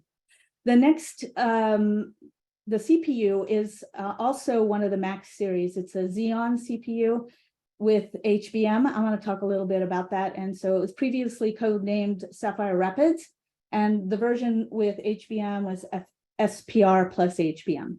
The platform is the Cray XE platform. It's exactly the same rack as you see with Frontier. So if you've seen Frontier and you come and look at ours, that looks very similar. There are differences. One of the key differences is they have 2 nodes per blade. We have 1 node per blade. So when you look at the number of compute racks we have, which is 166, it's a lot more than theirs, but we have a very similar number of nodes, which is 10,624 compute nodes. The numbers are on there for the CPUs, GPUs. You can calculate it from the fact that a compute node has 2 CPUs and 6 GPUs. It also has a lot of memory. It has a terabyte of DDR5, and then it also has a terabyte of HBM across the CPUs and GPUs. So a total aggregate system memory of just over 20 petabytes. The system is connected up with the Slingshot Interconnect Fabric Slingshot 11, and it's in a Dragonfly topology. So again, that's very similar to Frontier, same technology and the same topology. Obviously, we have different nodes, their guts are different, and so it's hooked up slightly different, but it's very, very similar. And then we have a new high-performance storage, which I'm sure you've heard us mention before, and that's Deos Distributed Asynchronous Object Store. There's 220 petabytes of usable object storage, and then the bandwidth is 31 terabytes per second to it. So it's reasonable storage for this size of a system.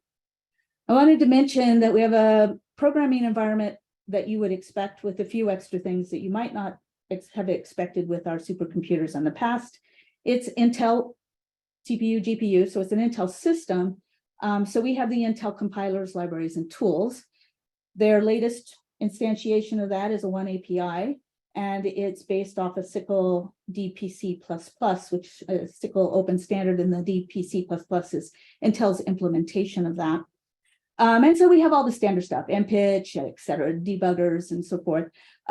We also have made an effort with this system to make sure we could support the data and the learning spaces. And so we have a lot of frameworks that have been worked with Intel to optimize for our system and the GPU that we have in it.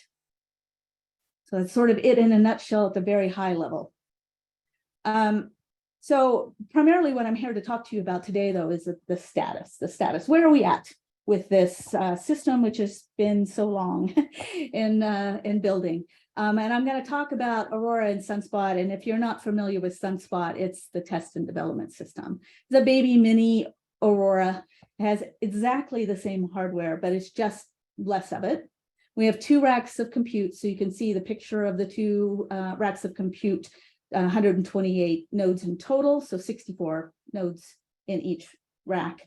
And then next to it, there on the left is a weird looking thing. That's the cooling distribution. It's really empty in there except for filters and controls, slightly different from Oak Ridge. So the cold water comes in through that and is managed through that, and then it runs over to the other racks.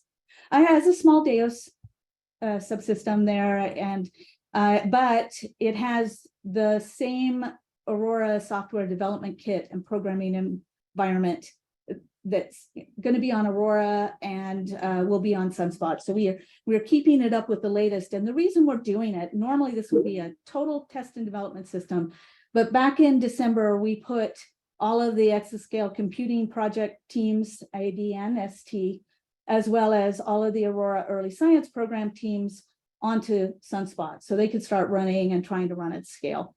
It is fully installed and it's upgraded, and you might be going, what do you mean upgraded? So let me talk about that. The Aurora installation plan, which I'm going to talk about now, is, our plan. This is what we plan to do, and then I'm going to talk about what we actually did. So we had planned to start with a phased approach. And the reason we did that was because as we got closer to delivery of Aurora, it became very clear that large amounts of the hardware would be available as expected, but the compute blades were not.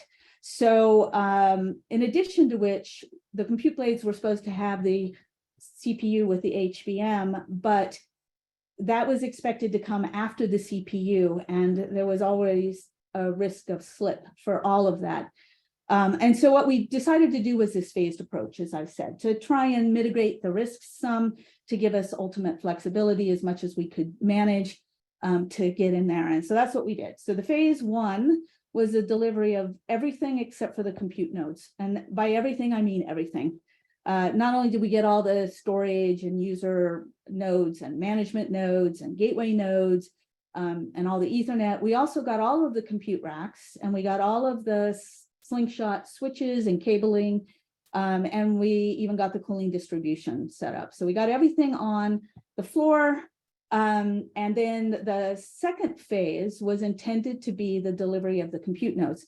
So the goal was phase one, everything's there, it's powered on, it's booted up, it's tested, ready to go. Then as the blades come in, because it's a significant number of blades that have to be delivered, they wouldn't all come in a short period of time. They would be built at the manufacturers, delivered direct to Argonne, and we'd slide them into these already ready compute racks, immediately power them up, get water going through them, and start testing. So that was the plan. As I mentioned, CPU with no HBM was going to be available sooner. So the plan was to get the blades as soon as possible. So we were going to take them with the CPU with no HBM. And then phase three would be those compute nodes to the HBM variant of the CPU. And we would just pull all the compute nodes, do a rolling upgrade of them over time, and get them up to the final configuration. This would allow us the flexibility that if something went wrong with the CPU plus HBM, because there was a lot of unknowns in that area, we could just stop with phase two if need be, or we could do phase three if they were available. So what actually happened? Well, we did get all of the equipment. It did not come in for phase one. It did not come in as planned. As you probably know, supply chain issues and constraints led to a lot of things that you would have expected to be available, such as voltage regulator and power cables, et cetera, to not be available at the scale that was needed for this size of a system. In addition to which, because Aurora was delayed, Frontier moved in front of us to be the first exascale system for the US. And so they had first dibs on all the parts. So it took us a while to get them in. We actually had all of the racks on the floor in the spring of 22, but many of them came without all of the components. We were getting them in trickles and bits and pieces, drop shipped in many cases to us. So it was kind of this Frankenstein kind of thing. And but we did have them all delivered by the summer of 22. And we managed to get them all powered on and ready for the computes by August of 22. So that was completed last summer. Then phase two started as planned in October of 22. And this was the delivery of the CPUs without the HBM. Those were taking longer in part because of the supply chain issues. Again, those voltage regulators and power cords were problematic, power cables. But we were getting them every week, every day. Shipment was showing up. It was just not as many as we had hoped for. So it was taking longer. And then oddly enough, probably for the first time in the history of this project, something came in earlier than planned. And that was the CPUs with HBM became available sooner than we planned. So after some discussions in March of this year, we stopped delivering the blades with the CPUs without HBM, and we shifted to delivering them with HBM on the CPUs. So at that point in time, now we had completed the delivery of all of the CPU with no HBM blades, and we had shifted to CPU plus HBM. And because there was a lot of the CPUs plus HBM available. They were coming out of the manufacturing at a good rate, good yield. We went ahead and switched to pulling the original blades that were delivered with the original CPUs and started the upgrade of them at the same time. So we started that in April. It's interesting to me how well HPE and Intel managed this. Intel did a fabulous job managing the logistics. There were all kinds of challenges with the supply chain constraints, and they managed to keep stuff flowing at a rate to keep HPE busy. And HPE did a fantastic job managing the delivery of all of these blades still coming in. These are large blades, they're dense blades, they're heavy, and it's a tight space. And then they were at the same time pulling blades and doing the upgrades of the CPUs on site. And to do the upgrade of the CPU, they have to take the cooling harness off inside the node, pull the CPUs off the sockets, clean them all off, put the new ones on, etc., put the cooling harness back on. So that's quite the challenge. And I have to say, I was pleasantly surprised by how well both Intel and HPE managed this. So where are we at? Okay. The good news is we have 99% of the compute blades installed and powered on. We actually have more blades on site, but there's some challenges. We're shaking out some of the hardware. So I'm not declaring this done, but I'm hoping that we'll be done within the next few weeks. So this is, we're getting very close to the end. The end is in sight. But the even better news is that we completed all of the upgrades of all of the blades that needed to be upgraded last week. So that phase 3 is complete. So that's really exciting milestone to have completed. We are now 100% CPU with HBM in the machine. And we have a large majority of the machine up, powered on, running. And we are now moving on to the next phase, which we've been doing sort of all along. As we were putting the blades in and powering them on, we were bringing them up, testing them, doing hardware shakeout, and so forth, and trying to start looking at scaling. And we were doing continuous testing of the hardware. We have a test harness set up, and as soon as the blades passed some of the validation, they move into a burn-in phase. That burn-in phase would stress them really seriously. If they made it through that, then they would move into this continuous testing. And we were also doing continuous testing of the fabric. Now, the fabric is an interesting thing. We're pulling blades, putting new blades in. So we're continuously changing the endpoints on the fabric. And for a while, that was quite the challenge. But recently, maybe a month or so ago, we managed to get the fabric to a point to where it stayed stable. So even as they were doing all of this, changing things constantly on the fabric itself, it got to a point where it's pretty stable and we're able to do actual real testing. I will say that we've had the usual challenges with serial number 1 hardware, everything you would expect. Different components had systemic problems, had to be completely replaced, etc. We've been moving through all of that. I would say we're doing pretty well in that space. Things are mostly shook out and looking pretty good. And so now what we're really working and turning our focus towards as we finish cleaning up all of the rest of that is looking at the scaling and doing the optimization work. We haven't really gone to very large scale at this point. There's been some challenges, not necessarily where I thought they would be, but that's the way these kind of machines go. And we have done a lot of work on Sunspot and done some on the Aurora system itself, but we are not yet ready to open it up to the external users. There's still a lot of work that has to be done. We do have our internal application team onto the system now and just getting going on really testing the applications. And we do expect to have access for the ECP and the early science program teams in the next few months. So we're getting there. So how about some pretty pictures?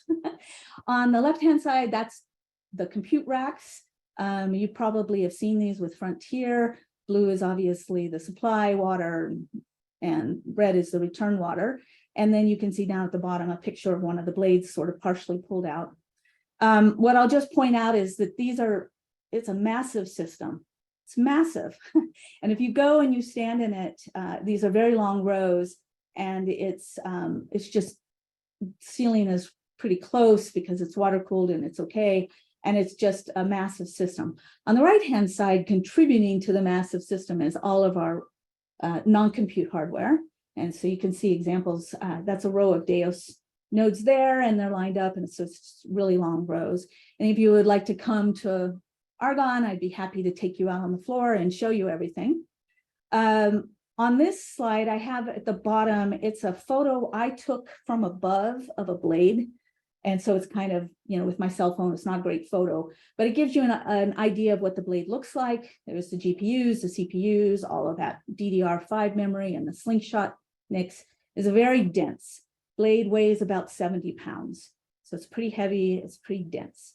And then on the right is a photo of the front rack of Aurora and our pretty new reveal area. So you can come and look out at the system without going into the data center. And up above, you can see a heartbeat dashboard that shows you all of the nodes that were up. The top part is the computes.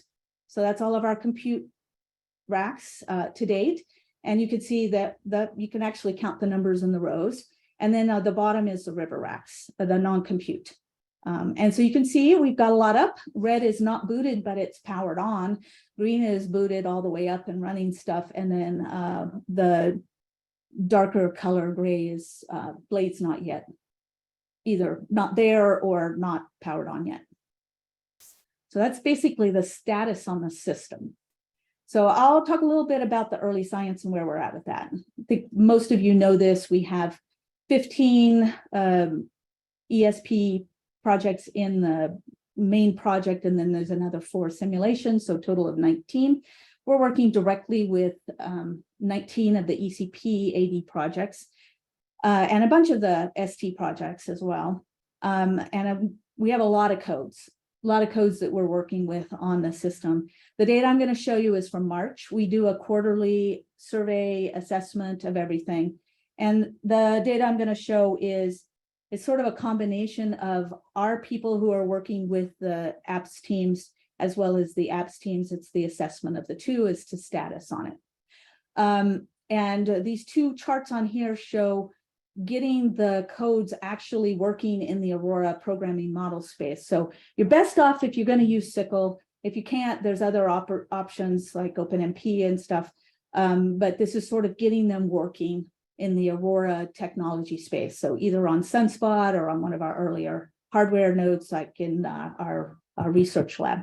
And you can see the way the chart should be read is there's chunks of things. So there's projects that had basically none, or they were earlier in their porting process. That's to the leftmost side. Then there's the middle is ones who have some amount of their codes basically ported and ready to go. And then the right-hand side of that is all of the stuff that's completely ported over and running. And then within each, it goes by year or quarter over the time period, starting from back in 2020, the end of the year 2020, and going to now, or the end of March-ish. And so you can see they've kind of been going down in the early to none. The partials have been going down and the fulls are going up. So we're in pretty good shape. We have a lot of the apps already ported over and running. On the science implementation, of course, that is important for the project because our goal is to have them ready to run their science campaigns. And so we were looking at, which ones were partially had their science implementations and which ones had their complete science implementations done.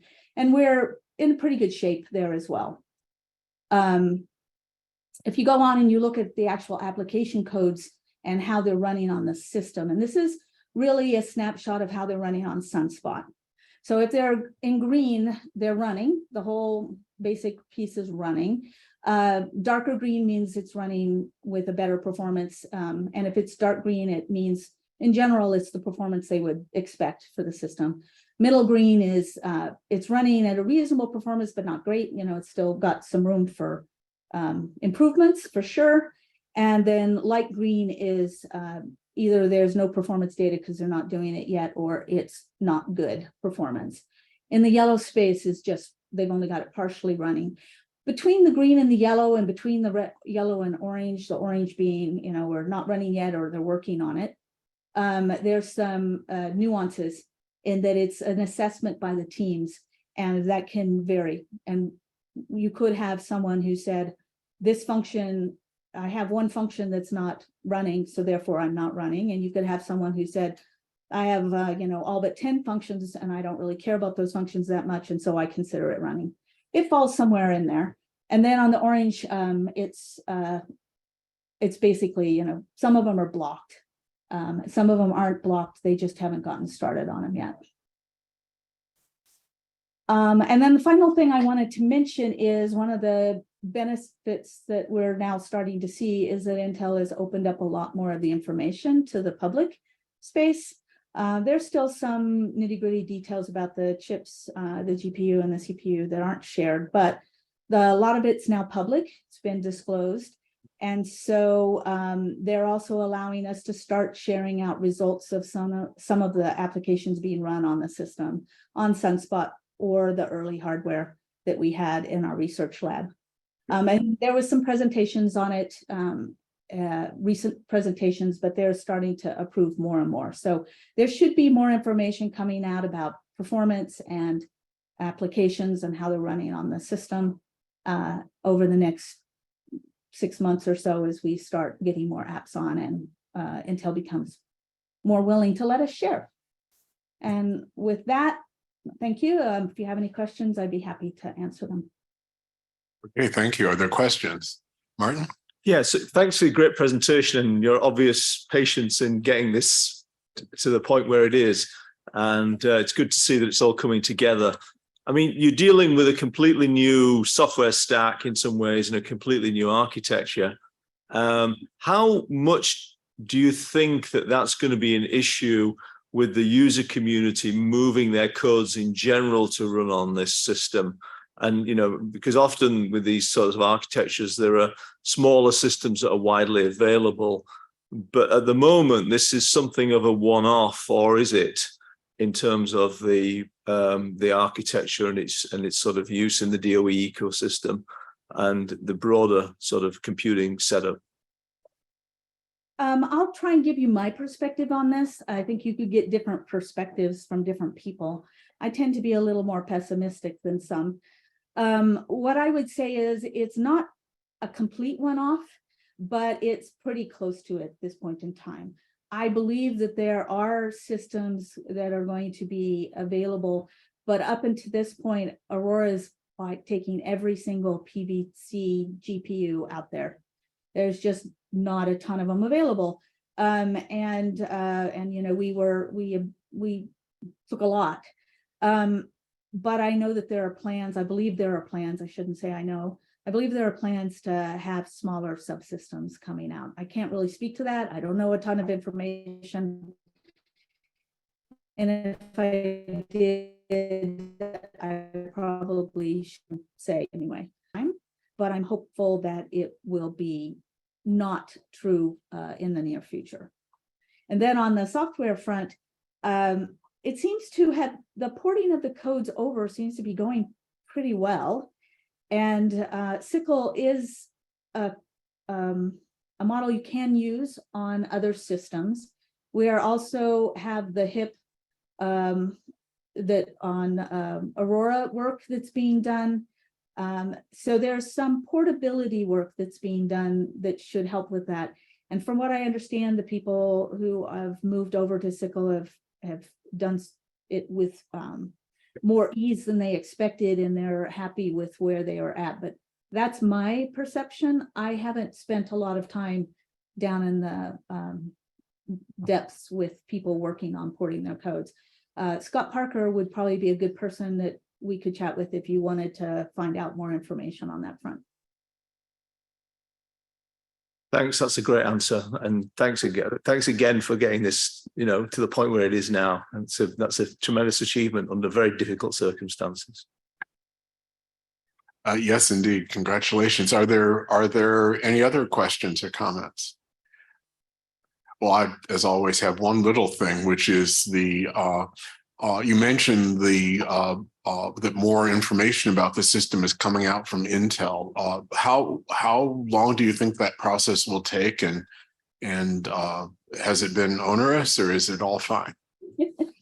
I would say that the bulk of the information is pretty much out there at this point.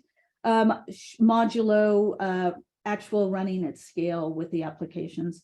There's a lot of performance information that you can find comparing PVC with A100s and stuff like that. But for me, the real rubber meets the road when you're actually running an application on the system itself.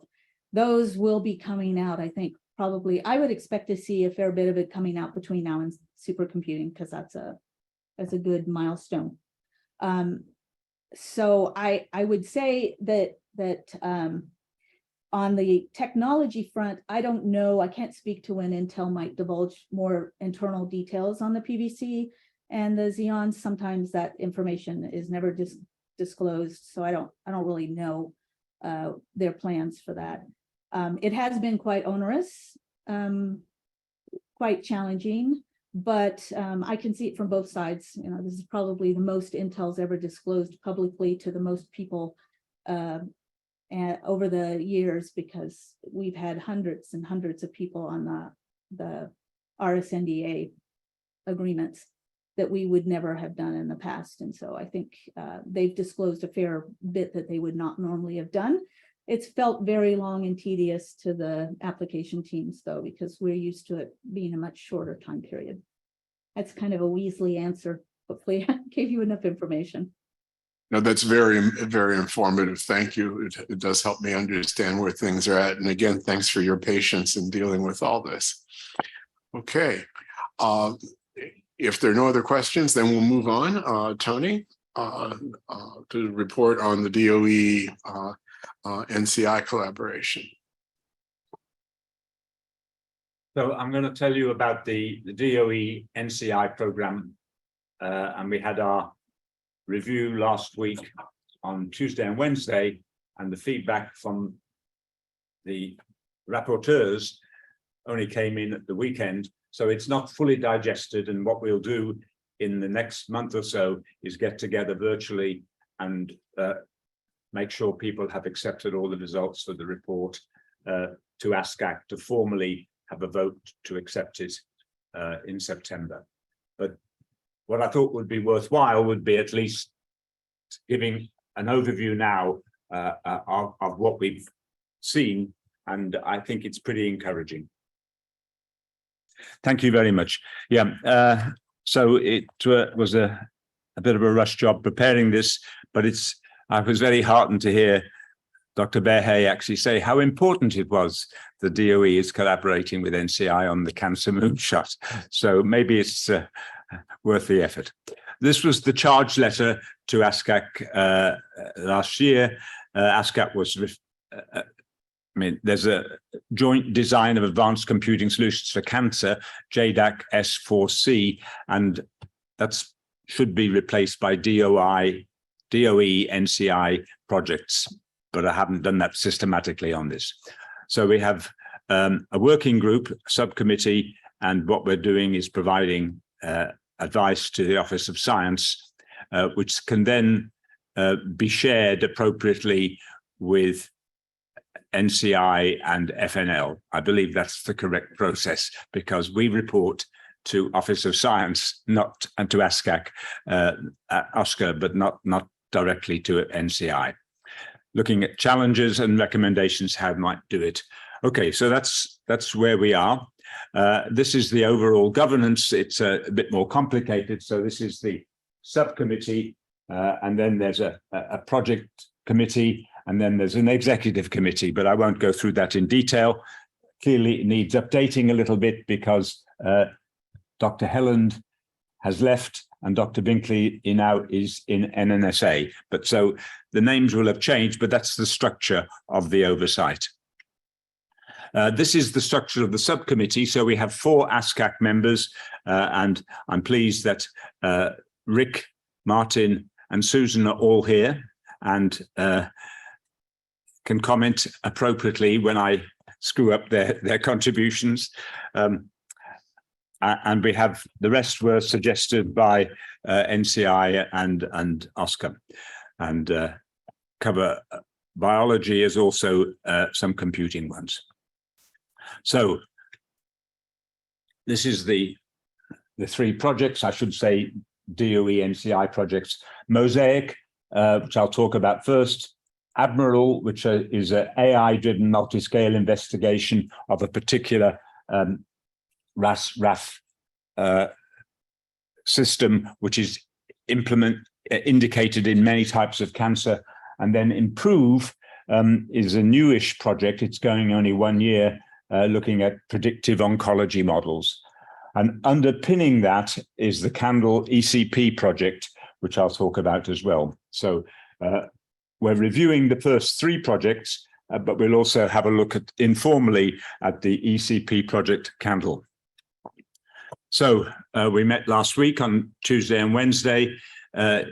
We had 7 committee members there meeting in person, which I was very gratified to meet some of my committee for the first time, and 2 on Zoom. And what the process we adopted was to have 2 subcommittee members assigned as the rapporteurs for the project reviews to summarize the conclusions. We haven't fully debated those, but we have at least a draft. And for Mosaic, Joel Saltz and Caroline Chung, Admiral Jay Bardan and Admiral Amanda Randalls, who were both computational science graduate fellows in DOE, so they understand DOE very well, and Rick Arthur from GE and Susan from NIH. And the final cross-cutting project, we have Martin, who is well known to all of us, and Satish Mahariswaran, who used to be the lead in Diamond light source in the UK software, but he's now defected to Amazon.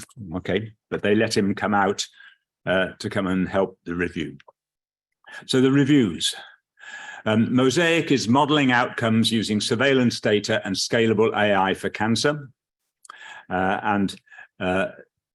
The actual presentation was done by Betsy Hsu, NCI, Heidi Hansen, ORNL, and Ola Adeyemi at FNL. Lynn Penberthy and Gina Terassi are the PIs on this, and they were both in virtual attendance. And Gina, you can correct me when I go wrong, all right? Findings. So I'm not going to go through these in great detail, but I'll try and pick out the things that are important. So what the process does, it automates from the pathology reports that are held in these SEER cancer registries, which are in many states of the US. I forget how many. It's deployed in 16 of these SEER sites. I forget how many there are in total, but that's most of them. And it has information about all the patients, what they died of and so on. But you have to extract that information automatically. And that's what they've done with their machine learning model.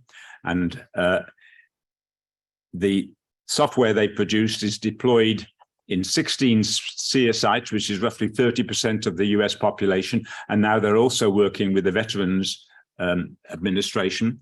And if you do an installation now of the data management system at SEER, their software comes automatically deployed.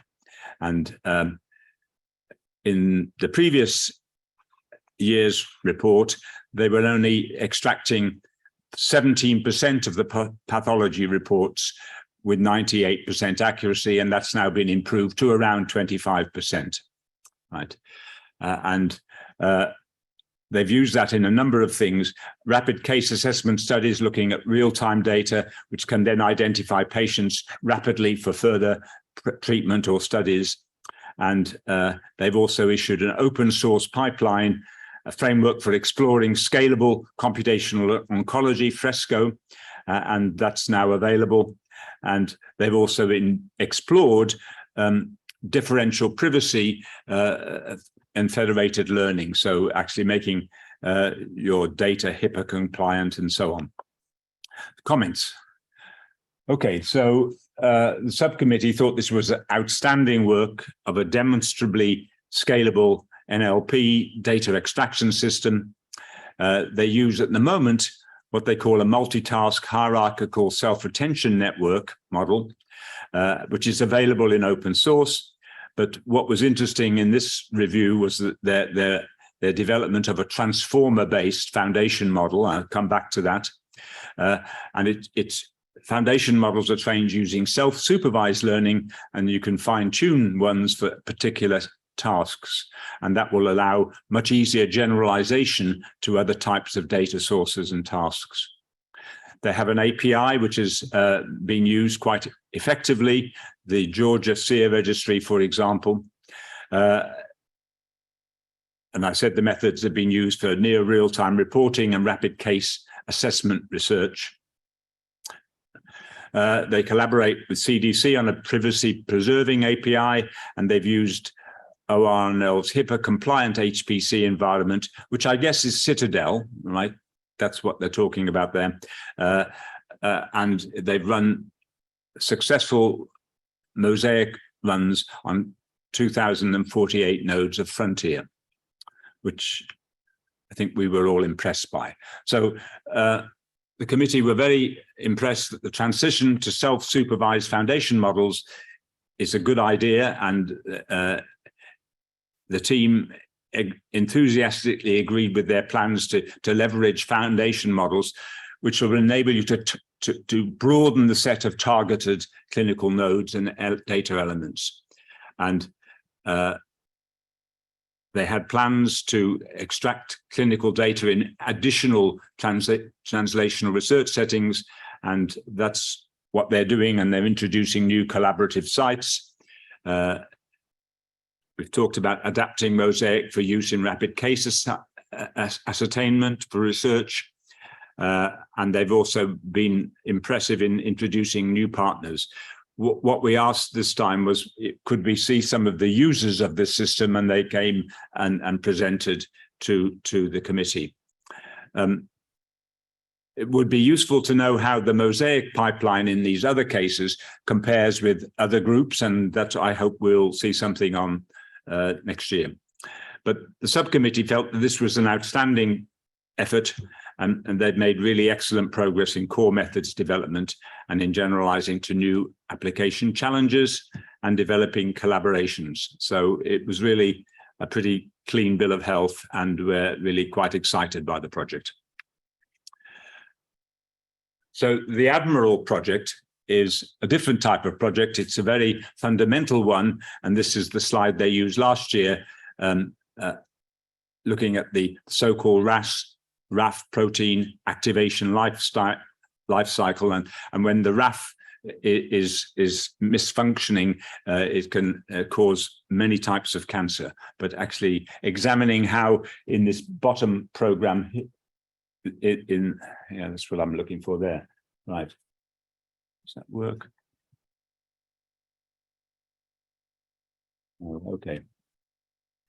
Looking at the bottom program, that you have the membrane and you have the various protein structures, and actually modeling that is a real major challenge. And what they've developed, Fred and his team at Livermore have developed what they call the MUMMY framework, which stands, if I can get it right again, multi-scale machine learned modeling infrastructure, which enables you to do use machine learning to do things efficiently, and also to include different time scales and different length scales.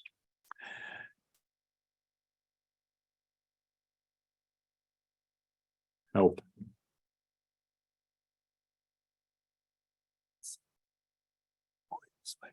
Okay, fine, thank you. Next time, try again. Yeah, I will, yeah. Okay, so the overall goal this time was to investigate longer length and timescale changes at the heart of the activation of this complex, and they improved in a number of ways the MUMMY model. They'd used the Livermore DDCMD, multi-physics particle dynamics code, and gone from Martini 2, which I'd never heard of, to Martini 3. These are the lipid potentials that come into the model. And in addition to the rather detailed modeling of MUMMY version 1, they upgraded it to include a much more coarse-grained approach, which enabled you to do a hypothesis generation engine to do extra models. And they've also been looking for experimental validation of these rather advanced and impressive simulations. This is the milestone chart that they presented. The machine learning model is built and tested to allow generation of possible structures, and mummy's been refactored to allow this. They have, instead of isotropic potentials, they've gone to lipid potentials, which are now anisotropic in Martini 3, and you have to refactor the molecular modeling code to include that. And what they've tried to define the structure of RAF and the RAS-RAF complex with the particular membrane.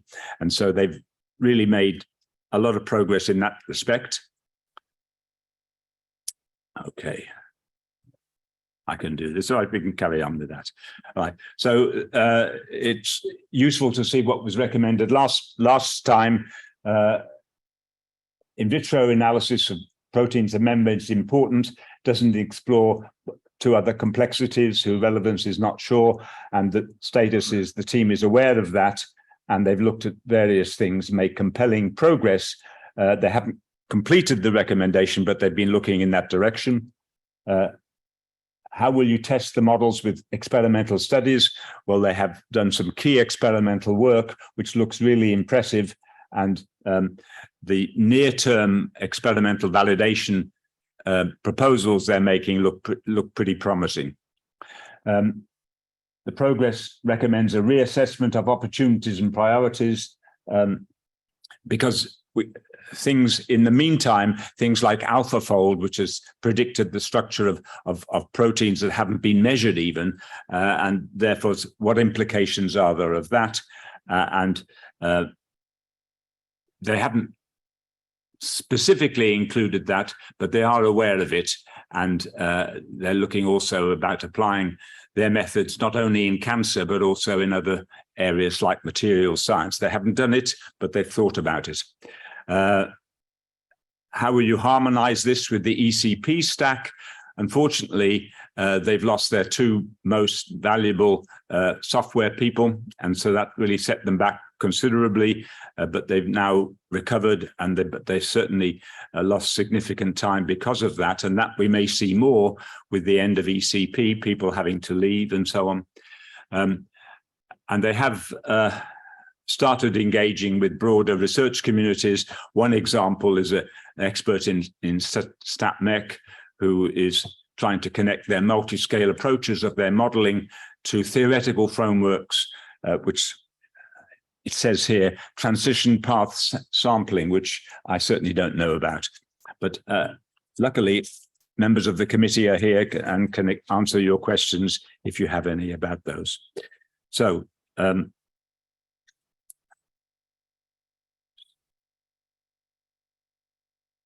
comments. Performance portability is an issue. Porting new machines is difficult. Yes, we know that. The experimental results have been very useful in verifying that the model is giving realistic results, and they've got future experiments that they must do to give a comprehensive testing of the model. And extensions to the mummy model with the Martini 3 anisotropic lipid potentials and their ultra-coarse graining for hypothesis generation will actually give them a lot more capability. But that capability needs to be tested by corresponding experimental work. And if they can show that this works in detail and verified experimentally, there are many exciting possibilities across lots of areas of biology. Okay. Recommendations. Well, follow through on the planned experiments, develop and implement a plan to engage other relevant modeling communities from BER, BES, for example. And the suggestion of the committee was that they should identify at least one additional molecular machine relevant to cancer for which their model would be transformative, and then see what you'd have to do to actually achieve that, and document the process and challenges to see if you can demonstrate the model's general applicability. They haven't done that yet. And the last recommendation was they need to pursue these additional experimental studies to assess the strengths and limitations of their new model, and a documented sound basis for going forward. And that seems to be an important part of their future program. But on the whole, the committee thought this was an interesting, further longer-term research project, but it really does seem to be making rather groundbreaking approaches in the modeling and also the experimental verification. So I think it's a pretty clean bill of health on that. Okay, so going from the first 5 years to the second 5 years, one of the pilot projects was dropped and it was replaced by Improve, innovative methodologies and new data for predictive oncology model evaluation. But this has only been going 1 year, so it's very early days. We had a presentation from the team, Rick Stevens, Ryan Well, Niraj Kumar, Sarah Gosling, and Nick Chia. So you had explicit presentations from potential users of their methodology, which is what we asked for. So the overall goal is meant to be an automated framework for comparing models. When people publish a machine learning model, what they found, for example, is that often the hyperparameters haven't been optimized and you can do further optimizations to them. So they've studied a large number of models. 16 published AI models are now in the Improve framework, and evaluating these for single drug response prediction is one of the goals of the project. They've had to do some serious model curation and hyperparameter optimization for each model, which you can then cross-compare. They've explored optimization and benchmarking across different computational infrastructures. And they've developed a method to understand how a model's prediction accuracy varies across different drug features. And a surprising finding is that the method to encode the drug structure in the AI model shows that some of the models perform better if on specific features of the drug. And if you're doing drug design by AI, this might be a really very relevant finding. The curated and generated benchmark data for evaluating drug response prediction has been made available. There's a code base and documentation on GitHub, and you can see that data and curated models are available by FTP. So again, I got to do that. Okay.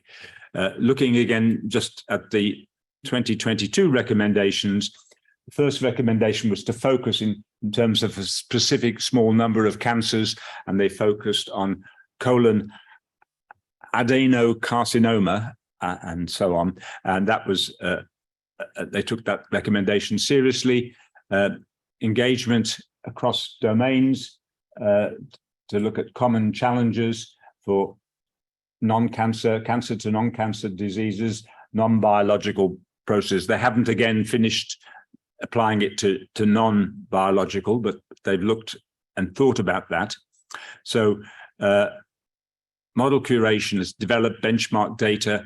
They've looked at cross-study generalization and workflows. They haven't published the methodology yet.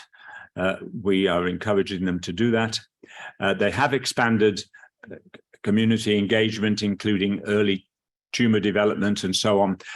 They have expanded their user community, and the Mayo Clinic were there, and they've looked at breast, hepatobiliary, lymphoma, multi-myeloma, ovarian cancers, a large number of important cancers. And they're looking at vendors for additional data. So they're encouraged to expand to new partners beyond these. The last recommendation last year was consider developing metrics to baseline and form a measure for assessment and comparison, including all sorts of things like productivity, completeness, and so on. So that framework has begun. I'm not sure they've addressed productivity or the usability of the models, but again, it's a pretty promising second year of the project. They've had some engagement with stakeholders by having hackathons, and they plan some public ones at the end of the year and the beginning of next year. They've made good progress in structuring and characterizing both models and data. It's true to say it's difficult to determine exactly the progress against the project goals, but I think we're optimistic. There was a statement, and Rick was one of the rapporteurs and can answer more, was patient digital twin using an individual as opposed to a total population, and for example, using a subpopulation for precision medicine. Those are things that they haven't considered yet, but that would be two interesting use cases. The possibility of a data market to simulate data capture in areas of elevated uncertainty. I'm not quite sure how a data market and what incentives you can give, subsidies, but that was the comment that was made. The other cancer AI community, could they be persuaded to contribute their models before publication for benchmarking and optimization? And that, for example, hyperparameter optimization is often not complete in the models they've looked at. So recommendations, the committee thought they should build 2 or 3 clear and compelling results theories based on outcomes, and then show how the tools and workflows support those.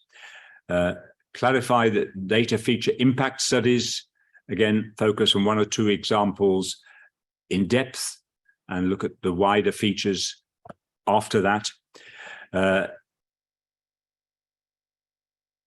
Formally characterize reasons of model competence within the target region specified by the multiple parameters, and assist in selecting a potential to combine for models of regions of interest. So those are specific.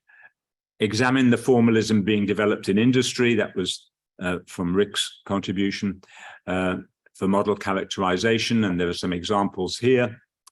And something was new to me, consider generation of phantom predictive results as would be reviewed by end user physicians, oncologists, and pathologists. Publication of project results, including the methodology, cross-model comparisons, and insights in employing improve in practice across different communities. But it was a really a pretty good follow-up to their first year, and so they're a young project, and they really seem to be getting in their stride, and I think the committee was impressed. And the last cross-cutting project, which is not a DOE NCI project, it's the ECP project, the Candle project, and we had presentations from Rick, from John Goonley, and from Tom Bretton. The project was originally described as this, so you have your 3 different types of projects, and the goals: exascale deep learning environment for cancer, build an open source deep learning. In those days, it was optimized for Coral, but exascale platforms now, and support all 3 pilot projects. So that was the original goal. And it was funded as part of ECP, and we heard about the arrangements for the end of ECP from Laurie earlier today. But the goal is to deliver a viable exascale optimized software framework for deep learning applied to cancer and other potential drug discovery scenarios. All the milestones were delivered on time. And they also did some COVID research because of the COVID pandemic. And this demonstrated that you could transfer this technology for cancer to other domains. And they won various awards for that work. I should have removed the question mark. They did win various awards. And they've used for 30-odd cancer deep learning models. So they've really been impressive in actually looking at these models in detail. They've developed to leverage exascale systems and have demonstrated success at scale on Frontier and Summit. So that's pretty impressive. The KPP that was talked about earlier of 50 was exceeded by 5 times, so it was 250. And they're also now exploring large language models for science domains, and they've agreed with the program office that they can take on this extra work. And I have to say that was almost, so this is nothing to do with the reviewers, Satish and Martin. I'll talk a little bit about the large language model work in the last slide. But the Candle project then, code is openly available on GitHub, the FTP sites, hosts all the public data sets. They've had hands-on workshops with the cancer research communities. They have had tens of thousands of downloads, but the trouble with things like download statistics, it's never quite clear what the people do with it, whether they actually use it for real and so on. So doing some more digging to find out exactly what's being done with these tens of thousands of downloads, I think would be a worthwhile thing to do. They have a credible software sustainability plan, and they've delivered against 2 broad paradigms, the hyperparameter optimization, and that's now hyperparameter optimization as a service. They issued an alpha release in March, and also ensemble learning. And these tool chains have been successfully adopted by the Improve project. All right, and so I particularly like their word candleization of the tools. But overall, it was quite clearly a significantly successful ECP research and software project. So that was really, I think, for education for the subcommittee, that was really it's been reviewed by the EC project and will have presumably a final review next year. But the most interesting slides, this is my slide. It was a stretch goal that Rick Stevens talked about, which was to develop a DOE transformer-based modeling framework that can run at scale. So in the fall of 2020, the Candle team joined forces with the EXALearn ECP scheme to investigate large language models. And this is what Rick said: large language foundation models were run on Frontier and Aurora. I inserted prototypes because I wasn't sure Aurora was clearly ready before the ChatGPT revolution. Presumably he means one of the prototypes for Aurora, but he wants to stress that it was before ChatGPT made everything popular. And the important thing about this is that these were not trained on random data that had been decided by OpenAI or whoever. These were trained on scientific data sets. And the AI for Science, Energy and Security town hall meetings actually made a list of all the possible opportunities you could use foundation models for science, which is a very exciting list. And so I think it's really impressive. Rick said that they're developing an international consortium to develop a 1 trillion parameter model using NVIDIA's Megatron or Microsoft's DeepSpeed code base for training. And this would be a multinational effort. And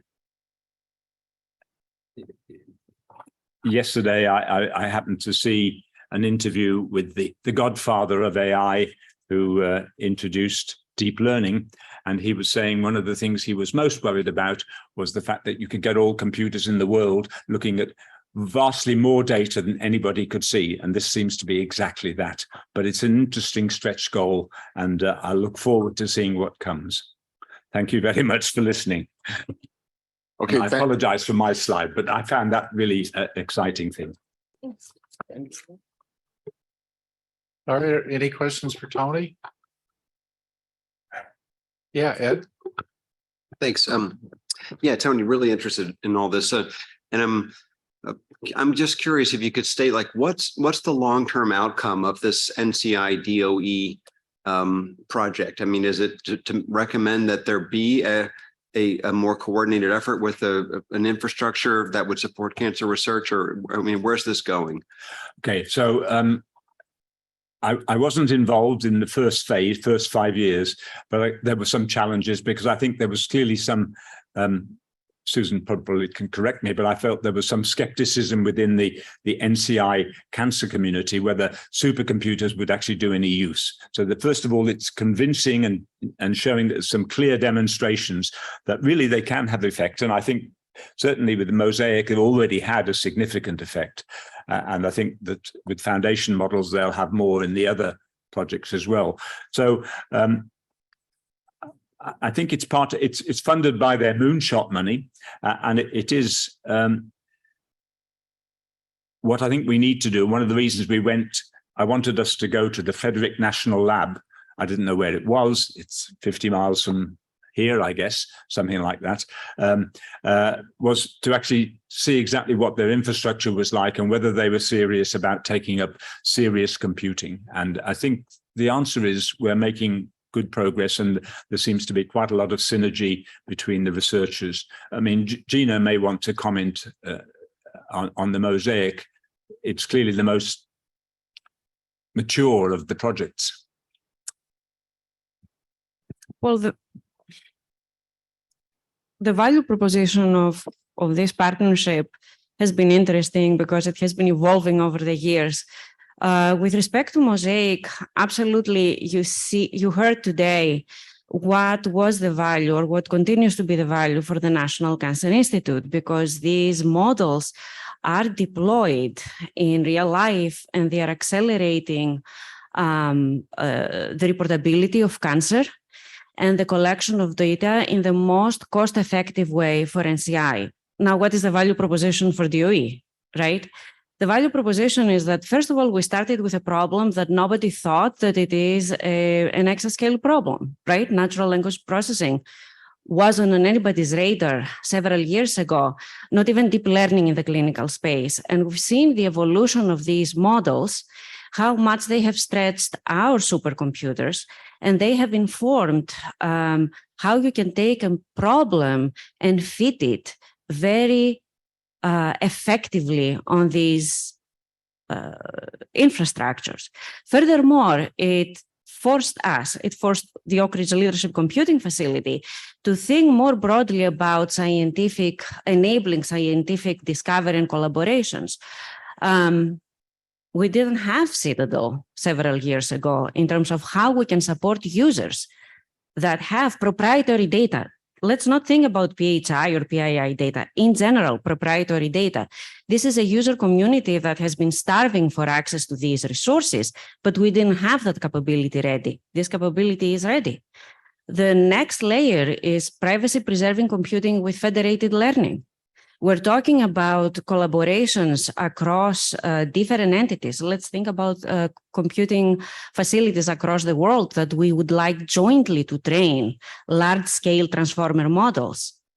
So this is a fantastic use case in terms of deploying federated learning with privacy-preserving capabilities in our environment across the DOE facilities. And I would love to see an international effort that brings Shitoshi's facility, European facilities to come together, because that is the true value of OpenAI.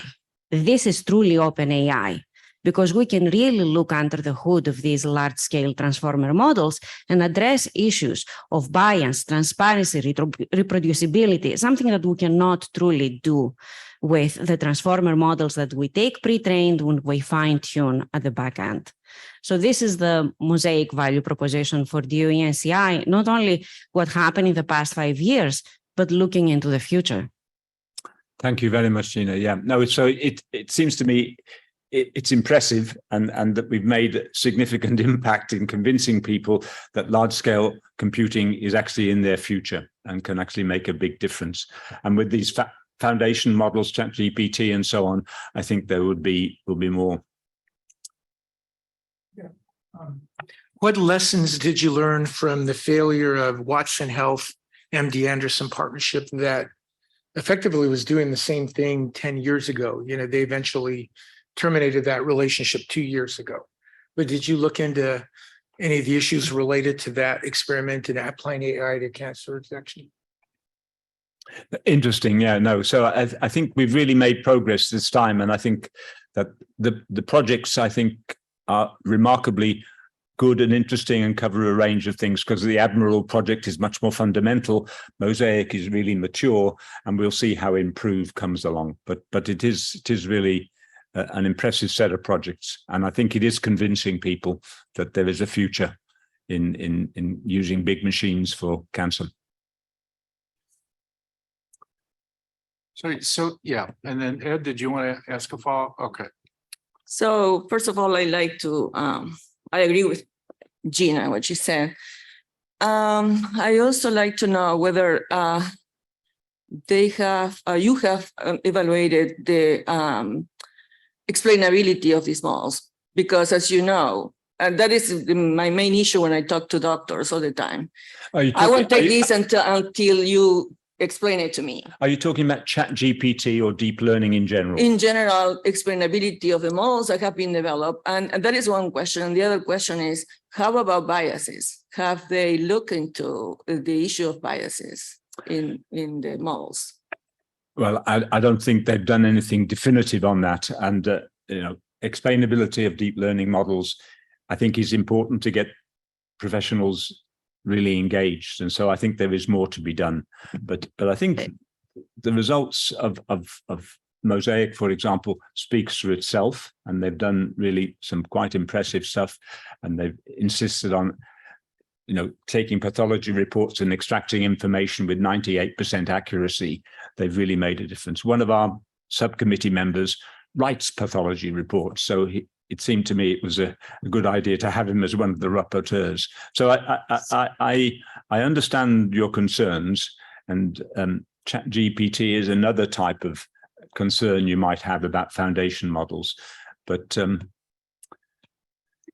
Sylvia, I will be happy to respond to that, because explainability is a part of our collaboration with in Mosaic. We have developed some explainability models. There are plenty. Different approaches, happy to share with you. As for bias, Heidi did present our studies on bias in terms of the different models that we have developed, very much aware of these challenges, and we're working on these topics very closely with the clinicians. In our case, they are the registrars, because you're absolutely right. Unless we work hand in hand with them, they will not build the confidence they need on these models. But the fact that we have deployed these, they are in production across 16 registries, that demonstrates that we have built that trust and faith with our user community. Yep, agree. I think the trust from collaboration will help enormously. Yeah, so I think so. Thanks. Yeah, I just kind of a miscellaneous comment and question, but I've understood through grapevines that Senator Barrasso from Wyoming, and therefore I've got some connections here, had expressed some concern about DOE using ChatGPT and so on. And I don't know if maybe that's not a problem now, or it is, I don't know, but he is an MD from Yale. And so therefore he might find this extremely interesting, actually, if he turned it around. And I wonder if there's any comment thought on that. So ChatGPT has not been used by Rick. He's proposing training a data sets on specifically scientific ones, right, to solve scientific problems. You might have concerns about that too, and perhaps that some dialogue would be a good idea. Yeah. Rick is often on the Hill, so I mean, you could arrange for a meeting. Yeah. He's in Australia at the moment, so it's difficult to do. Any other questions? Just a comment. I mean, it's also worth saying that Candle has things like uncertainty quantification. Sorry, I can't hear. I said it's also perhaps worth saying that Candle has things like uncertainty quantification built into it. So there are estimators there to try and start to address some of these issues in terms of what it's doing. But it is early days. VVUQ is clearly important on all this sort of stuff. No, that's true. All right. Thanks, Tony. Well, yes, I'm always unhappy about talking to slides where I don't understand the words. So I'm not a biologist, but thank you for your patience. All right. And speaking of patience, I also thank all of you and your bladders for hanging in there this afternoon. And so Ben is going to bring up the end of the presentations with a look at integrated research infrastructure, and I thank him for his patience as well. Well, Hikmet's loading the talk. I'm going to do my best also to draw some connections from today. Integrated research infrastructure, the name is fairly simple. Research infrastructure has actually gained traction across the global community as the term of art for what we call user facilities. And integration can mean many things to many different audiences. So one of my goals today is to sort of just give you a sense of the trajectory we've been on over the past 3 years in formulating a vision, a strategy, and an approach to implementation. Thank you. All right, so my name is Ben Brown. I'm the director of the facilities division in OSCAR. And what I'm going to describe to you, as I just mentioned, is this path we've been on over the past several years to get our arms around integration paradigms. And I'll get into that. Vision, strategy, and implementation. Easy to say, hard to do, especially during a pandemic. And one of the things I want to lay out, and I'm going to spend more of the balance of the talk on the back end talking about the steps towards implementation, but I don't want to jump over the establishment of the vision and strategy that Office of Science Leadership, and that we've really gained really significant support from Dr. Berhe and Dr. Kung and other leaders inside the Office of Science to really march forward on this IRI. But I also want to begin with this note in blue, which is the only reason that we on the sort of research infrastructure side of life are here is because of really decades of investment in the research community, and especially the OSCAR research community. And that boundary layer between new tools, the researchers trying to prove the first articles, and then maturing those tools into things that can be relied upon. So we in the OSCAR community enjoy the benefits of a number of these things. And in the wider Office of Science community, so I think of things like Globus, like the Open Science Grid, there are these amazing illustrations, even this global high energy physics data infrastructure, that all have proven in different ways how integration would work, but also the challenges to making it sustainable. And one of the leading examples in recent times is, the ones I like to cite is the National Virtual Biotechnology Laboratory. And the NVBL is an expression of when the ultimate chips are down, when we're facing the challenge of our time. I think we ourselves, our leaders, the taxpayer, expect the DOE and our federal government and researchers around the world to do their best to be more than the sum of their parts. So when we say that DOE is positioned to lead this new era of integrated science, we're doing a lot, we've done a lot, but there's a lot from the research infrastructure perspective that we can do to make things more extensible, seamless. And this report cover that I allude to, buried within it are some pretty profound lessons learned. Some of you may have either been involved in the HPC COVID consortium and understood how difficult it was to move data across platforms. We've heard some examples today about the power of that. That's one of those examples of an integration paradigm. But the other piece I wanted to highlight is that there are a variety of first order goals of integration beyond even just making workflows performant. It's really about making the DOE labs an open innovation ecosystem that can really not only accelerate discovery, yes, shorten the time to insight, but democratize access, draw new talent to grand challenge problems in a way that's a shorter line of sight, and advancing open science. And obviously there's been a lot of work in this administration on that last point. So to begin with a specific case, I alluded to the pandemic. So years ago, scientists at the Lunar Coherent Light Source started knocking on the door of NERSC at Berkeley Lab across the bay, because they saw in their data workflows the need to gain access to high performance computing. And SLAC had not traditionally had a large on-campus HPC presence. And so a collaboration began about piping data from LCLS beamlines up to Berkeley Lab at NERSC and performing analysis in real time and turning it back so that you can hasten the experimental setup time. This was actually leveraged during the pandemic to do some of the SARS-CoV-2 biomolecular structure work. But this was really a handcrafted IRI case. The level of expertise required to make that workflow performant was extreme, but it's something we readily celebrate. And I was just at NERSC last week for an operations review, actually. And so I couldn't help but use this slide. What would the future of an automated IRI look like? And I credit Corey Snavely at NERSC for this. And I kind of think of this as the graphic novel version of IRI. Here you have some automated workflow managers, these little bot icons, having a conversation, unsupervised, but set up by humans, by allocation policies and the like. And so basically, here's LCLS seeking access to some GPUs at NERSC. And the bot says, give me all the GPU nodes next Wednesday, I need them all. And NERSC says, no way, no how. Your rejection, your request is denied due to gluttony.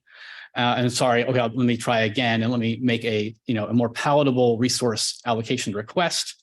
And the NERSC super facility API super facility is the term of art at Berkeley Lab for an automated programming interface for workflows. It grants the request, a happy moment. But what this is expressing is this is a paradigm shift. This does not exist today. The notion of having an automated way to solicit and then program access to compute resources. But then you have to think about also the wide area network piece in ESNet. And then you have to think about the data management issues underlying something like this and making it performant and extensible. So our standard slide of what is IRI and what is the vision is this somewhat complicated picture, which I'm going to unpack briefly. It's to empower researchers, to meld DOE's world-class research tools, infrastructure, and user facilities seamlessly and securely in novel ways to radically accelerate discovery and innovation. And in here, the researchers are at the center, but really what we're responding to in the OSCAR facilities world inside of life is needs from a lot of researchers and compute and data infrastructure honchos at our experimental observational user facilities in the Office of Science, who are struggling with complexity of their workflows, with whether they need to invest in different flavors of high performance computing, maybe go to the commercial cloud. And you have new paradigms of research that are emerging. We've heard several today. And so at the end of the day, the IRI vision is about empowering people.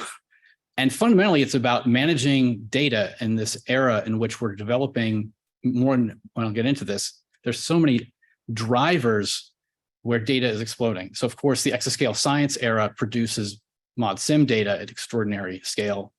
And there's a variety of new ways that are leveraging high performance computing platforms. But we also have concurrent to this era an experimental data deluge. So even without the development of our tools, there are detector and source development issues at the experimental observational facilities across the Office of Science that are just generating vast volumes and velocities of data. We also have the deployment of observational data, sensor arrays and the like, and AI for science, energy, and security, which you'll hear at depth from Rick tomorrow morning, I think is on a really powerful exposition of these new modalities of science and the promise of applying AI and ML tools to them. But at the end of the day, when we think about the requirements that we're seeing emerge across the Office of Science, really, we're seeing that we're being called upon to be more than the sum of our parts, be more than the sum of our constituent labs, programs, and facilities. So the second piece of this talk, I'm just going to lay out briefly the path to now and the timeline of key integrated research infrastructure activities in the past few years. And I'm sure many of us in our lives have stories of irony of the onset of the pandemic, but literally, I think 2 weeks before the middle of March 2020, I had gotten to the point with my former boss, Barb Helland, which we were ready to activate a task force across the OSCAR facilities. So it was really around March, April 2020 that OSCAR created, with the support of the OSCAR facility directors, a small task force to line around a vision. And I'll talk about that in a moment. The success of that group led to an Office of Science-wide activity called the Architecture Blueprint Activity, which I'll describe.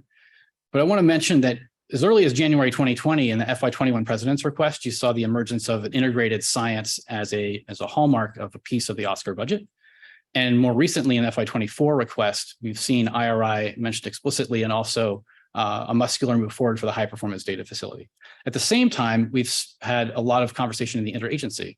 And I think this is just simply a recognition of what we all know to be true, that integration paradigms are more and more in demand, that innovators across many different domains are seeking to couple diverse data sets or join tools together. So that IRI task force at the OSCAR facilities put together in 2020 and 2021 really rallied. That was where we had to start first. Are we aligned around a common vision?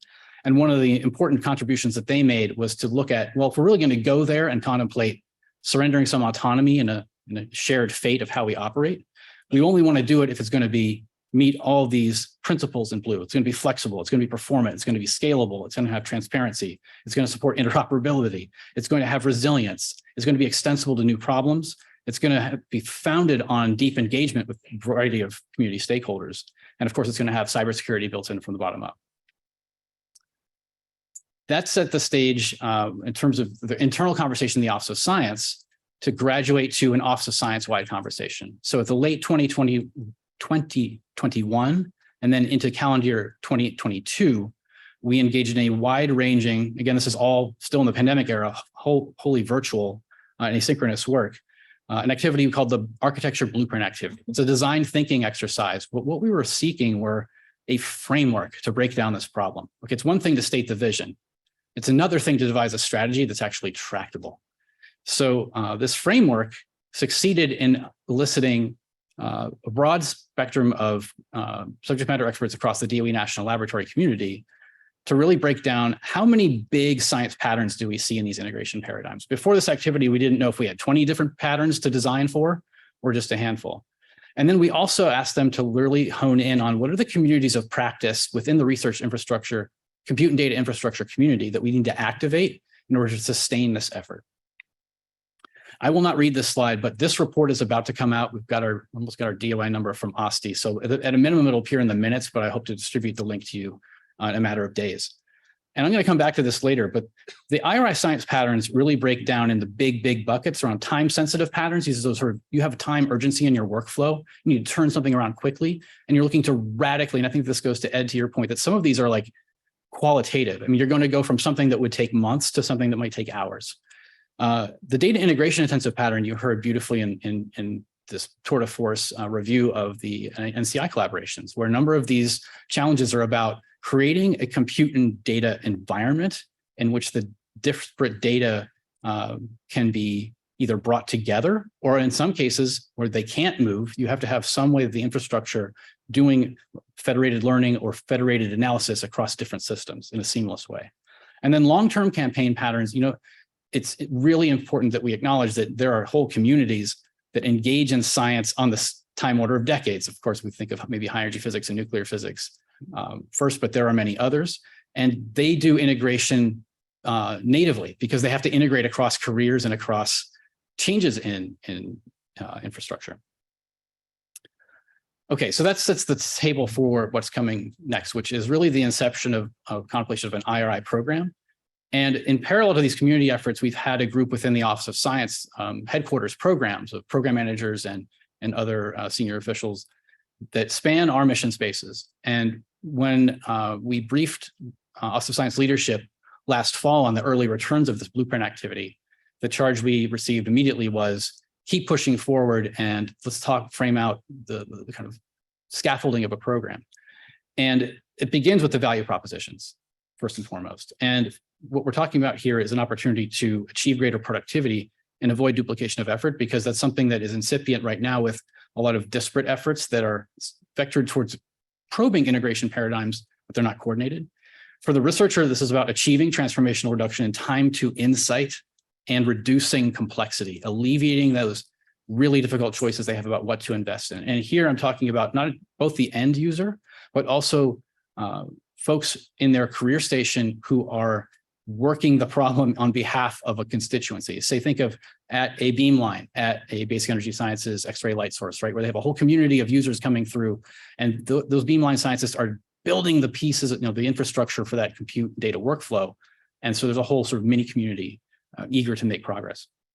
For program, research infrastructure, and institutional leaders, there's a whole basket of value propositions about achieving greater effectiveness and efficiency and coordination, achieving more nimble solutions than you could achieve alone, gaining leverage with partners who actually, and this is fundamental to that pattern recognition, when you recognize that you basically have the same problem as a distant cousin in a different science domain, that's really powerful, because from the Oscar standpoint, we can see that and we can advance progress to that pattern.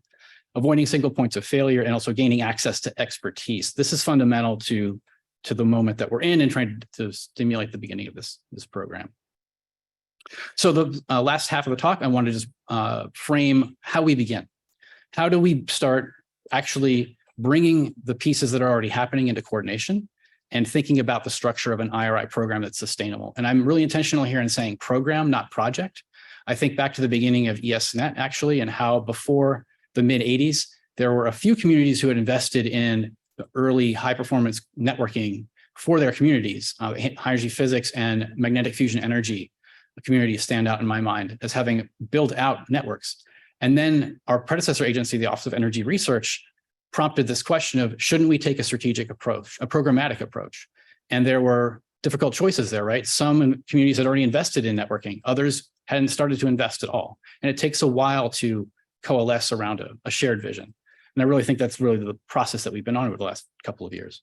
So these 4 areas are the ones I'm going to touch on briefly. Investing in IRI foundational infrastructure, bringing existing IRI projects into formal coordination, deploying an IRI pathfinding testbed across the 4 OSCAR facilities and potentially other partners, and standing up the IRI program structure. First, so when we talk about investing in IRI foundational infrastructure, maybe one of the hidden stories of the last few years is that all of our major OSCAR projects are very intentionally investing in the foundations that will enable IRI. So I know this is acronym soup here on the right, but as you walked around these are our major upgrade projects that are existing for OSCAR facilities, and also the high performance data facility proposed in the FY24 budget for the move to CD1. So ESNet 6 is a huge down payment on the future of IRI, because as a software defined network with automation and programmability of the orchestration layer built in, it was intentionally built that way, looking at the future of workflows and moving data fluidly in an automated programmable fashion. But the same could be said for NERSC 10, OLCF 6, and the early thoughts about HPDF. And we'll get to that. We don't have much time to go in depth there now, but I'm trying to express that when we think about the requirements that underpin the infrastructure that we're building, many of these themes are at the center of that. And I also allude here on the right, I know you probably can't read it, but there's a cover report of an ESNet requirements review. In the same epoch, the ESNet science engagement team has been leading networking requirements reviews that really go methodically with our peer programs in the Office of Science. And we're undertaking a meta-analysis of those reviews right now using the framework from the blueprint activity, and that'll be out soon. I'm not going to read this, but if you want to dive in deep into a little bit more about the high performance data facility, there's 2 sources you can look at. The FY24 president's request gives a high level view, and there's this recent lab call that we released that Jaren alluded to this morning. The point here is that there's a broad recognition, and I think that ASCAC has played a central role over the years in highlighting data infrastructure as an area of potential investment, that this is really culminating in this moment as the department looks to animating this seamless interconnection of compute and data resources and looking critically about data infrastructure that we don't yet possess. The second key piece in moving to implementation has to do with bringing existing IRI projects into a more fulsome and intentional coordination. And so there are really fantastic projects going around at several of our multi-program labs where we already have an OSCAR HPC facility. So NERSC, Berkeley Lab, Oak Ridge, and Argonne all have native integration projects where they're looking to accelerate workflows, leveraging the teams of folks at the OSCAR high performance computing facility and an experimental user facility on campus. And this is emergent not only in the blueprint activity that we conducted in 2022, you see it across the various research needs workshop reports of other programs and other strategic planning documents. There's a real thirst by the people involved in building this infrastructure to actually come together and coordinate. A third key piece to moving to implementation is deploying a space for development work to take place that doesn't put the current production systems at risk. You need a place to break stuff. You need a place to try stuff. And I credit folks at the OSCAR facilities with coming forward with this idea in the last about half year, where there's a team of folks across the 4 OSCAR facilities thinking really critically about what would it take to put real resources on the table together that would provide a development environment where you could do things like test new authentication authorization policy standards, buy down the risk for cybersecurity honchos across the DOE complex to prove out new workflow services and demonstrate that they are proven out before you move them into production. So this notion of a pathfinding testbed is one that's a hallmark of the OSCAR facilities for many years. I'd make it something slightly different, whether you're talking in an HPC context or a networking context. But really what this is about also is providing an open target of opportunity for our research community to aim at. And another exciting thing is that you heard some about the recent funding calls. that the Office of Science has put forward. A number of these have an IRI flavor, and I've signaled a couple of them at the bottom of the slide.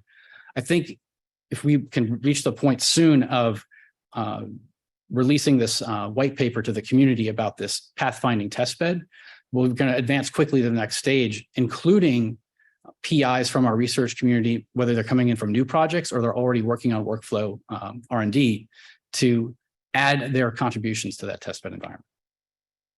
And then lastly, standing up an IRI program structure is something one has to do quite intentionally. And it's something that can't be done. I mean, it would be silly to tilt at windmills and devise some kind of structure that pushes against the very significant strengths we have across DOE with the M&O model, the line management at the labs, our programs, and our native facilities.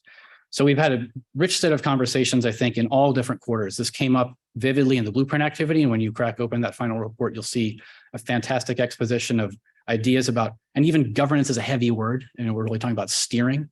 And I think also of the high energy physics community or other communities that have stable, large-scale collaborations models. These are all inspiring to thinking about what an IRI program structure would be. But I offer this picture. Essentially what we have is a partner-based model. You see this incipient in the work at the three labs that I just mentioned. At Berkeley Lab, NERSC with their super facility project, Oak Ridge with their Intersect project, working very closely with the Spatial Neutron Source and the high flux isotope reactor and their nanoscience center. And at Argonne, the quite close coupling of the Argonne Leadership Computing Facility and Advanced Photon Source. These are natural partners, right? You wouldn't want to frustrate those partnerships, but giving a program structure that's extensible to add other partners. And here we're thinking about other user facilities, other DOE labs, or other research institutions that are high consequence to the DOE mission. The IRI program structure needs to be built from the ground up to foster those and enable those partnerships. So I know that was extremely quick. I'm mindful of time and how late it is in the day, but essentially where we are today is we've done an enormous down payment in organizing the community to produce this framework. The community has given us this framework for how to break down the problem, and we're poised to move forward into implementation in some really significant ways. I would like to signal at the bottom right of this slide that the 3 science patterns that the blueprint activity provided really give us a running start or where to focus our attention. Because there are, and we hear this again and again, and as recently as a meeting in Germantown a couple of weeks ago, where we invited OSCAR facility directors, their subject matter experts, to meet with our Office of Science program peers in this IRI coordination group. Again and again and again, we're hearing from our peer programs the struggle with data volumes and velocities, the quest to create these analysis environments for a long enough period, like a campaign, right, where a collaboration has some assurance that they don't have to worry about that analysis environment going away, next week. So these are difficult things to not only to build, but to steward, and that's what we're looking to do. So one more slide of acknowledgements after this one, but just to note what's coming ahead, look forward to the release of this blueprint activity final report. Please look forward to this ESNet requirements reviews IRI meta-analysis. So that's looking at the case studies across our peer programs and using the lens of the IRI time-sensitive, data integration-intensive patterns to scrutinize their requirements. I'll look forward to this IRI pathfinding testbed white paper. And then, of course, the work of our major projects goes on, and it's very substantial in terms of preparing for an IRI future. And we're looking and thinking critically about a convening event. I do want to mention one opportunity is that in October, ESNet has a confab. It's their annual user meeting. Second annual user meeting will be in the Washington area, but there are potentially others that will be publicizing.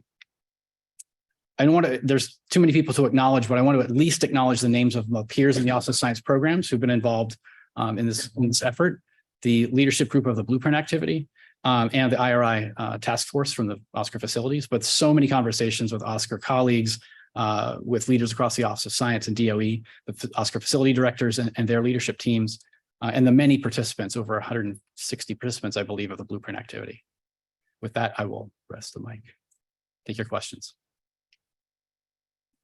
All right, questions? Yeah, Rick. And then Tony. All right, I got a few.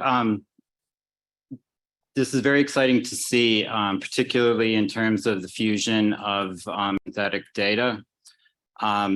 Certainly in the process of that, managing the provenance and pedigree of that data also so that it can be pulled out and replaced if there's a discovery of a bad sensor or something that may influence, say, something that is subsequently trained into a surrogate model is going to be important. So the UQ around this, and as far as that goes, there's kind of a idealized pace that science moves at, where you want kind of the best answer in a engineering or pragmatic context. And certainly I would look to the intelligence community's expertise in this, constraining by criteria like, I need to know to this degree of certainty, and the ability then to go after the result, whether experimental or synthetic or some combination of the two, that meets your window of interest or your threshold of confidence, or the willingness you have in spending cost and resources to get a certain answer, would frame kind of an overall objective that I would hope this could deliver. There are some precedents for that you could look to. There's work at Arnold Air Force Base's test center, where they look at, they actually use Shannon coding to figure out the level of fidelity you need to answer based upon those criteria and such. And I'm sure, again, the Intel community has some practices that could be learned here as well. If you would be willing to email me a reference to that, because I'm not taking notes, but I want to respond to that by saying, back to where I began with the interface of the research and research infrastructure builder operator community. It's so important while we're in this period of implementation to have a sense of what data about the living apparatus itself will inform research. There's such a strong history in the middleware and networking communities around this, packet handles and routers and the like, in a way that you can monitor data. I just don't want to lose your thought, Rick, because it's really powerful that on the other end of the extreme, this is all about human time. It's all about, and it's easy to say, and it sounds perfunctory and sort of glib, to be honest with you. That's why the governance structure, when we did the blueprint activity, we had really strong voices in our leadership group and in the body politic of the participants saying, none of this matters if you don't have user experience as number one, but user is not monolithic. And this goes so deeply to so many issues in our community too, about UX, about bias, about even if you say it and profess it, did people hear it? When you're offering a new tool, the ultimate failure mode is, look at this amazing thing I built for you, community X, and they moved on like 6 months ago. So all those lessons learned only will be expressed in the living body politic of this. And we have a lot of powerful examples, but what I'm taking from your comment is there's a lot of other real world examples that are current from other agencies or other constituencies that we must be compelled to bring into the conversation. Yeah, and in your statements there, it brought to mind in January, one of the project managers for the Webb Space Telescope was speaking and telling about how it's so precious, the time to use that there is quite a formal process for submitting the request and then an international review of, yes, it's worth it or not. And I would imagine these high-end sources and such. We have a lot of that as well. And this has also been one of the friction points of resiliency and computing in the DOE research computing or OSCAR computing environment. Should it be, say, a 3 nines service? That's not, we don't like the word service, right? We build first articles research infrastructure that, because it's first articles, it's not always up. We have to do regular maintenance. So when you have something like the LINAC coherent light source, where it's sort of like the Ray Bradbury all summer in a day. I mean, our user will compete for 2 years to get a couple days of user time.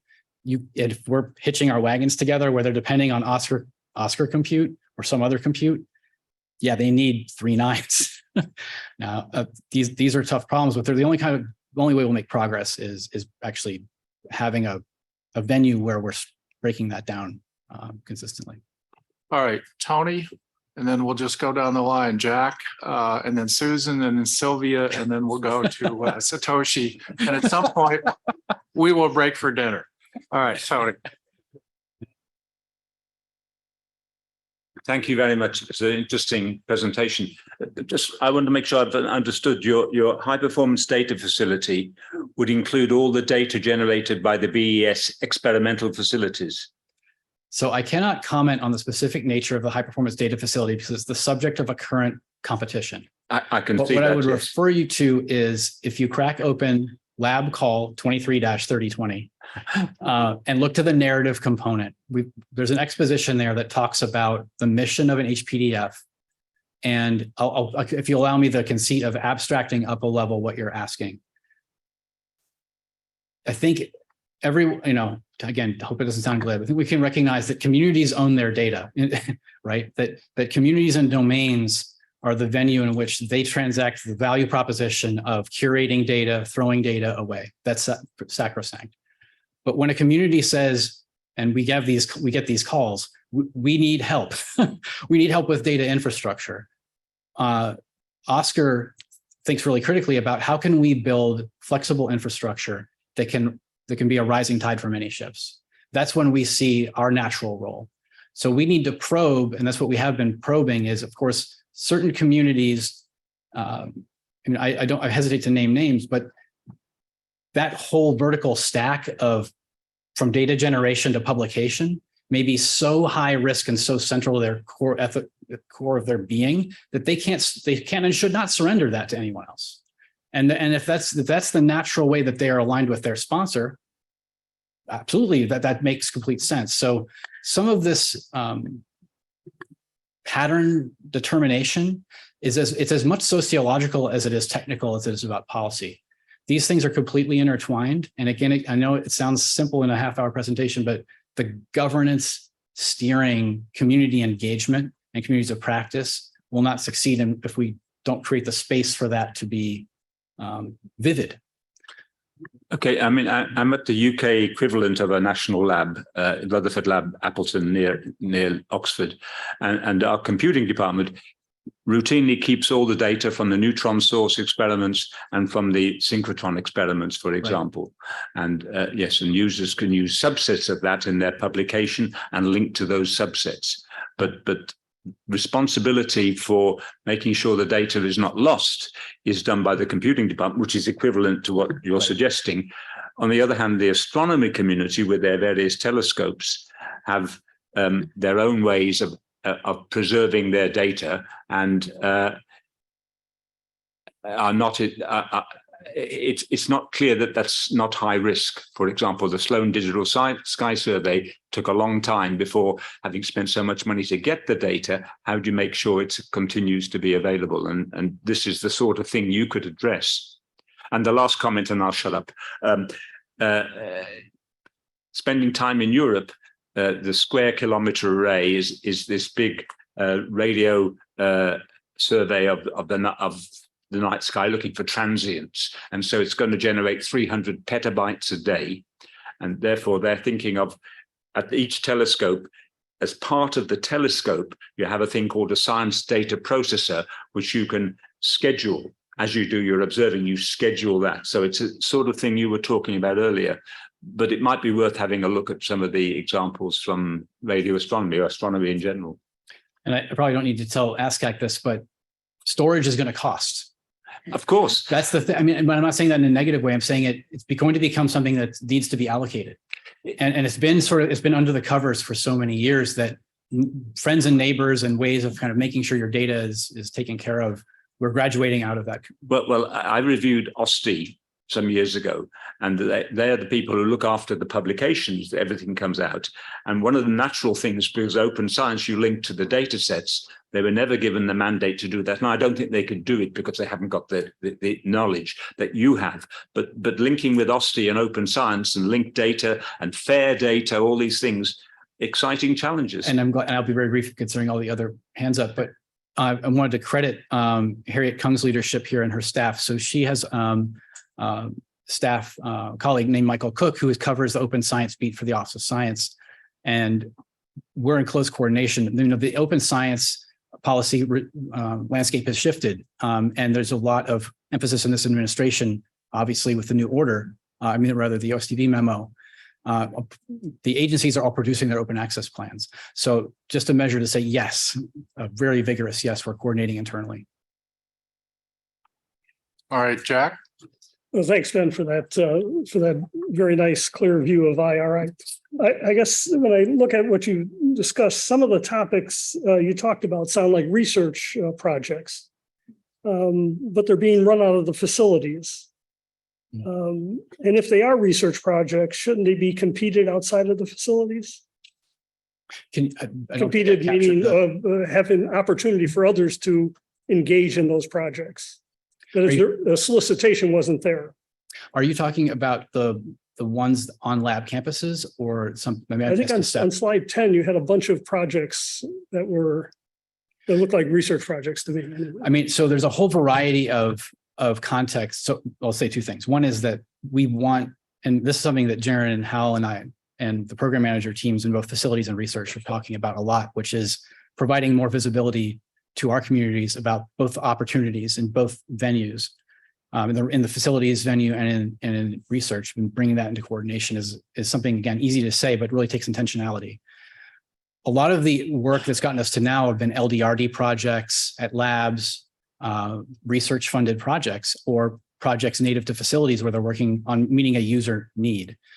So I think if I interpret your challenge your question as a challenge, a good, healthy challenge, it's making those opportunities visible as a first order goal of this IRI. Do I interpret? Maybe I can chime in. I think currently the only competition that we have is the HPDF competition. We don't actually have any other competitions. This is an initiative that's just starting, and you're absolutely right. There's certainly a research component to it. And I think some of the, I forget now what was on slide 10, is that some components of IRI are already in some of the funding opportunities that we have. But again, this is the start of an initiative. I'm just reacting to the fact that research funding seems quite limited, and the facilities is engaging in research, which may be taking away funding from the research side of the house. Right. I could stand here and profess I don't see it as a zero-sum game, but I'm very sensitive to the perception that could be the case and the current moment that we're in.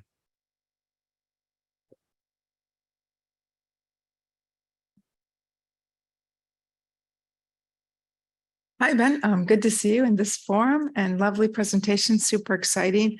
So last week, as Tony mentioned, we were at the Frederick National Lab and did a tour, and we happened to visit a cryo-EM facility with some really impressive machinery doing really wonderful work, elucidating structures of large macromolecules.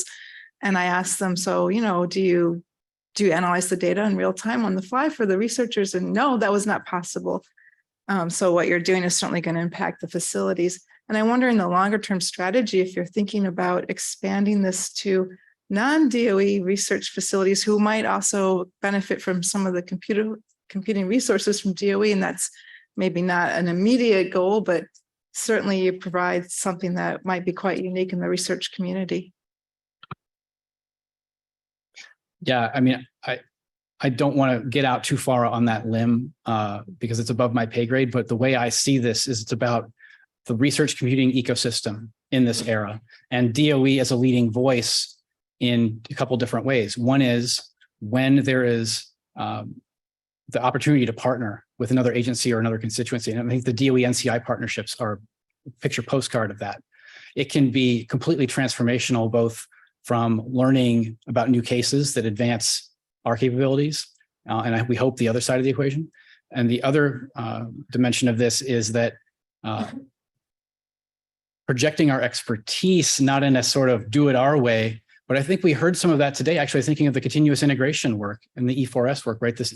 We're trying to leverage the sociological lessons learned, the power of some of the approaches that ECP and other recent projects and programs have demonstrated that there are ways to extend your impact. And that goes deeply to, frankly, just communications. Investing in folks whose career station is about getting that expertise, getting the knowledge and insight into a wider circle. Sylvia, did you still have a question? Okay, Satoshi? Yeah, no, while the concept of integrated research infrastructure is, of course, necessary.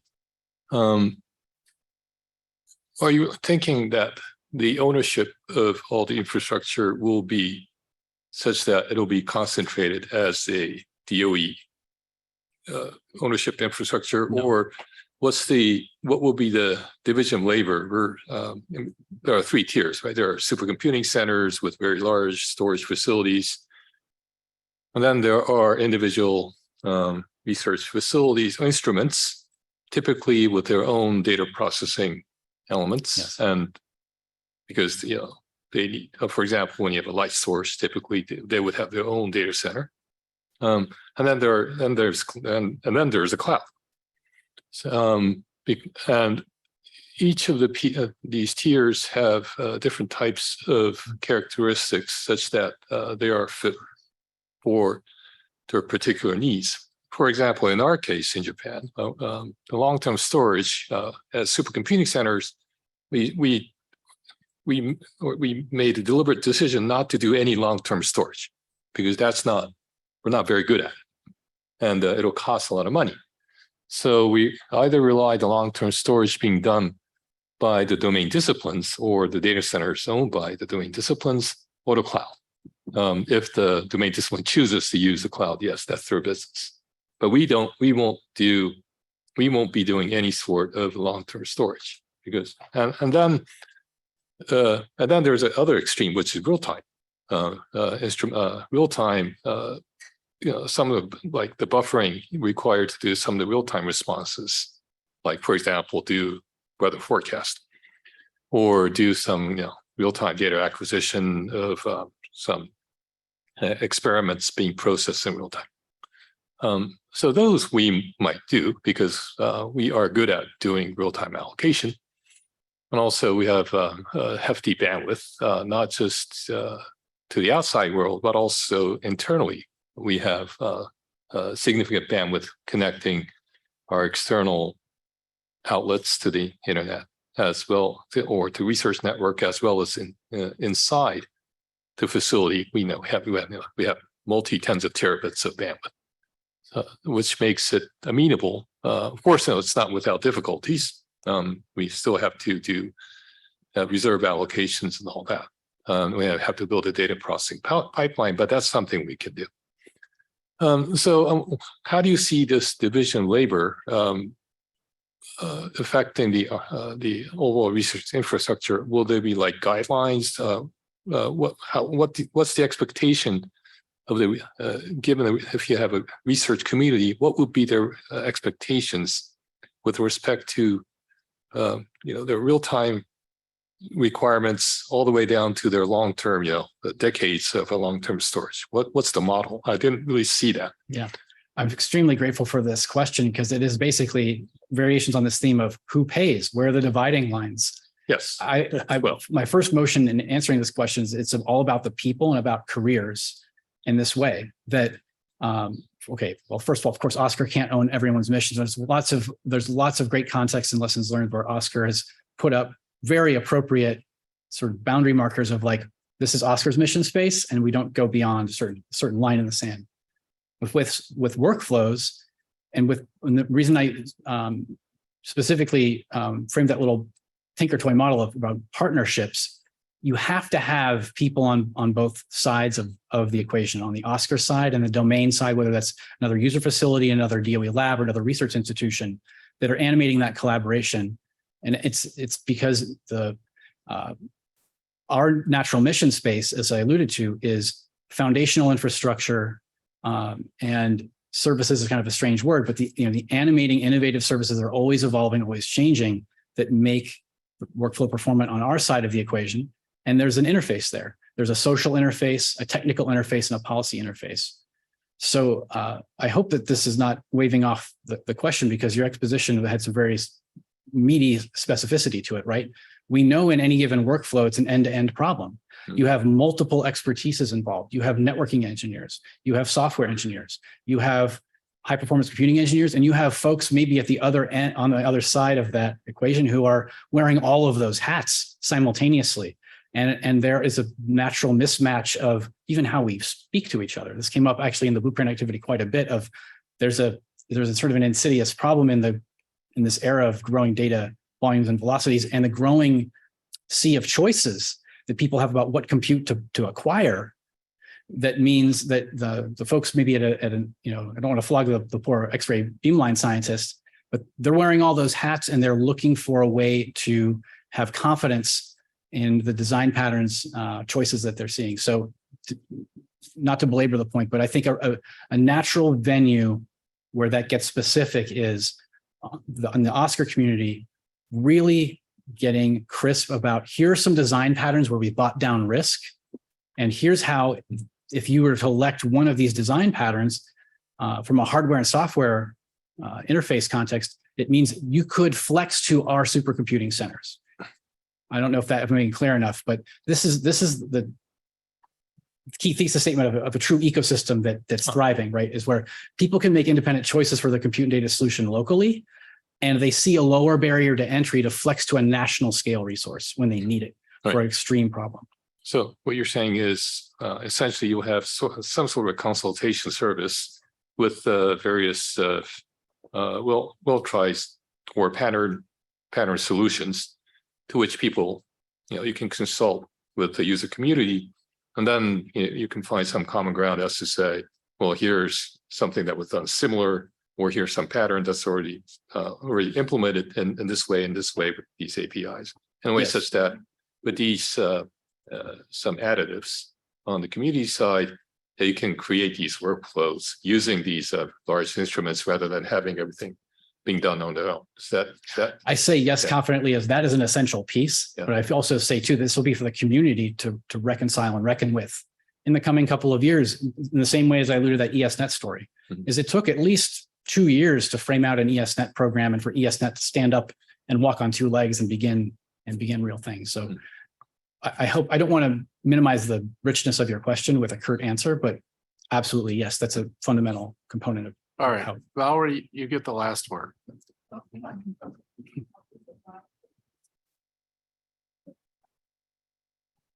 Thanks. And thanks, Ben. Enjoyed your presentation and look forward to reading the activity report. So I know my question is actually a follow-on to Jack's about, I guess, the connections too with research. And I know too, that throughout the process, I think research was engaged in some of the activities and some of the meetings. And so as you look forward and set up a governance board and look forward to future plans, do you see that as continuing in terms of that connections and how you set up the governance as well as looking at the program structure? I would say it's much more beyond that. And this is my open challenge for the community to not be shy and sort of how's our driving kind of bumper sticker. That what's gotten us to now during the pandemic era with a lot of asynchronous works and virtual meetings is of course not how we want to operate going forward. And I'm proud of the work that's come to now, but I've heard from time to time from voices in the community who felt maybe unsure if they were welcome or unsure. And it's typically more from the research side. And that it's just paramount that we devise a variety of venues to engage for the simple reason that different communities, different domains have different ways of engaging. So I just can only turn it back. I hope you and your peers in the CRLC and our program managers and Oscar will take it as an open challenge to specifically, where I live, when you're seeing how this is germinating, don't be shy about saying, you know what, we need more engagement in this way or in that way. And something that Jaron and Hal and I specifically are talking about. All right, thanks very much. I note that the last item on today's agenda is to ask if there are any public comments. Yeah. Jim.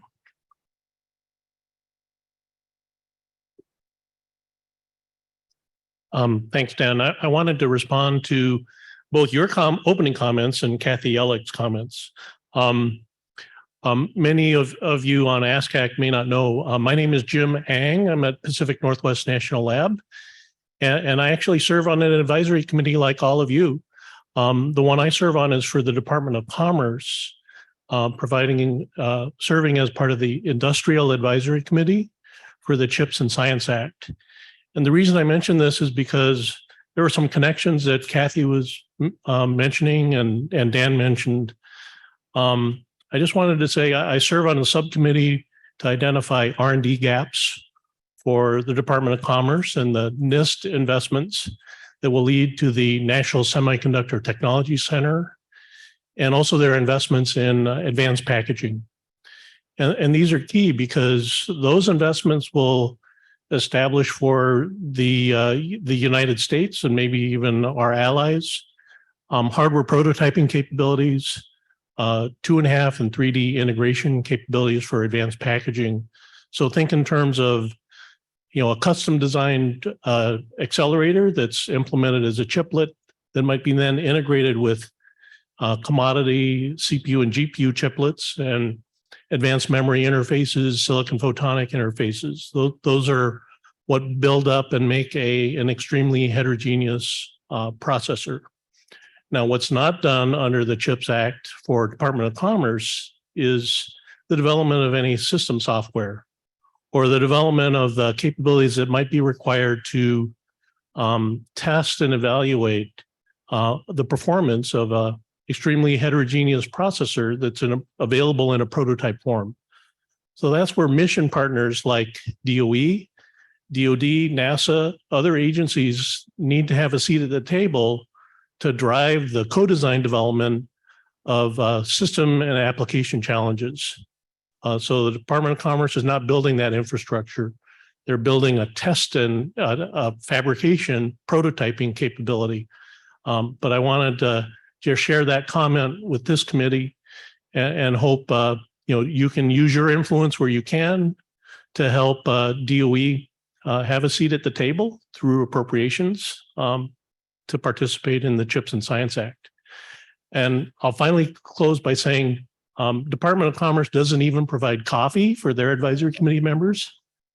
So you should be thankful for that.